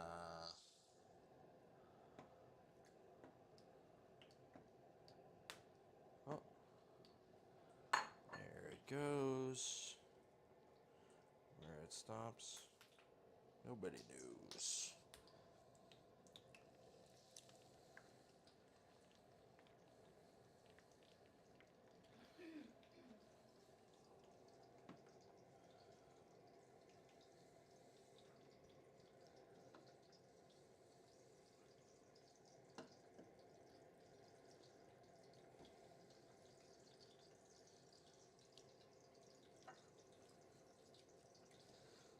Wonderful shredded pork.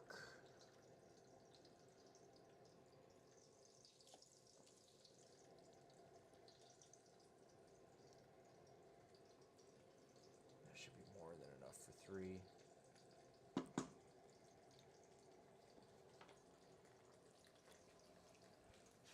Yep.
Alright, let's try and not fuck this up.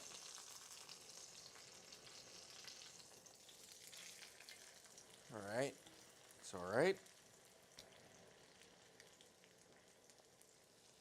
Not too bad. Probably could be better, but hey, what else could you ask for other than better, right? It's not bad, for sure.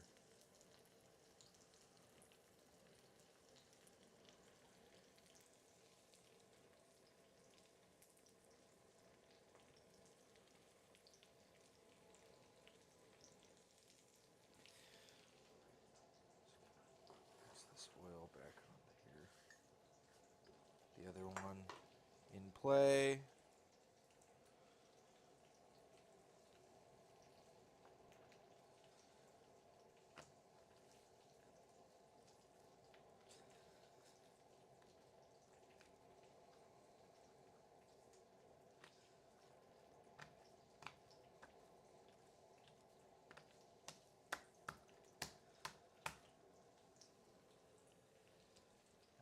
perfect as well.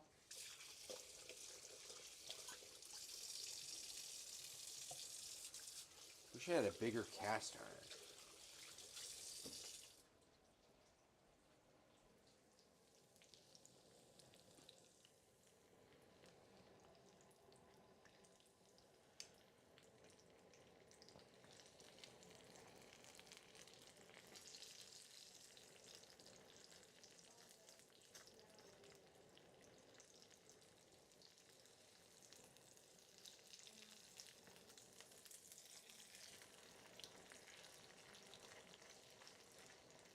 That looks pretty good.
It's looking pretty good.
Thank you for your patience.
Yeah, about done.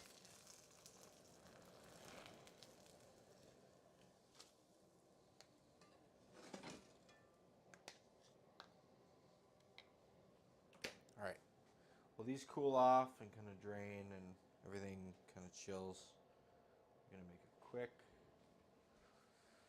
A little vinaigrette with our chili crisp here, and with a couple cucumbers and an onion.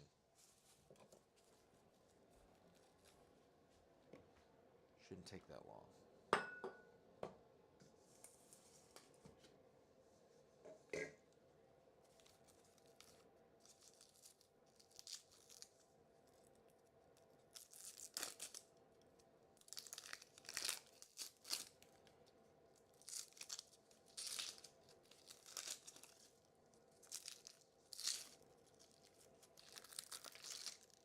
Oh, didn't sticker. We don't want to eat stickers. We don't want our plants to eat stickers either.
Add a couple cucumbers.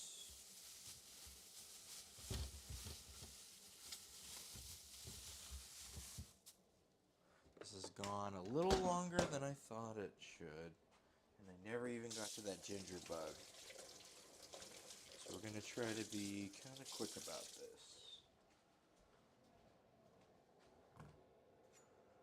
Not to say that it'll be bad, just, you know, quick.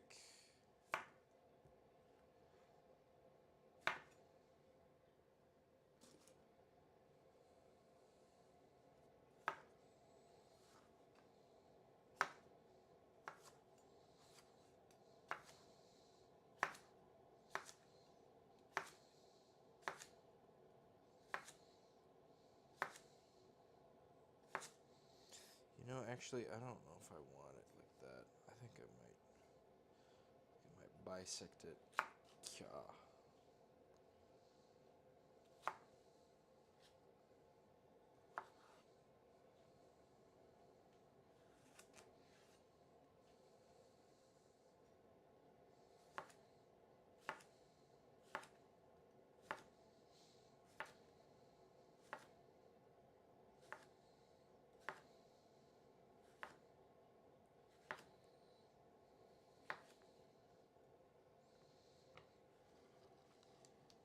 I normally peel the cucumbers, because like the lining tends to be pretty bitter when it's not a cucumber you've grown yourself.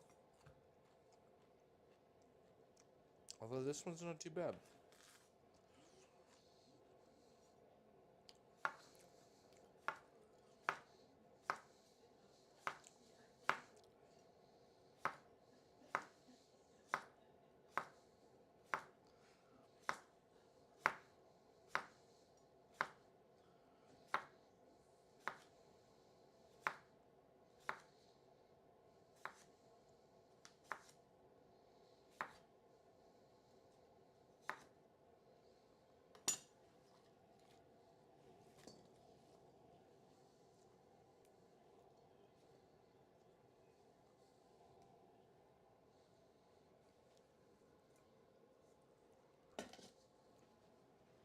Alright, let's grab some rice vinegar,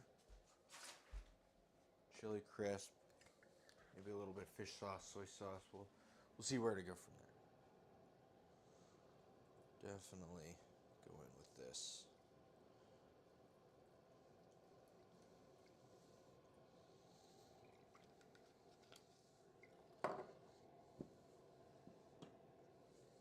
Oh, shit. Almost spilled more of it. Very close.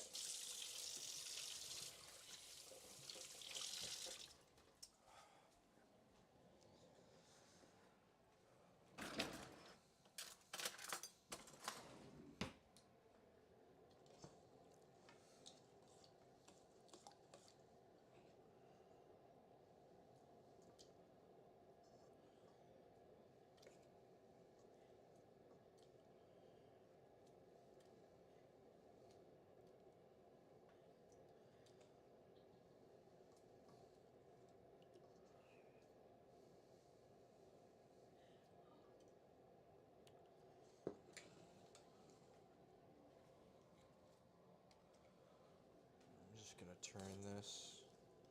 We'll see what it looks like and tastes like.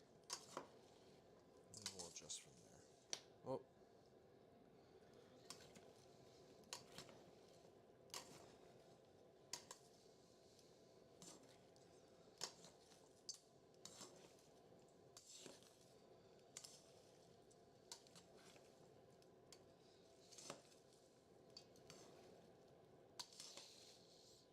I bet this would taste a little bit better if you let it sit, kind of accumulate.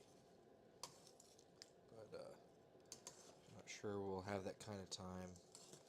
We're running up against midnight, and I'd like to not go past midnight.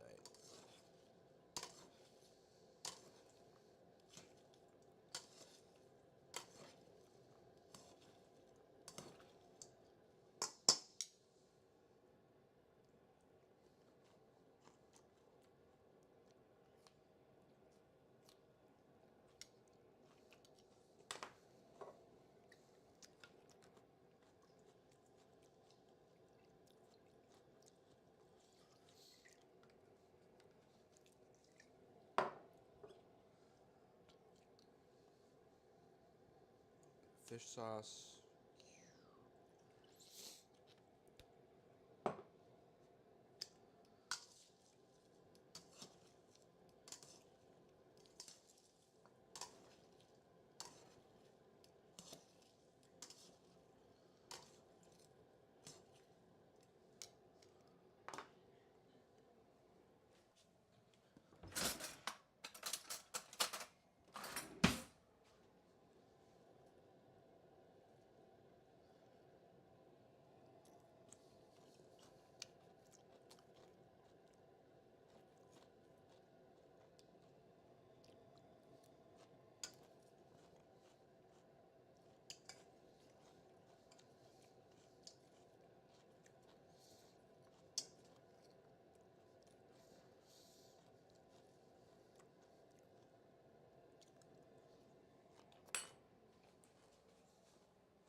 Fuck yeah.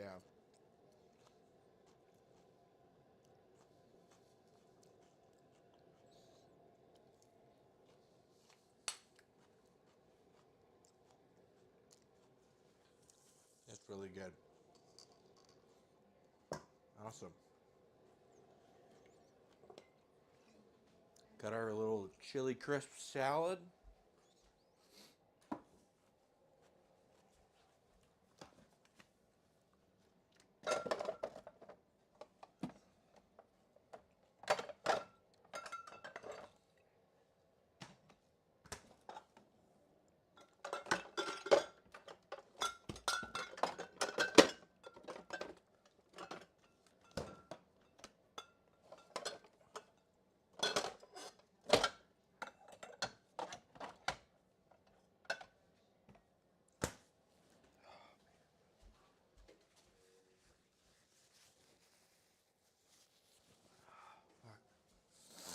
Man, whew, spicy food. All right, let's put together a little plate here. I'm actually going to pull out, something else. The salad will be part of it, but instead of salad on the thing, I'm going to add some of these bread and butter pickles. Unfortunately, I don't have any QP mayonnaise. Very unfortunately. So I will use regular mayonnaise. All right. Let's make a little plate here. And then add our little side salad. We'll get a good taste. I know it tastes amazing. But, oh hey. Whoa, what the fuck? Just woke up from my nap. Man, can we do a hydrate check? What salad is that? Yeah. Sorry. Nobody's been chatting for a while. This is, I used the chili crisp with some onion and cucumber. And then I added a little bit of fish sauce, soy sauce, sesame seed, brown sugar.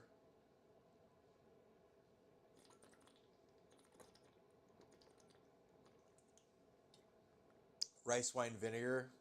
Yeah.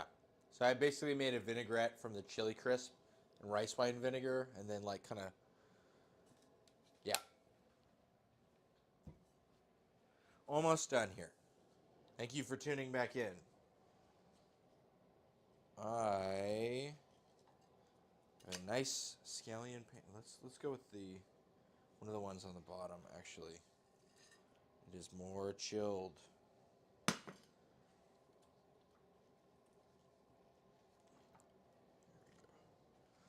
So you take your scallion pancake, a little bit of mayonnaise.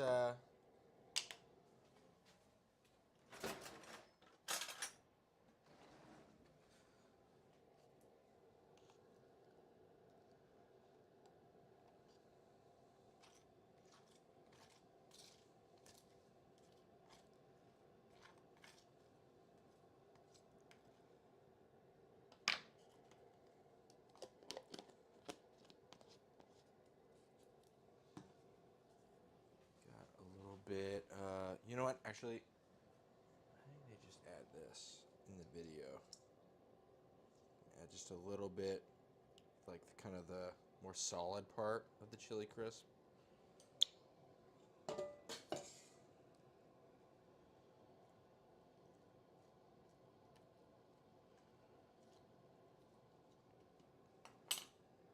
we're gonna grab some of this pork. Gonna kind of just smash it out. Semi-pull it, I guess.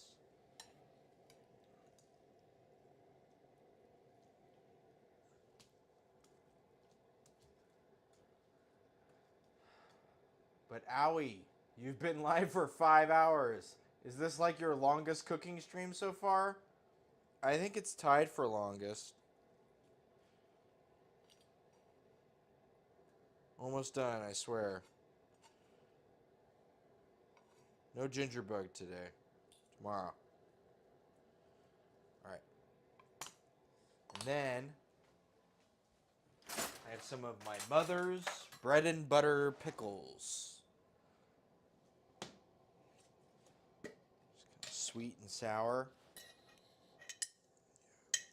These would be perfect.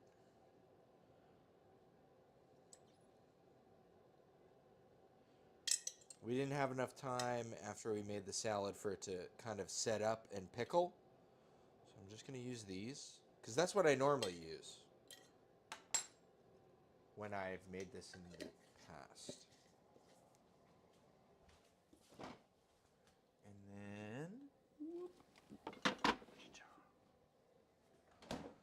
grab a little side salad here.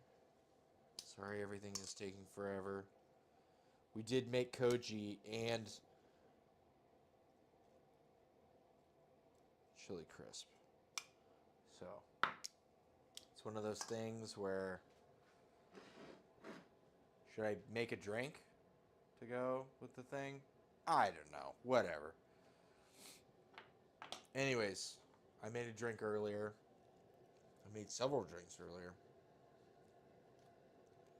None of them are exactly new, but they're fun riffs.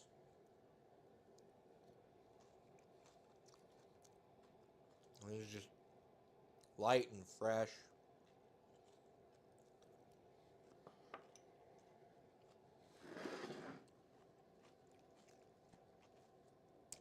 And then I just kind of eat this like a taco.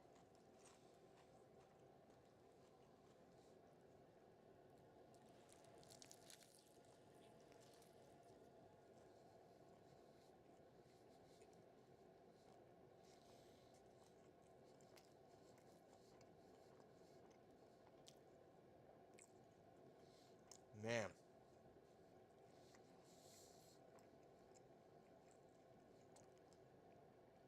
Flaky. You know, you get the lamination, all the layers.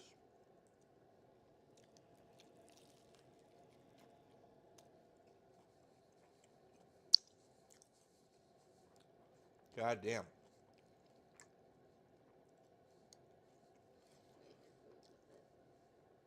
Hmm? Sorry, producer is doing the photo shoot.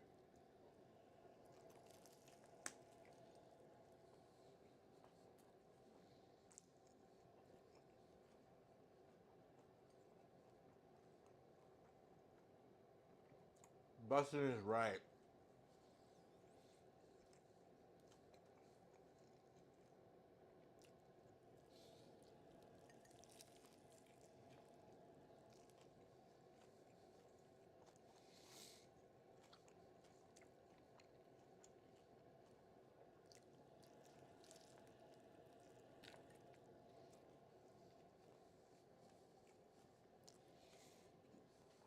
Man. God damn. That is something.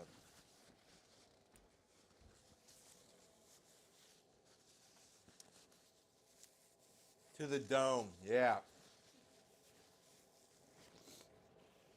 Well, I'm not going to pretend it's good for you, but I made a salad that's not bad for you. I don't know. Most of the week I just eat yogurt and eggs and salad. And this is the kind of one time. Bruce, did you give producer their share? There's 2 extra pancakes here. So there are shares to go around, that's for sure. Um, but it is midnight 02 where we are.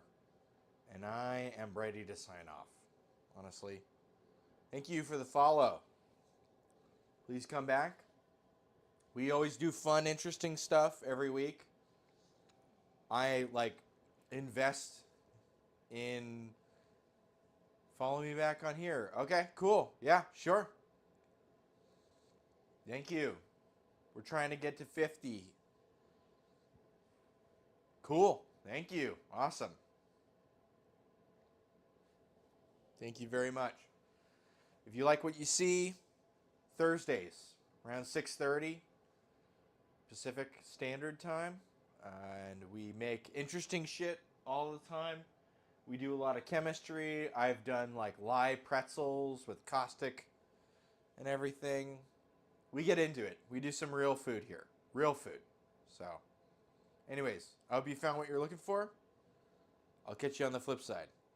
Thanks. Peace.